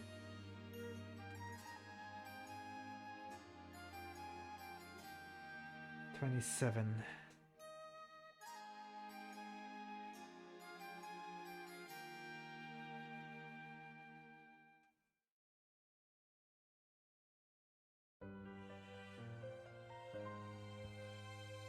How come this, I mean, I guess that is a music track, but it's a very short song. Wonder why the playlist even included that. 26.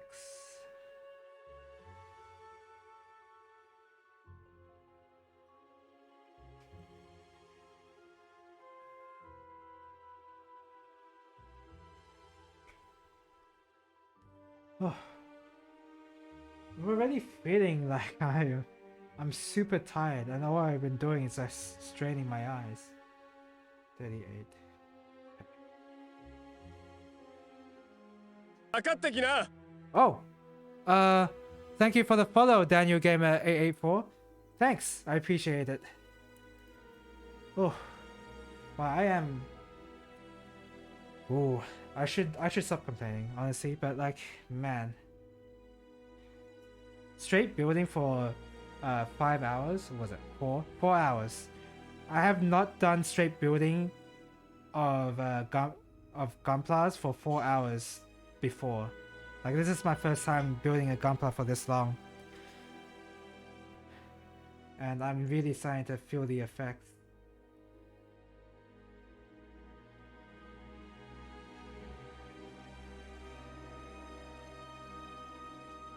Okay, and then...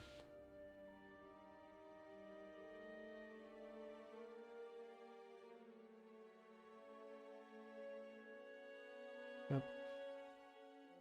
Boop.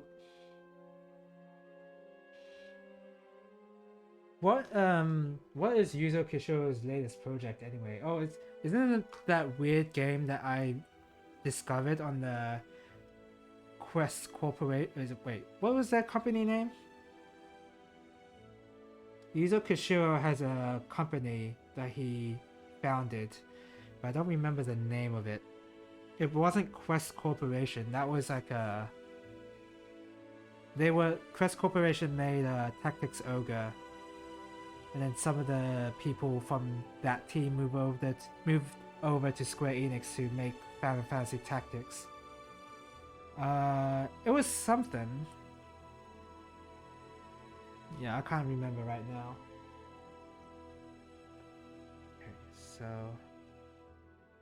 But I think on that website you can discover what Yuzo Kishiro's like latest project is. I mean, you could... I guess on Twitter he also says it, maybe?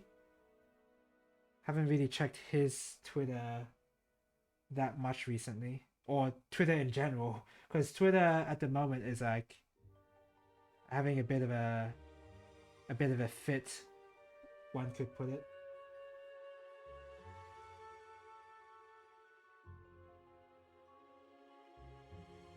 There's a bit of a drama going on at the Twitter.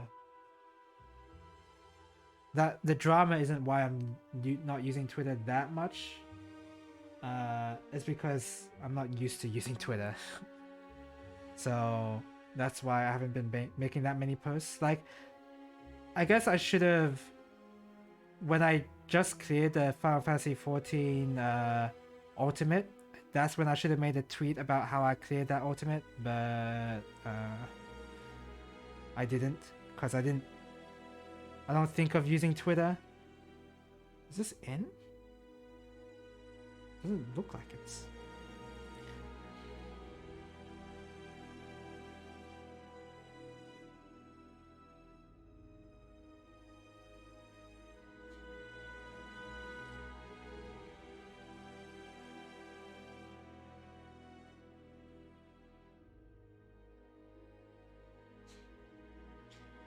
I'm really scared of breaking this plastic, so I'll just leave it be. It doesn't... Like, you can see a gap here. Okay, let me see if autofocus is good. No.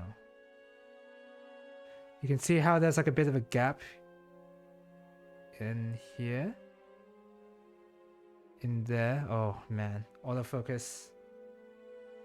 There's like a gap here, and I don't know if that's because it's supposed to be like that, or that's actually a bit like I have to push that in further. The instructions don't really help.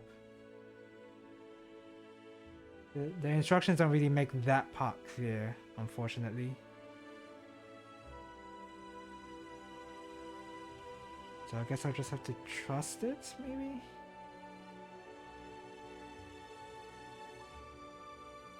I guess I'll trust it.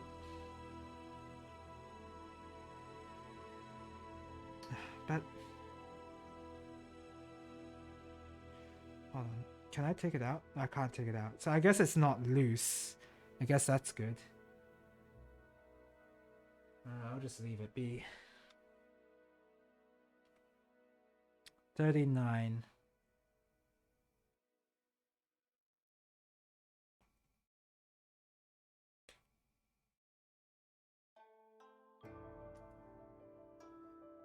And then G2 pieces. 26, 27.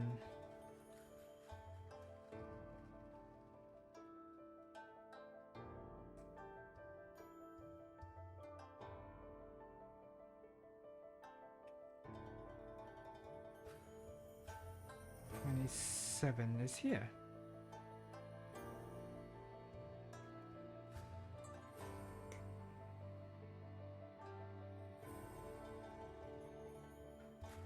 Oh.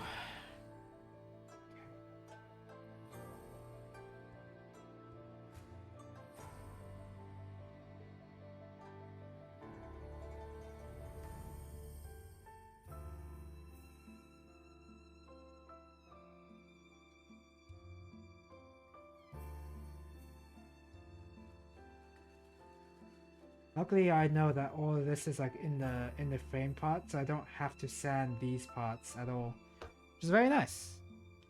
Less sanding means less work.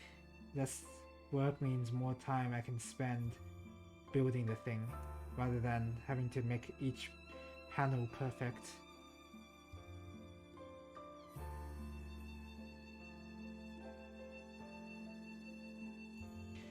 I would not even be finishing the waist part if I had tried to sand every single piece.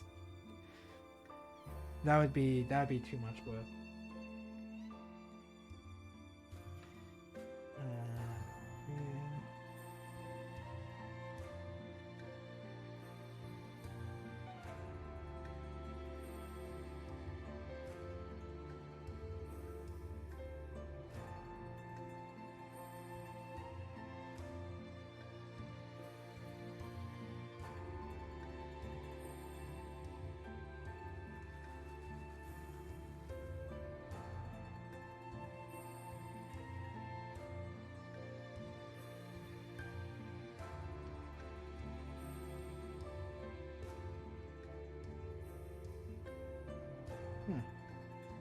Okay, whatever.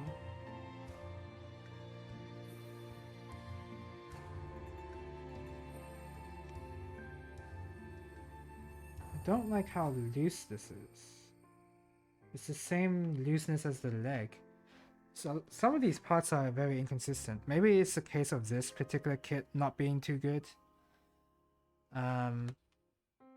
But yeah, it's inconsistent how loose or tight these joints are. That's unfortunate.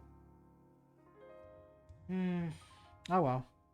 It still looks good, so I probably will have to look into like how to make these joints tighter, maybe. Just so that I get this fixed.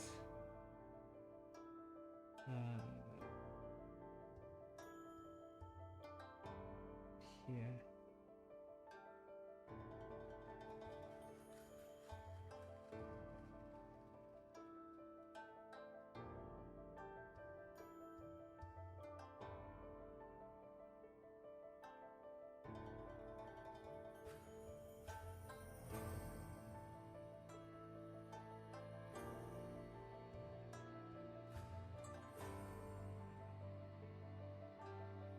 Oh, I put it in the wrong hole.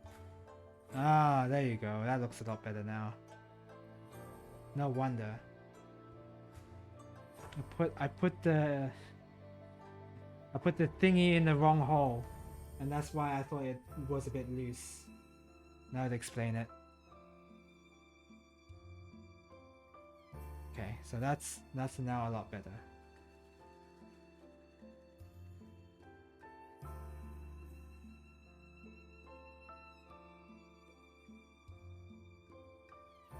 And then they want me to put that in the armpit area.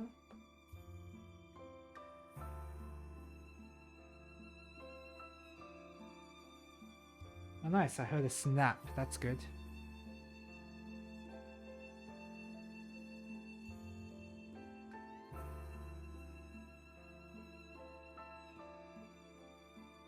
something just moved? Okay, no.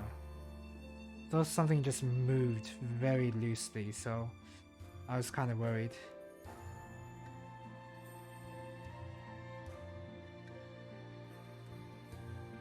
There you go. Oh, these are the backpacks for sure. See how these things are pointing out? These are definitely the backpack verniers. The best looking part of Tallgeese for sure. 24 and 8 on the A sheet. 24 and 8.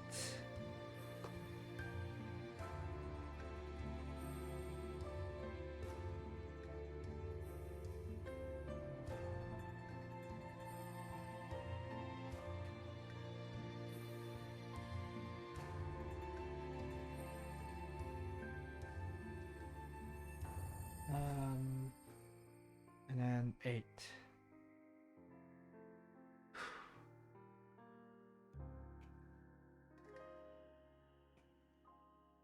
I gotta say, as much as I'm like feeling a little fatigued for building this long, this doesn't even come close to come close to comparing to like how I felt when I played Guru Logichamp last night. The despair I felt when I couldn't solve those puzzles was just unimaginable. Like, that was a lot more depressing than what I'm feeling today, where I'm just like feeling a little tired, I'm fatigued, like, big deal, right? But Guru Logichamp gave me the eldritch horror that you get whenever you read Lovecraft or like, you know, any sort of horror based in like the Elder Gods. That's I felt all of that when I played Guru Logichamp last night. This might be a sanding thing. Oops. I think I will sand it. Yeah, I will.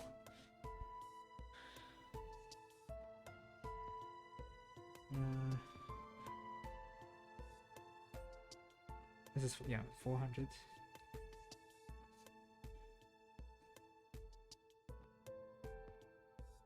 At least I'm making steady progress into building this thing, and I'm not ever stuck on one thing and like trying to figure out how to build this because the instructions are clear enough in that regard.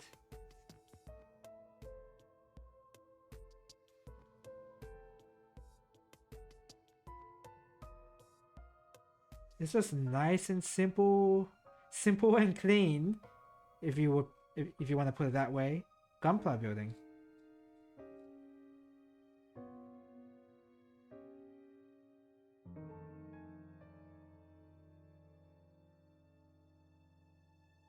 Should be careful not to sand this too much.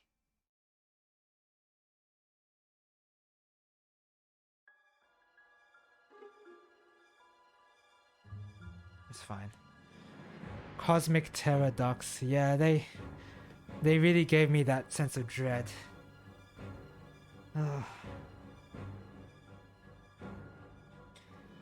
not even joking. Like that was rough, that last stream.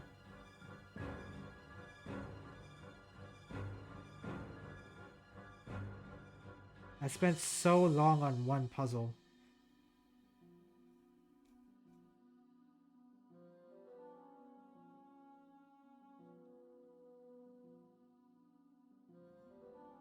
Okay.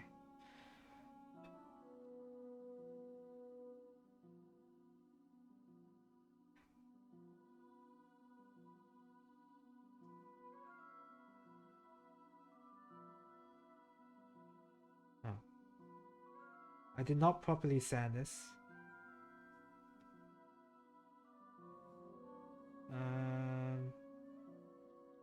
It's okay. It's fine now, actually. Whatever. I don't want to sand it too much.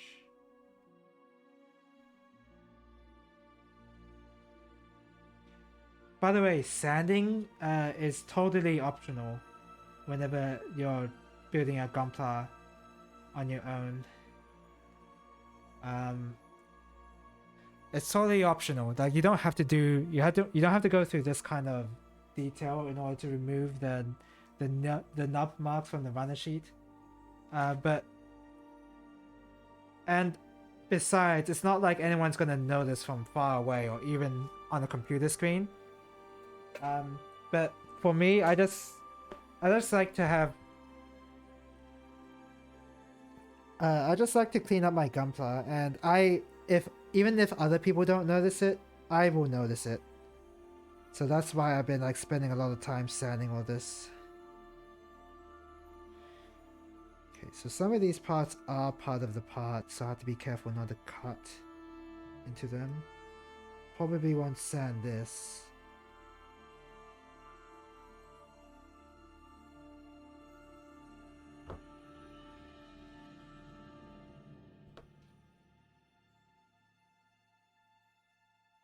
I will cut that up.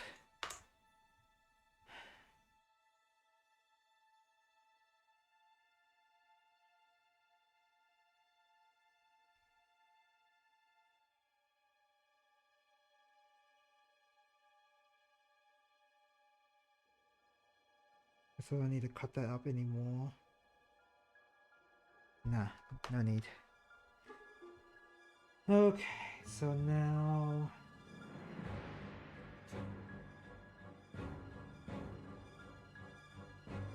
So they're asking you to put this down.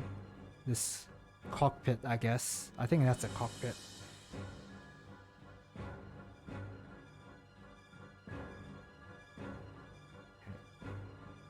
And then... A24, which is this one. Connect it to here.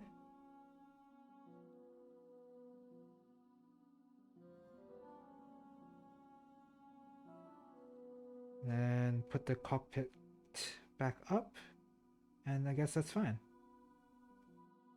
It's a little not tight, but whatever. That's just a cockpit. That's fine. And then this.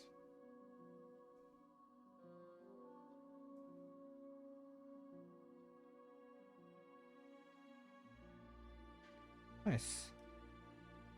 That fits.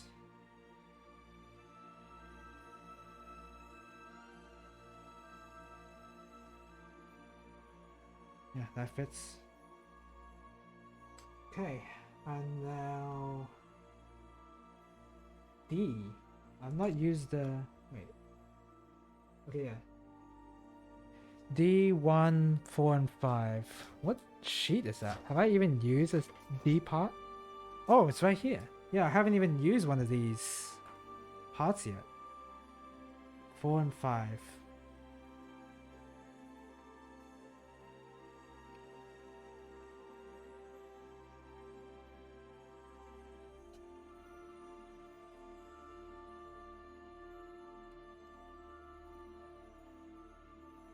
It's funny that I bring up the docks last stream because I am constructing a gunpla known as Tallgeese. You know, related to ducks in some way. It's a pretty funny coincidence. I guess I will never escape the ducks or geese or any kind of water bird.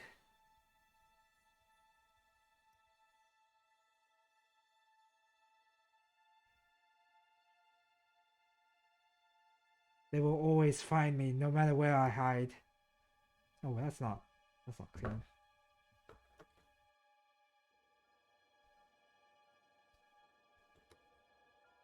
It's fine.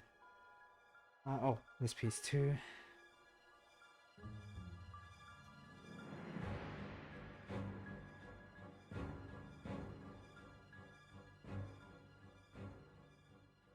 Okay, have to clean that up.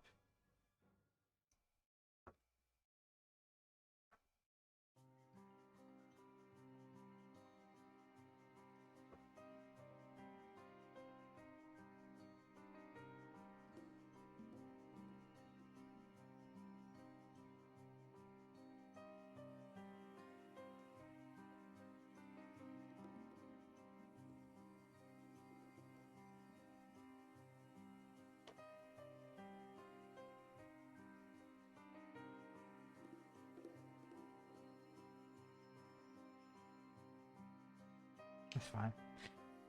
Okay, and then A22. Hi Helix, is that Tallgeese? It is. Is it indeed the Tallgeese? The waterfall will follow. Yeah, they will. The way you use the Exacto knife seems dangerous. It's not very controlled motion. You're telling me. I think I'm relatively safe because I've been mostly cutting away like this, like that, and using a sawing motion is a lot less safe. I have been doing it like this, like a paring knife, which is a lot less safe before, but so far no cuts, and I've been very careful. So then again, I've been doing it very slowly as well, so that's the trade-off. But hey, welcome to the stream, Sadistic Elf. Be careful. Yeah, I will. I'm always careful with the knife. In fact, let's prove that I'm always careful with the knife and put the cap on. I just try to sand it down. Yeah, that's what I do. I use a knife and then I try to sand it down, which I do have right next to me. But I would prefer to cut off a significant part of the pieces first before I sand it. And some of these parts don't require sanding anyway. It's just like the knife will clean it up just fine. Because some of these pieces are not seen. They're not seen on the outside. A lot of these pieces are like inner frame pieces, so if I were to use the sanding files that I have right next to me, there'd be more for like parts that you can see from the outside.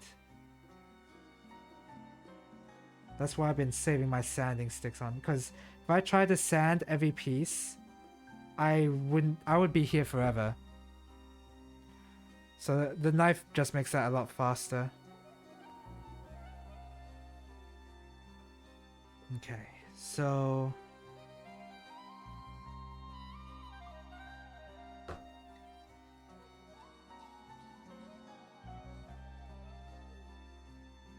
how do you want me to?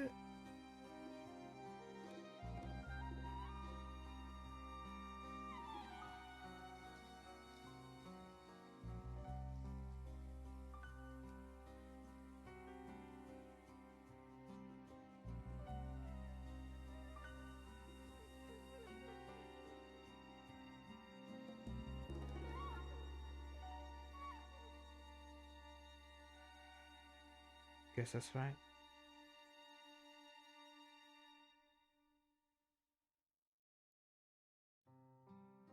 That does not look right.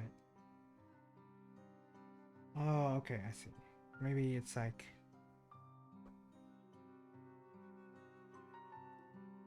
What?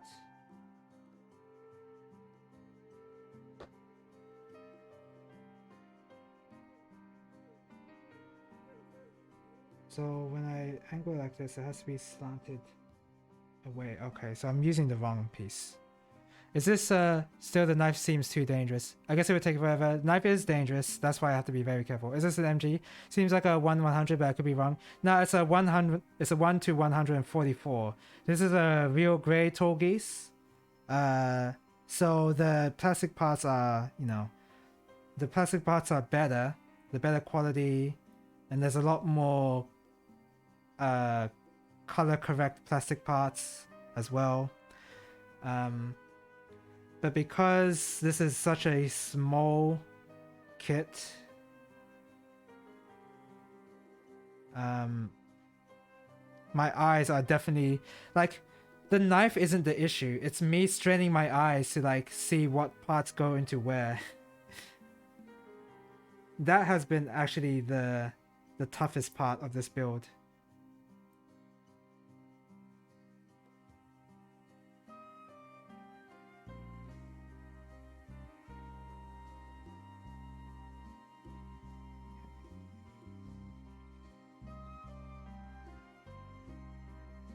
The weird pipe thing is inside. Now I can...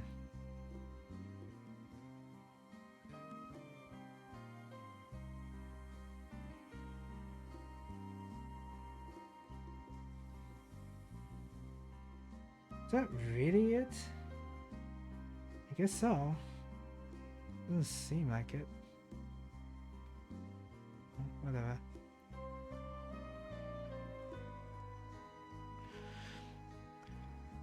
I didn't realize RG was made in 144. It depends on the suit. So for a massive suit, for a massive and well-known suit like the Zeong, that's like a lot larger, and I think that's 1 in 100, I believe. I could be wrong. Not all suits in the RG will be small. I think the small parts make the knife more dangerous in my opinion. Yeah. Yeah, that's true. I never played Gunpla, by the way. It looks fun, but I don't need more crap in my play, so I already have enough of games. That's fair enough. That is fair enough. Me, I have plenty of space, so I figured I'd just fill that in with some Gunpla. But yeah, they do take up a lot of space, the Gunpla, so that's a fair enough opinion that you... Not opinion. That's fair enough that you haven't built any yet. But if it were possible, then I would definitely recommend. I definitely recommend at least a person at least build one, at least one, because these are a lot of fun. And they could just build something really simple like an HG Gunpla, and I think they'd have enough fun with that. I just don't know if that's. I guess that is correct. It looks weird. I just have a small apartment. I don't have a big house. That's fair enough. Like yeah. Oh, am I getting? I am feeling something in my head that's not quite a headache, but it's discomfort. I think that's from straining my eyes. Trying to look at this stuff. Alright. Let's move on. Are you at least a big Gundam fan? I think you might have said something about that last week, but I don't remember.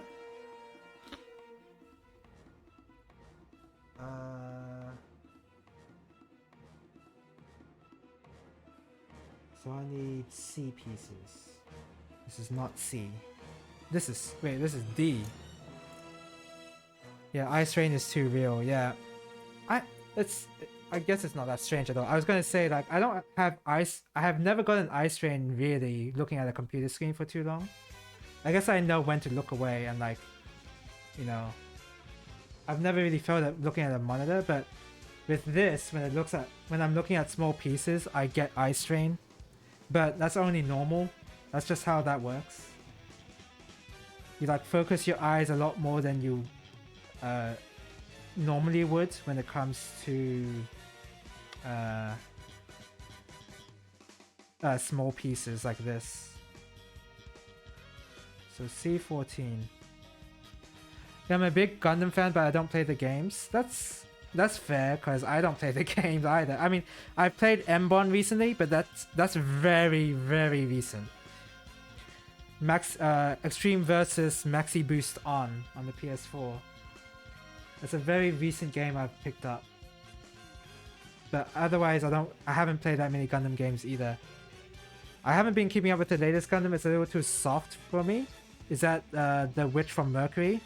I haven't been watching that yet, because I've been watching another. Oh, wait a second. Okay, I did not cut into the piece, but it kind of looked like I did. This is connected so weirdly.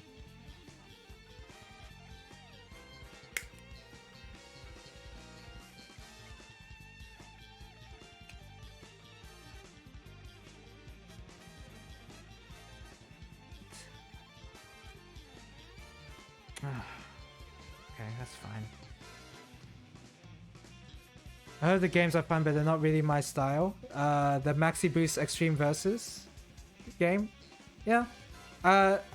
Since I am a fighting game player, I enjoy all the mechanics involving movement and resource management and all that. Like, it really tickles my my game mechanics interest, I guess. Because there's a lot going on and there's a lot to explore, and I like that aspect to that game. But otherwise, other Gundam games I haven't been into. Yeah, I haven't been watching Witch from Mercury, but I have been watching a little known show called Gundam Seed Destiny.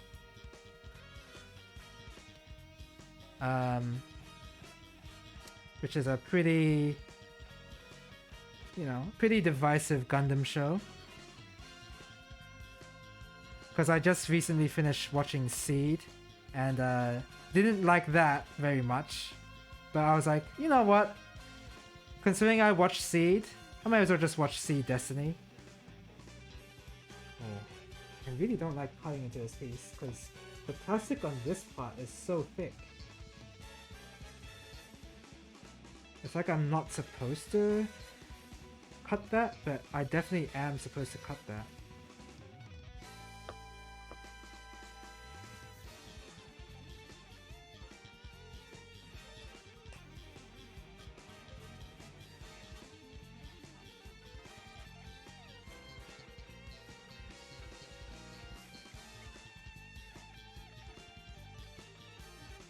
See Destiny and see was special. The characters made my head hurt. Look, I'm only up to episode 7 of See Destiny, and yeah, I'm feeling the same way. Okay, the knife isn't working. That's not a good idea. This is a really thick piece of plastic, and I definitely don't think that's part of the.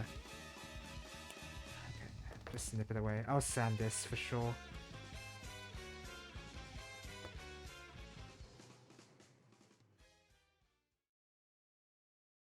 Oh crap. Oh crap. Did I just snip away an important piece? I really hope I did not. Oh crap. That might have been bad.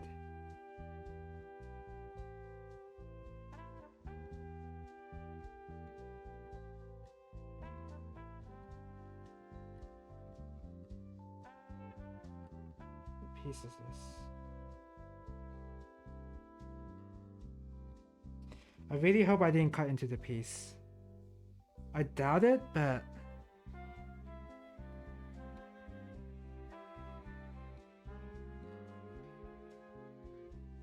I might have.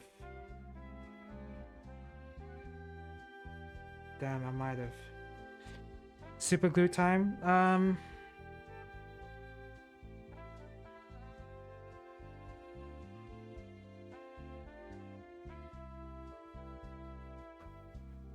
Let me see how this connects.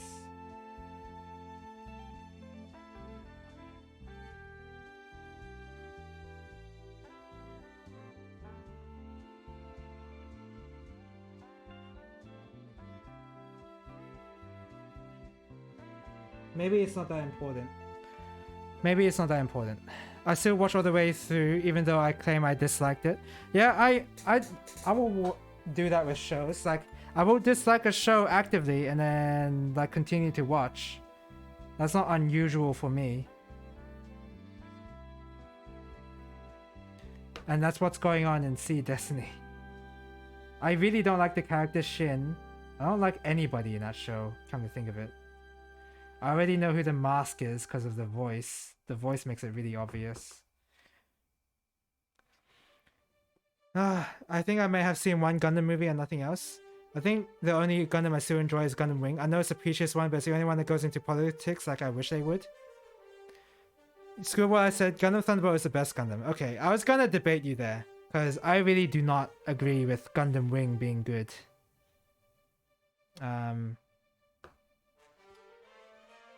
Like, I could see it as like an alright show, but with Gundam Wing, it's... the character of Hero is very confusing.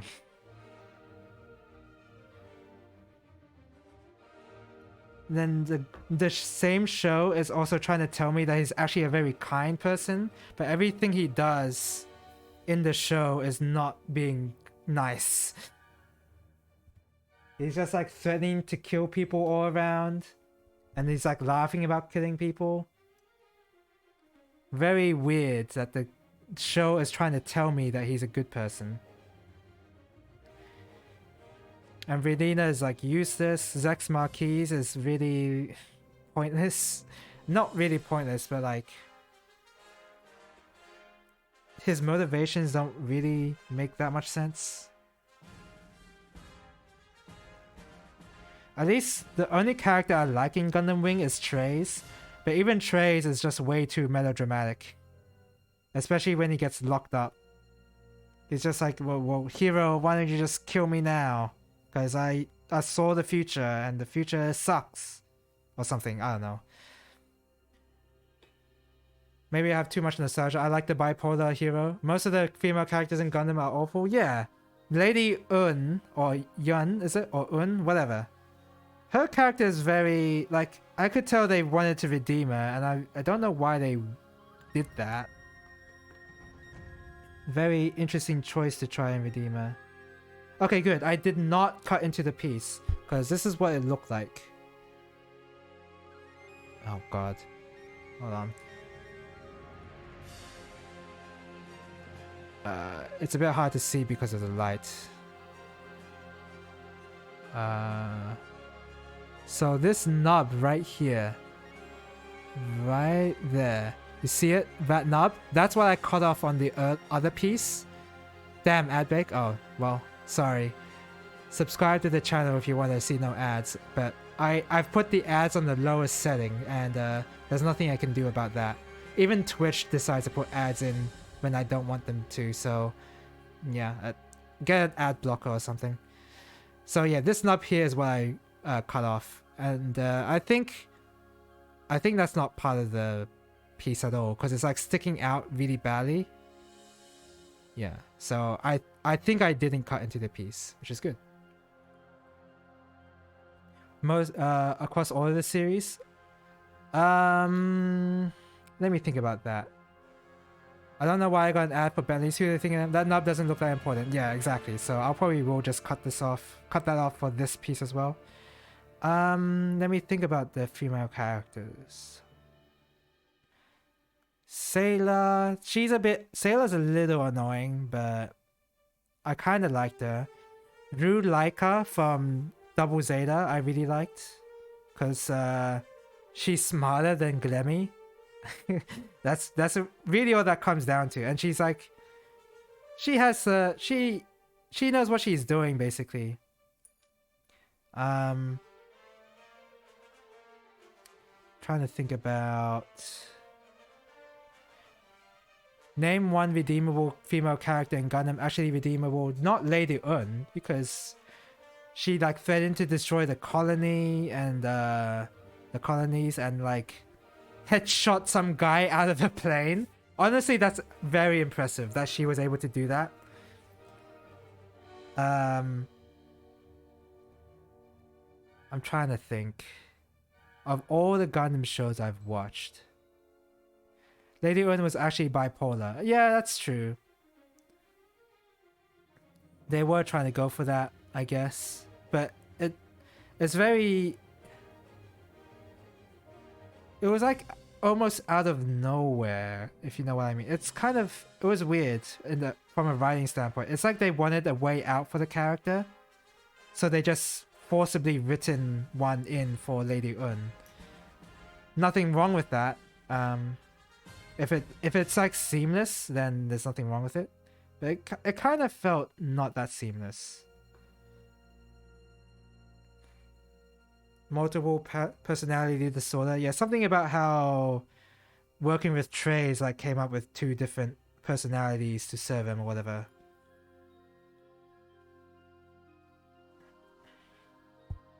Something like that. I hated Rufei. Not as much as Hero, but Rufei was pretty bad.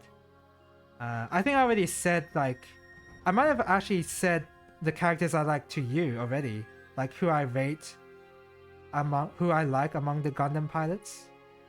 I might have actually said that. Like I put Quatre in first, Duo in Troa in second, Duo in third, Rufei in fourth, and Hero last. I remember saying something like that. Relina kind of sucks. She's like talking all about pacifism, and extreme pacifism to the point where her country is like in the middle of getting destroyed, and she still talks about that. And that probably is like a ideology difference, but I really don't think pacifism means just destroy, just like give up, just give no resistance to somebody who's like attacking you. You gotta have some self-defense. But even Relina's against the idea of self-defense. In a time of war, like a war is going on right now. There are a lot of problems with Gundam Wing, but I can name more problems with the other Gundam shows. I mean, it's hard for me to say because I am currently watching through Gundam Seed Destiny. So any memory that I have of the other Gundam shows is currently being overwritten by that. But 08 MS Team was alright. War in the Pocket was really good. I really like that. I haven't seen Thunderbolt yet, but like I think War in the Pocket and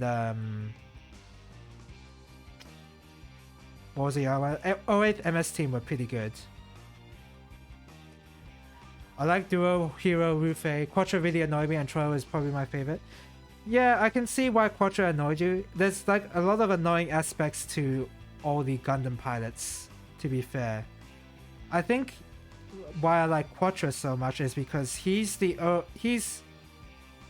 one that's like undergoing the most character development through the entire show. Like he's going through the traditional hero's character arc more than Hero. Like he's like a standard hero at the beginning, and then his dad died and he turns evil thanks to the Wing Zero, and then he killed his best friend Chora while in the Wing Zero, or he thought he did.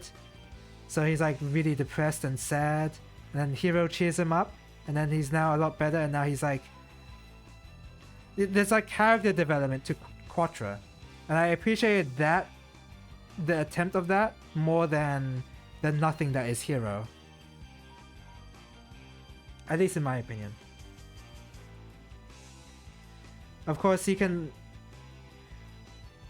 It doesn't matter if I appreciate the effort if it's not executed that well, and it wasn't executed that well, but I appreciate the effort that they underwent for Quattro.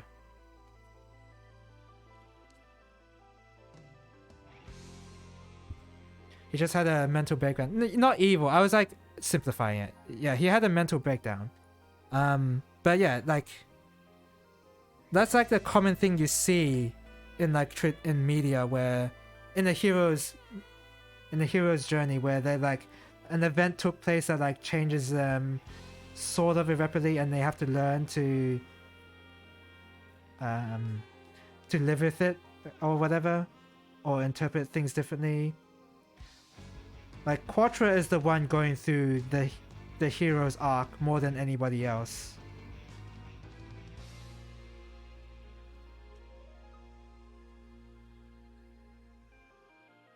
And yeah, Quattro is annoying. Let's get it out of the way. But yeah, I just like the attempt of character development for Quattro. I thought these pilots were less annoying than 00 and Seed Destiny. I haven't watched all of 00 yet. I've dropped it midway through. But you could be right. I haven't seen those shows in a. Like, I'm watching through Seed, and I agree with you. I think the characters in Wing are way better than in Seed. Can't comment on 00, and so far Seed Destiny, yeah, Wing is better. I like Hero's one-dimensional killer aspect. He just really ignored the BS they said about him being a good person. That's probably, yeah. I mean, that, yeah, it's true that he didn't care, and I guess that's fine. it's a little fine that he doesn't care. But a lot of the how do I explain this? The only way I can explain this is like take a character like Zero, for instance, from Mega Man Zero. He's a guy who doesn't care if anybody calls him a hero, but he's very consistent with how he feels towards certain situations and people. Hero is just a little... It's not as consistent as a Zero would be. It's not clear who he's fighting, why he's fighting, like, until Endless Waltz. Like, you do find that out in Endless Waltz, but in the TV show itself, you don't know why. It just seems like he's just a crazy person, honestly. Being a mindless killer was way more satisfying to me than watching characters in Seed crying while wrestling with the fact they've murdered many people. I'm not going to defend Seed here. Seed is still worse. I'm not going to argue that Seed is better in any... Yeah, I'm not going to argue that Seed is better in any way. I'm trying to remember that specific point though. No, okay, so what... It was more like... Instead of the character crying that they've killed a lot of people, it was a character crying that they couldn't save many people.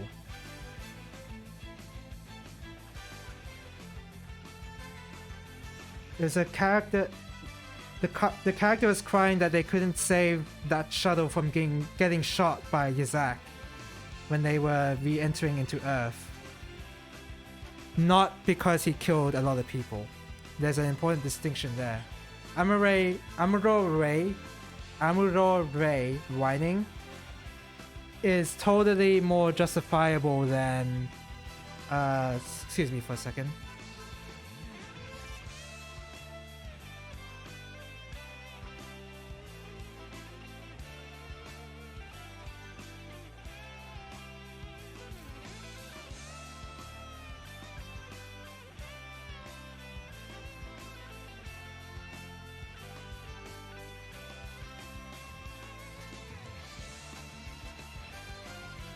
Okay, I'm back. With Amuro Ray, him whining is... I didn't really mind that much because they leaned more to the aspect that he's just a child fighting in the war, and everyone's forcing him to try and go into the Gundam because he's the best pilot. And they just want him to fight and just like continually fight, and he's been losing sleep over it. Like, there's a lot more scenes that explain why Amuro is whining.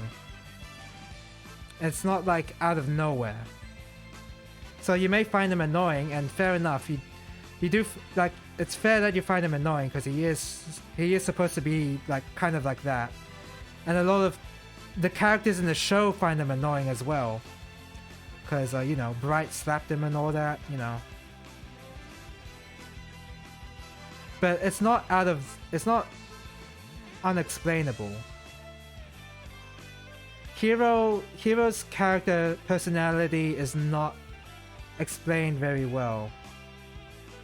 Because they don't really show why he's fighting. They don't know why. We don't know why he's, like, why does he not kill Velina later on, even though he keeps saying that he will? Why does he bother saying that if he won't kill her, for instance?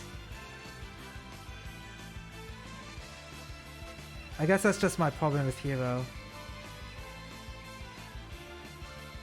Hero fights for the colonies.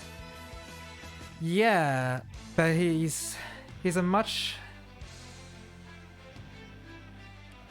It's... okay, how do I put this?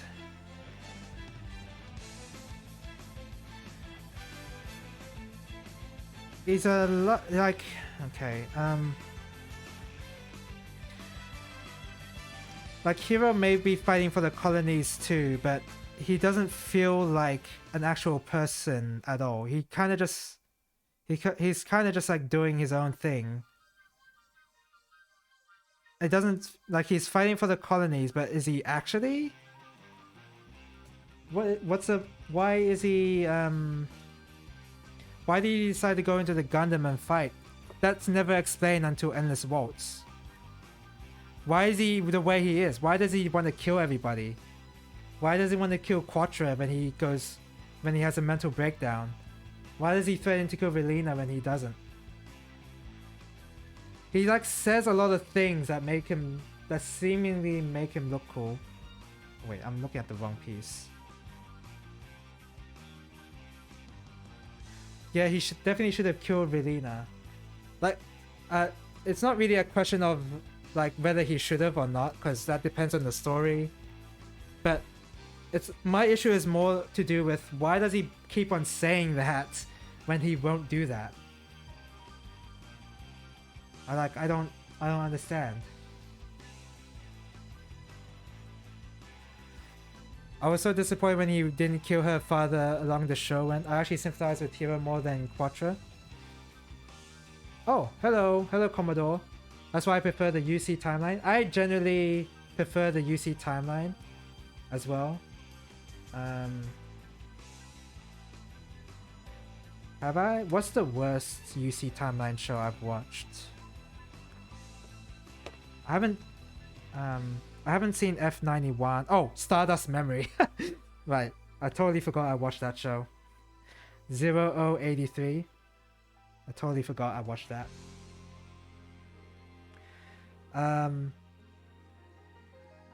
Yeah, I generally prefer UC. But that's why I'm starting to get into the other shows that are not based in UC, like Wing and Sea Destiny, to see if I like them or not. Unicorn was okay. Oh, Unicorn, yeah. I didn't really enjoy Unicorn that much either. How does this go? Oh. Did I put it the wrong way? Wait, did I? Oh no, I didn't. Okay, good. I didn't care for Banager Lynx. He was kind of like an average character. I didn't really... There wasn't really anything like offensively bad about him. Or like that confusing. With... sorry to bring up like Hero, but like... What he says and what he does is very... Not what he... Like, it's very different between what he says and what he actually does. For not much reason, and they don't really explain it any further than that. And I guess I got a little offended that the show was trying to tell me that he's a good person. The show itself wasn't like... It felt like the show was telling me, not the other characters in the show, that Hero's a nice guy. Unicorn was one of my favorite. There's nothing wrong with that. Because Unicorn was alright. Like, the music is good, the animation's really good. The story was pretty alright. I guess I didn't really like the twist that much, but... Like, it was alright. Nothing offensively bad about the show. Which I guess is a... I don't think that's a good thing to say with regards to a show, actually. I think the only UC pilot I liked was Camille. Camille's a boy's name? Yeah, I understand that reference. The only time I see a cognitive distance with Hero is when he doesn't kill Relina. Other than that, he's pretty consistent. He says he kills Quattro. What about that? He said he'll kill Trace. He says he'll kill Trace before he got onto the Epion. And then he doesn't. And after the Epion, sure, you could argue that he got like... He saw some stuff when he was piloting the Epion, so he didn't kill Trace after that. Fine. But why is he... Also, why is he the only one that can be in the Wing Zero without being that much corrupted compared to everyone else? Even Zex Marquis got like... He got a bit corrupted by the Wing Zero. I don't know why Hero himself is that special. He ended up not having to kill them. I mean, you can change your mind. Fine. Wait, where am I up to? A7 and A2.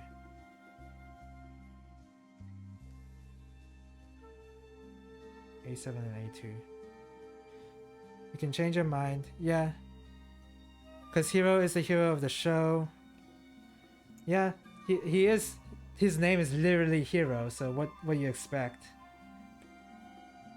I wouldn't say it was a perfect show with perfect characters. There are clearly plot holes in all shows. I'm not debating that. I'll definitely, if there's a plot hole, there's definitely plot holes in the original UC timeline, but there's a lot when it comes to characters. I feel like there's less. In terms of overall story, probably.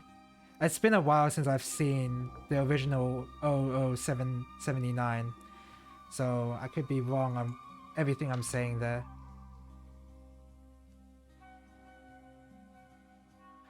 I prefer Hero to most Gundam protagonists. I like Judao. Judao?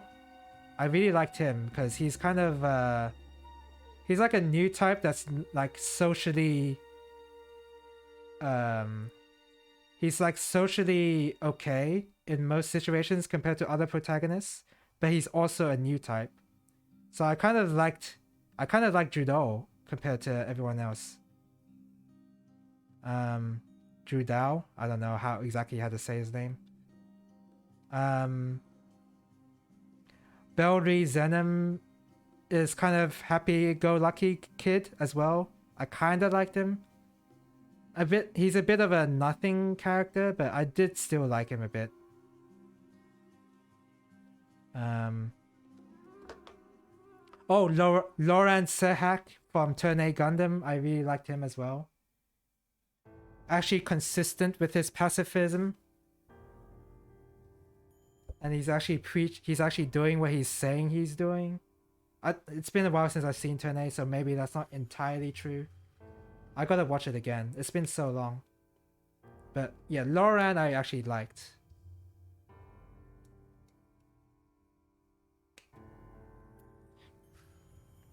I was less concerned about individual character development and more interested in world building.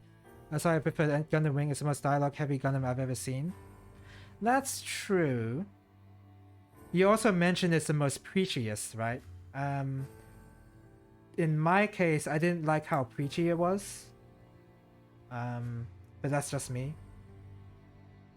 But because it is definitely very dialogue heavy, very preachy. A lot of characters telling you certain ideals. A lot of traits trying to say why robots are AI controlled robots are bad to use in the war instead of regular people. I remember that much.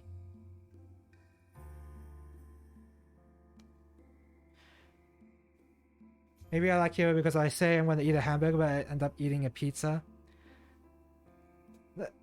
I just have an issue with him just saying that out loud to other people. Like, change your mind in your head, but don't just like say it out loud and then not do it. I don't know, but like he's saying out loud to other people, not just to himself.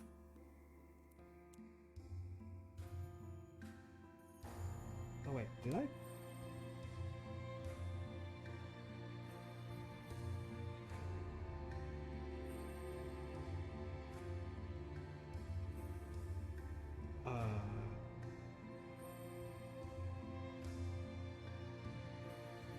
Yeah. I don't know. I don't know why I got confused there. I shouldn't have gotten that confused.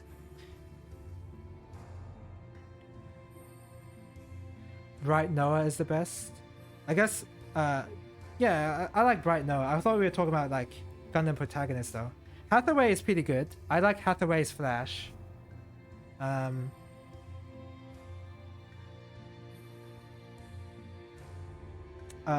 Well, the character of Hathaway is certainly very annoying and a massive brat in Char's counterattack. But I thought he is like, you know, very measured person. A lot more mature, a lot more realistic compared to Char's counterattack.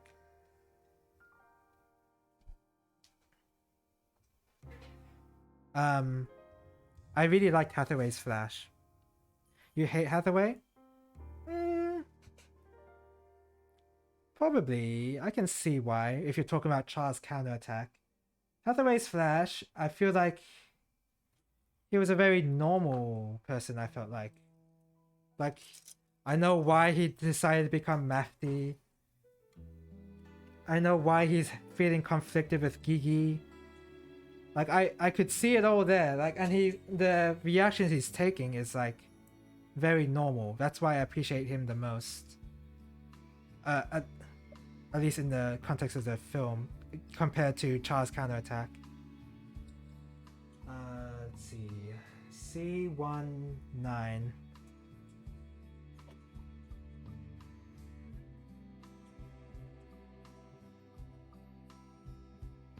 Right now is a good character. He's very redeemable. He's basically unquestionably the hero in all the UC shows. Hathaway should have been killed. So many characters in UC that they died needed to. Maybe. In Char's counterattack, you definitely felt like he needed to die. I can feel you there. He was so annoying in that movie. But in context of Hathaway's Flash, I felt like he's a great character in that film only. Gigi's feet just brainwashed. Yeah. That's one part of it that he got brainwashed by.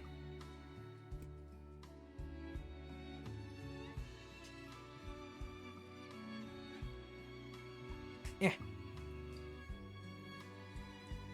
12.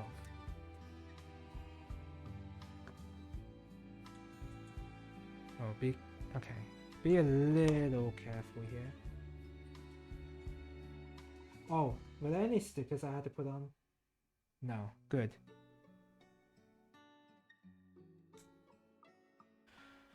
Okay. But I think we can all agree, like, as much as we have these different opinions, I think we can all agree that Seed Destiny is not good in terms of characters or, like, you know, even story. I'm currently watching through that. That's why I brought that up, Commodore.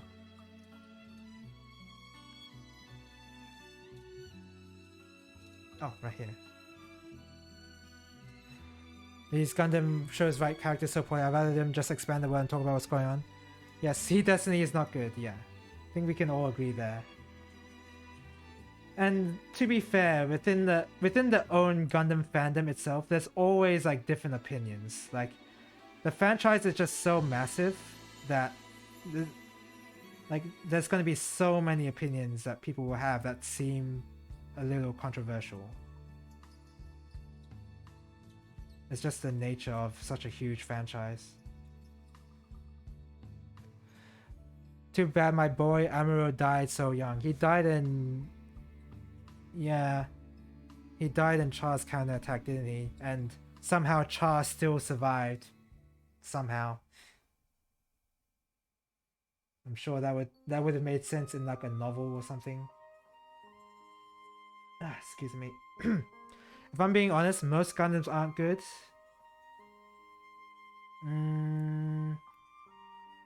Yeah? Maybe. It's so hard for me to try and remember because I am currently watching through the not great Gundams of the story, in terms of story. Like Seed. So I can't exactly remember a lot of details, but Reconquista in G was alright. It was really rushed though, especially at the end. And I could tell that Tomino wanted to expand on more details on the world, but he couldn't.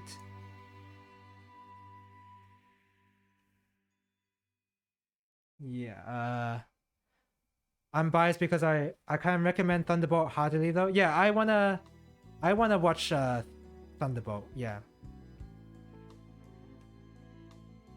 I haven't seen that yet. War in the Pocket is really good. Like I've been watching a lot more old shows than I have like the newer ones. Okay, this is not going in. Why is this not going in?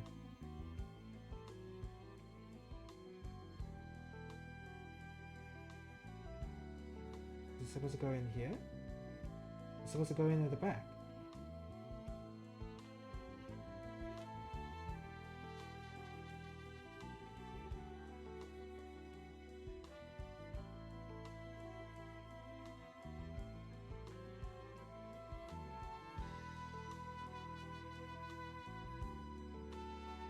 Oh, is it because these things are in the way? Oh, it's because those things were in the way. There you go. It's in. I've been biased because I watched 00 more recently. Yeah, I can imagine. Both MII and CCA. Char and Amuro? No. Did you forget the full frontal character and Unicorn? That's Char. Iron Blood Orphans was not good. I've also heard that. Yeah, I've heard that Iron Blood Orphans was not good. There's a lot of memes being made in season 2 about something, but I haven't paid attention to that. I watched season 1 and I liked it. It got me into Gundam at the beginning, but in terms of the show itself and as a retrospective, then I don't really think it's good. Full Frontal is a clone? Wait, what? He's a clone? I thought he was actually just Char. I didn't know he was a clone. Where did you get that info? Thunderbolt is really good, but it's an alternative timeline in UC. I've heard about that as well. Because it seems like there's like a lot of things in Thunderbolt that doesn't make sense in the canon, apparently. That's what I've heard. Again, I don't know, because I haven't seen it or read up any information about it, of what it's about.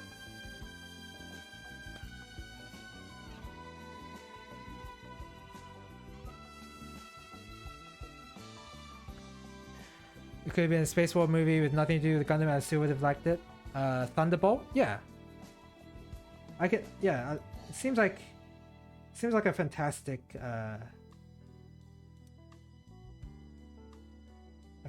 film, or fantastic whatever it is, OVA, whatever. Who knows what it is at this point? It's probably film.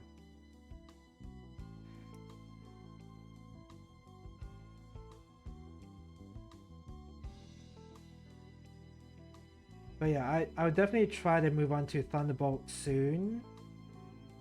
I probably will try to watch F91 after Sea Destiny, as well as Victory Gundam, because I've missed out on those. And I wonder what those are like.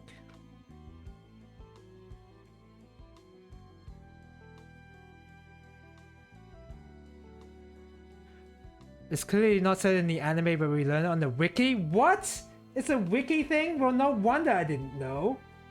Because I only watched the OVA and I was like, okay, well, this guy's a Char.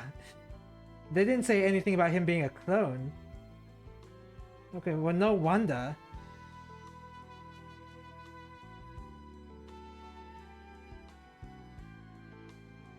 The anime really made it seem like he was just Char. I guess the timeline wouldn't make sense if that would be why you would question that he's actually Char. But I don't really pay attention that much to like whether this like fits into the timeline perfectly or whatever. I don't really pay attention to that. I just assumed that he was just Char. It's the OVA that made it into films also. Yeah. I didn't feel that way about any other Gundams. Gundam does tend to not... They tend to try to be a bit more on the dialogue side. I don't know what I'm trying to say. I can't... Okay, I'm gonna retract that point, because I can't say anything until I've seen Thunderbolt. Because I don't actually know what that even is about. So... But I will say again, I enjoyed OMS Team and War in the Pocket. I thought those were really good.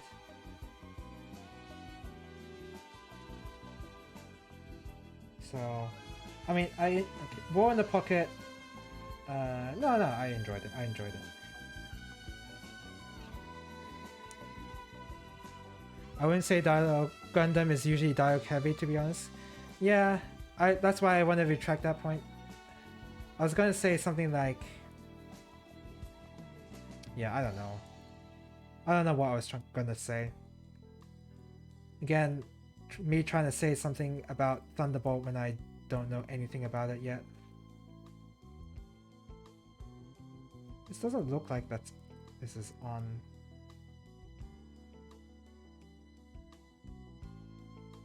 Property.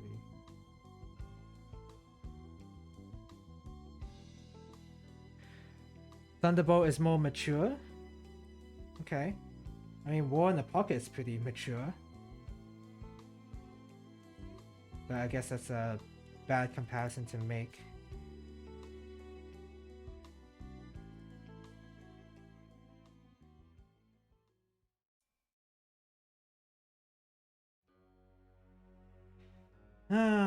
It's gonna be tough to pull out.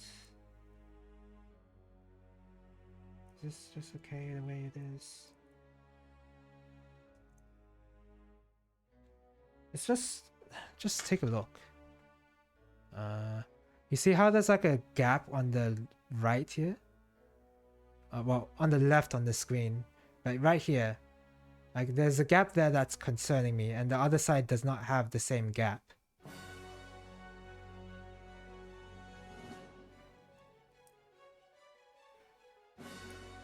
It's a big Leo you have there. Apparently this is a modified Leo, just made with Gundanium alloy, which I still think it's really dumb that they named a material called Gundanium alloy, but that's whatever. Okay, I fixed it. Just a bit more pushing.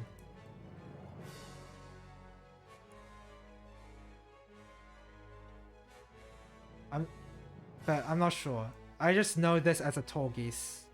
The Leos do look a little different.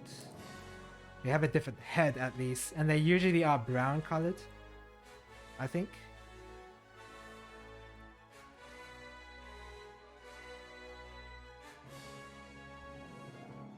Oh crap. Snap that back on. Snap it back on! What are you doing? The leg is like... Come on. Why is it not coming on?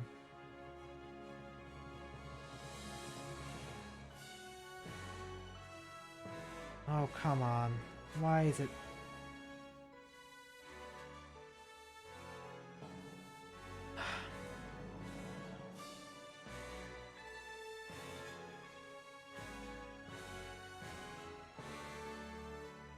The Leo were made from his grandfather. Yeah, they did mention something like that. But yeah.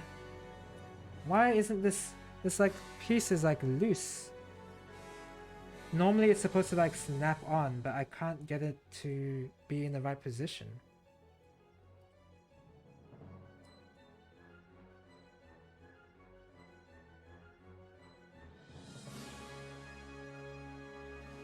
The heck? What the heck? It's supposed to just go on easily. It did last time. Oh, there you go. Jeez.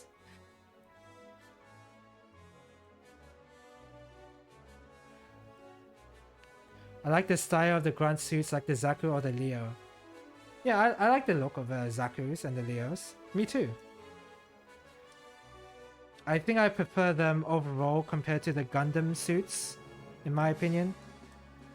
Although I do like the Ring Zero look. I don't like how it has a huge ball in its chest, but that's beside the point. What I like about the Wing Zero is that it has giant boosters on its back. I like that part.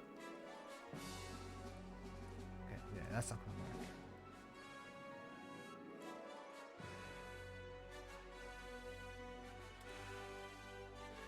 So, look at that. And it's standing on its own too, great! always dislike the grunt suits until 0-0. The flags look good. Really? You dislike the grunt suits? You don't like the AC guy or the Rick Dom or the Zaku? None of those? The Zeong? I like the Zeong a lot. Oh, you're talking about the grunts though. So Zeong doesn't count. What about Char's red Zaku? That's just red because it's just 3 times faster. Union flag looks like baguette. I was never a fan of Zaku's, unfortunately. I never understood the appeal. It's because...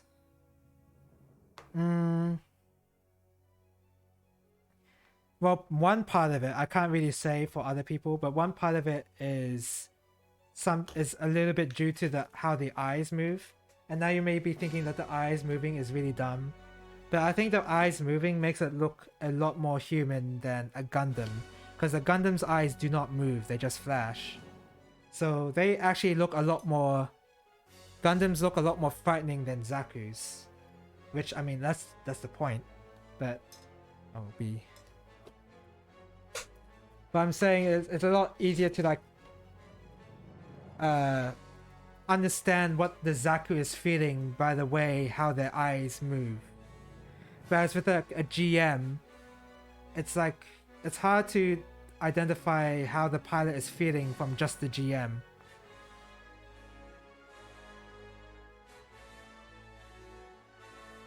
Because, well, generally speaking, the GM is just like cannon fodder. Like the suit's designed to just die, so it's probably a bad example.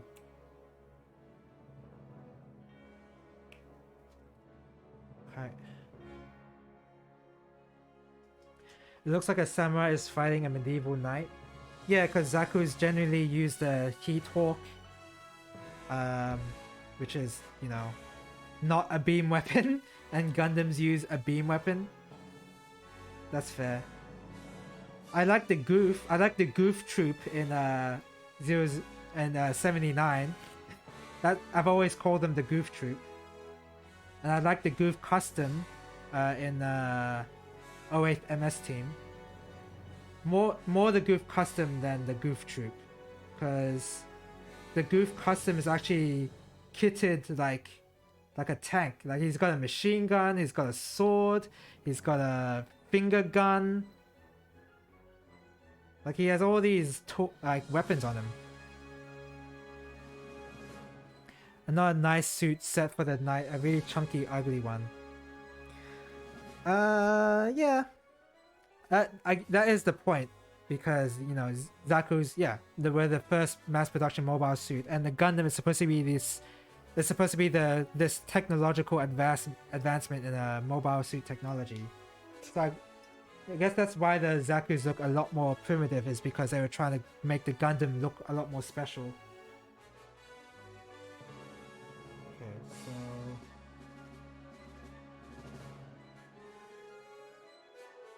What? This 90 degrees.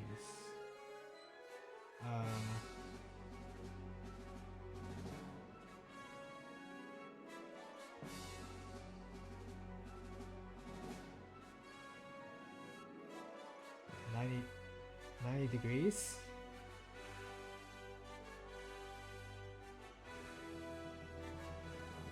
This one.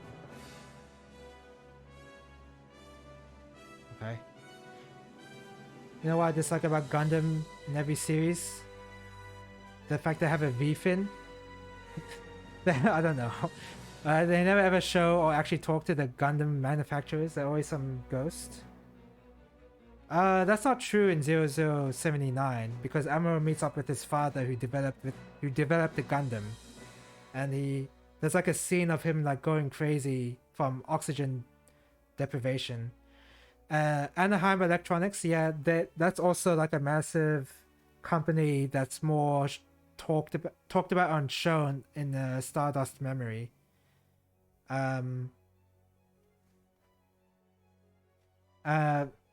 In regards to Zeta and Double Zeta, I think they were just like given by Anaheim with like specifications given by the pilot. Something like that. 「Well, it was a case in Zeta. I'm not sure. I don't remember in Double Zeta how he got the Double Zeta Gundam.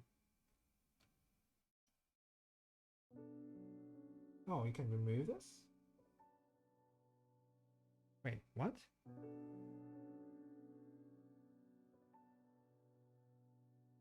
What? Remove what? Oh. Yeah. Okay. I guess I was supposed to remove that.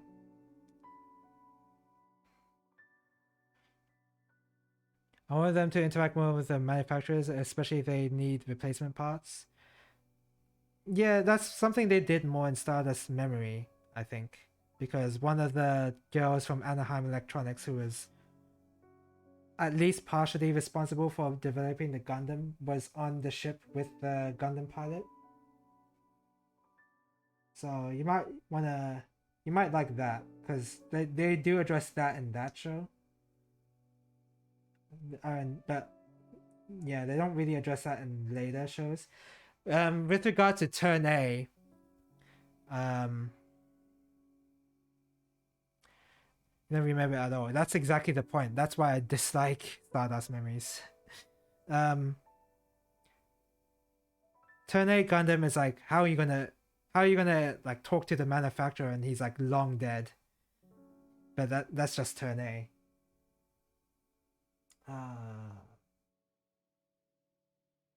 So like,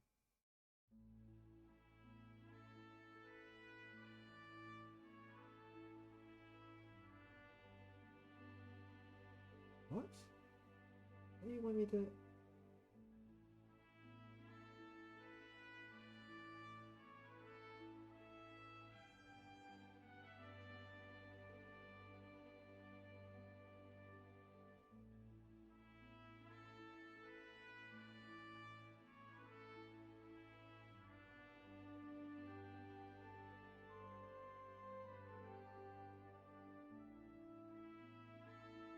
So I'm just trying to work this out.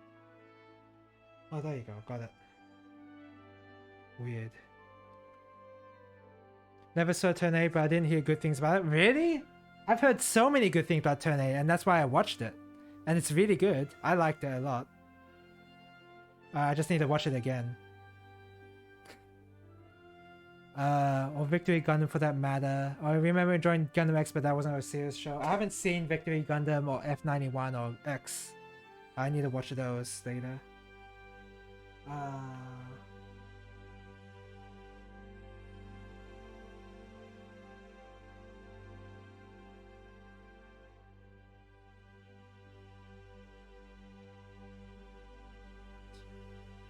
Oh, okay.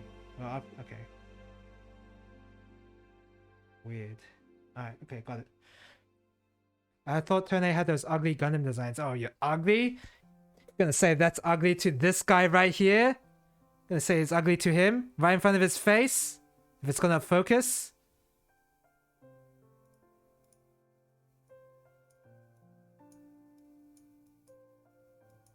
Gonna say it's ugly to him? Yeah, that's what I thought. I really like the Turn A Gundam. I really like the mustache. Very different. I really liked how different the designs were in Turn A. You mean hideous? I mean, and yeah, it is not a uncommon opinion to say that the designs were ugly, but I really like the Turn A designs.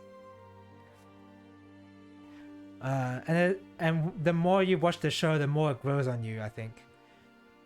They explained in Stardust Memories and War in the Pocket that some parts are universally compatible to facilitate repairs, if I remember correctly. They also mentioned that in Reconquista and G, but that's far ahead in the future. I'm trying to remember. Yeah, I guess they do mention something like that. But that was the case with the Zaku, though. I'm not sure about the Gundam, but I'm not sure.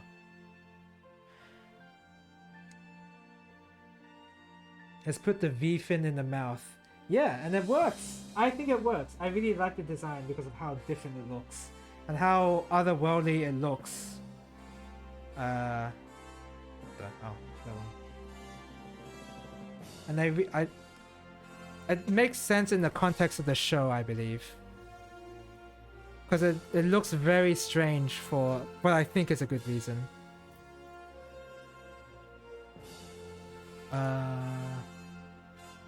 E1, 9, and E8.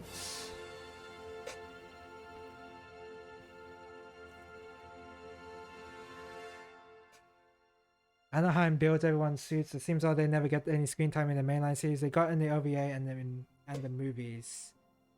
They do mention, was it in Zeta or Double Zeta where?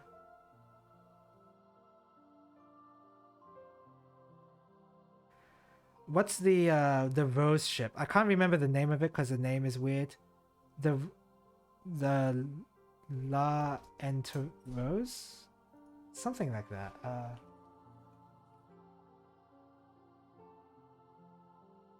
It's like a French name, but I can't remember. Being short in Zeta too. I don't recall Anaheim being short in Zeta, but it's been too long.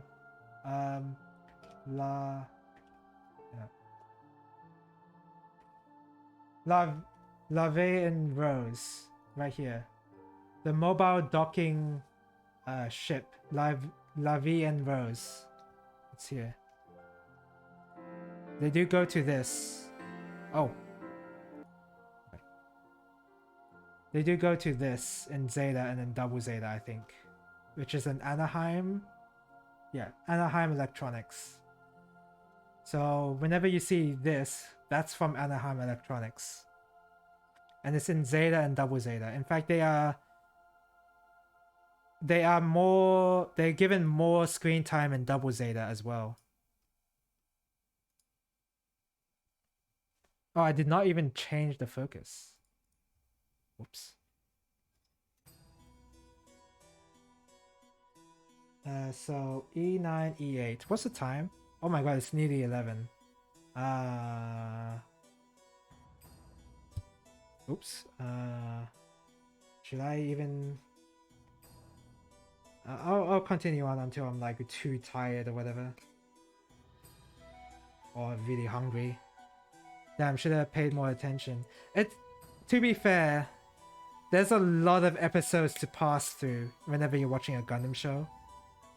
I have often forgotten stuff in Gundam as well. Don't you worry about that. Especially Turn 8 Gundam at this point, because now I don't remember too much about it. Double O, even though I watched like the first half of Double O, don't remember any of it. And I watched that like this year even, and I didn't even finish it. And I still don't remember.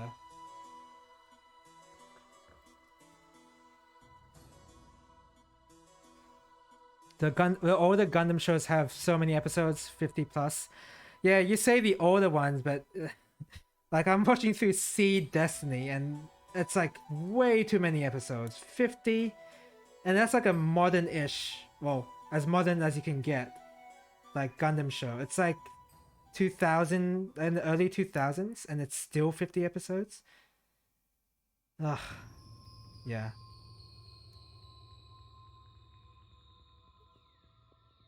Okay. Alright, so I need to sand these. I'm gonna have to sand those. Because these arm parts are definitely on the outside and the knobs will definitely be visible. So I'm gonna have to sand that. Gundam Seed is like 10 years old. 10 years old? You'd hope. You'd hope that it's only 10 years old, but... In fact, let's look it up right now. Oh, what? Let's look it up right now. Gundam Seed... 2002, Gundam Seed. Seed Destiny is 2004. Ooh. Damn. That is really old. Yeah. That's quite old. Point still stands. I don't know. when I started watching Seed, I was still very surprised that it still was 50 episodes long. Because my point is more like, usually at around that time frame, episodes are usually like 30 episodes long or something like that. They're shorter. Not 50 episodes long like how Seed was. So that's... I got a little surprised there. I should not sand that, because I'll sand the other pits as well. I'm gonna use a knife. That's the worst art style, you're not wrong there. There's something deeply unnerving about how the characters look. In fact, the further away the characters look, the better they look. The less detailed they are so much better looking.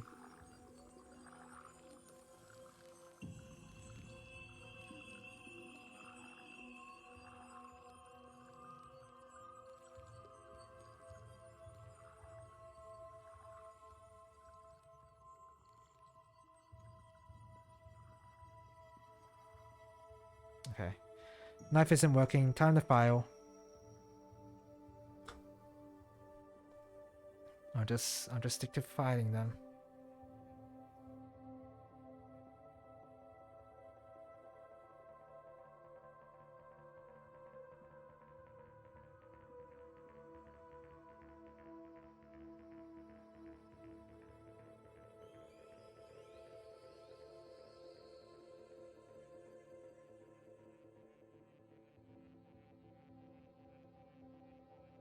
Just takes a long time to file them and make sure you're not filing like the wrong place.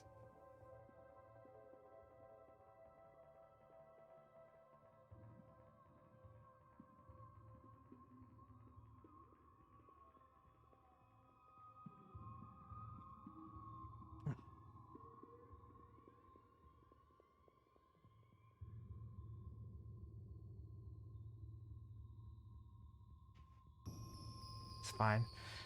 If you hate Hero, you should see Setsuna. He truly pisses me off. I think yeah. I remember not liking him when I first watched Double O. Be eager to get back to that when I actually get around to watching Double O.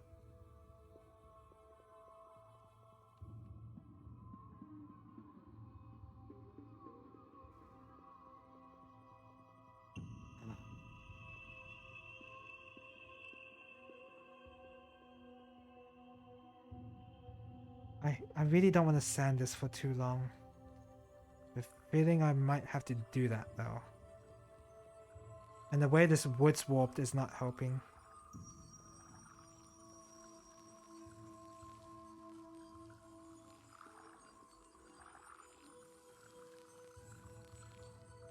Am I on the right grid? Yeah, I am. 400.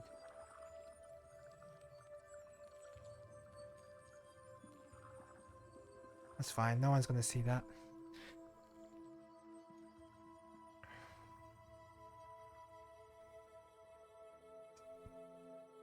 So Tsuna has the worst dialogue.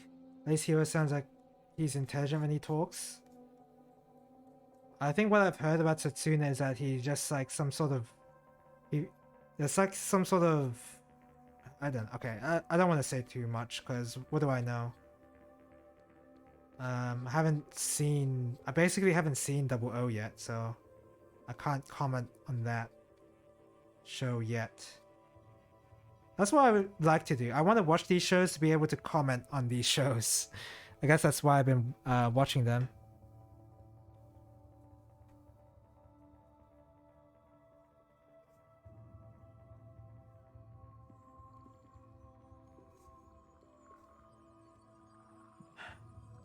That's good enough.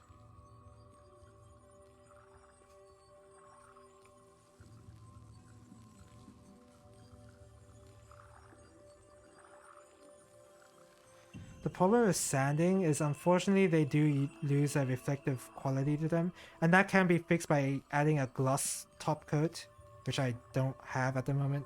I only have a matte top coat. Watching shows to complain about them is what I used to do. I can't spend the effort anymore, and that's totally fair, but I don't know. I'm still enjoying the shows that I'm watching. If it's like it's Seed and Seed Destiny has been entertainingly bad, so it's not like I'm not being entertained by watching them. I'm still having fun, so that's still okay there. I think I just remember Double O. I was just like kind of bored, so I dropped it. But yeah, I'll try to get back into it. But yeah, generally speaking, most people would want to like watch the shows that they enjoy watching rather than shows that they know are bad but continue to watch just to hate. That's totally fair opinion to have. And I did feel that way towards anime at some point. Like, I'm not gonna watch all the new releases of anime like I used to. I'm just gonna watch the ones that I think are good. And the ones I think are good are ones that I've missed over the years, including Gundam. So yeah, I'm like catching up on my backlog of anime I want to watch.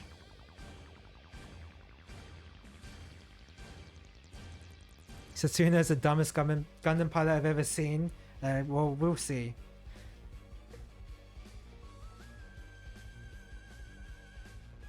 So 8. Oh wait, 9. 9. What am I saying? 9 goes here.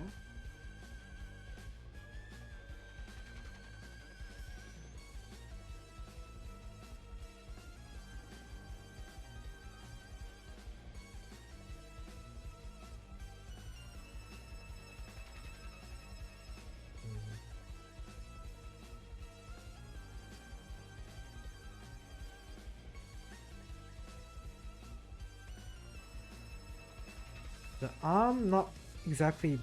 So this is clearly the arm, but the way it's bent doesn't give me hope that it will bend straight, which I might want it to do. Okay, the focus isn't helping.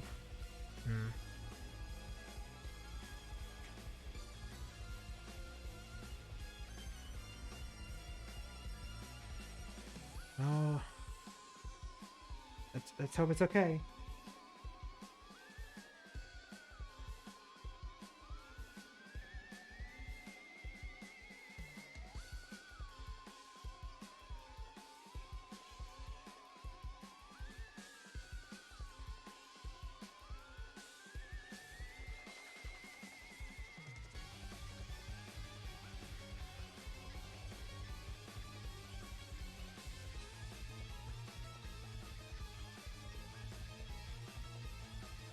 Okay. That in? Okay, that's in.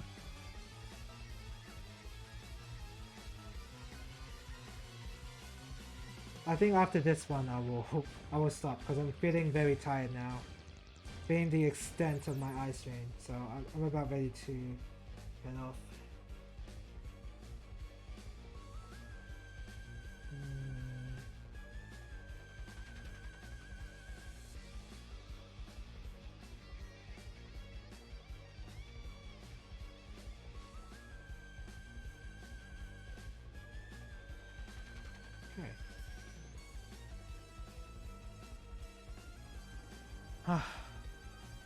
Alright. Oh yeah, I'm calling it here. Very tired. 6 hours, damn! A lot longer than I intended streaming me building some gunpla. Gonna do some cleanup.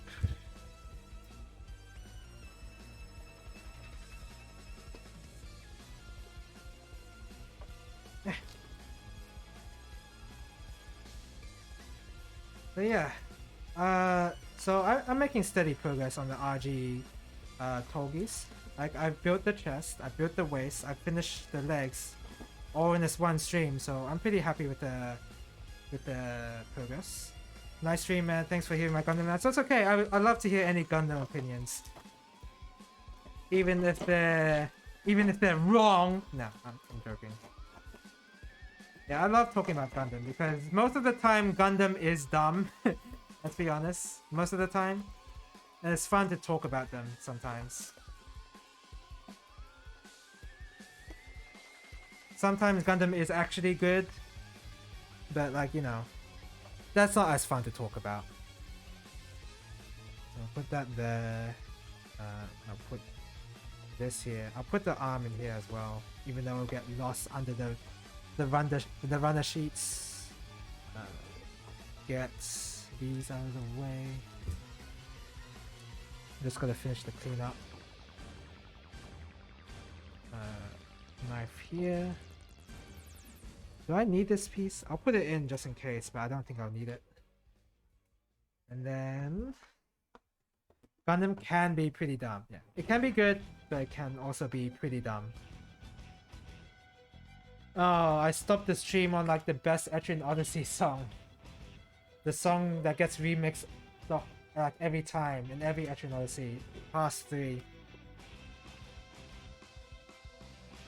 Oh well. Well, let's see if you can. Can you see that? Oh yeah, you can. You can totally see it. Forbidden popcorn. Oh no, not popcorn. Forbidden nerds. You remember those? Maybe that's an Australian only thing though. I'm not sure if it is. Sorry, I'll change the focus.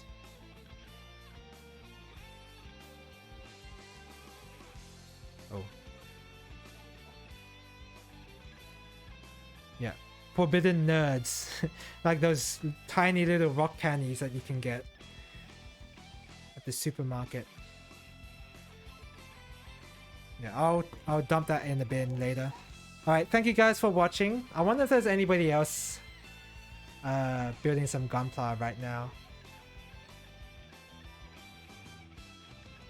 I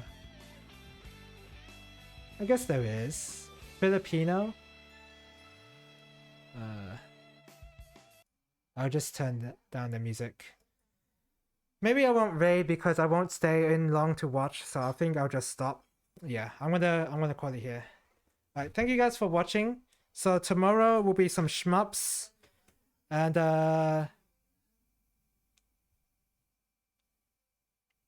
you know what? I will raid this guy. I will raid this guy.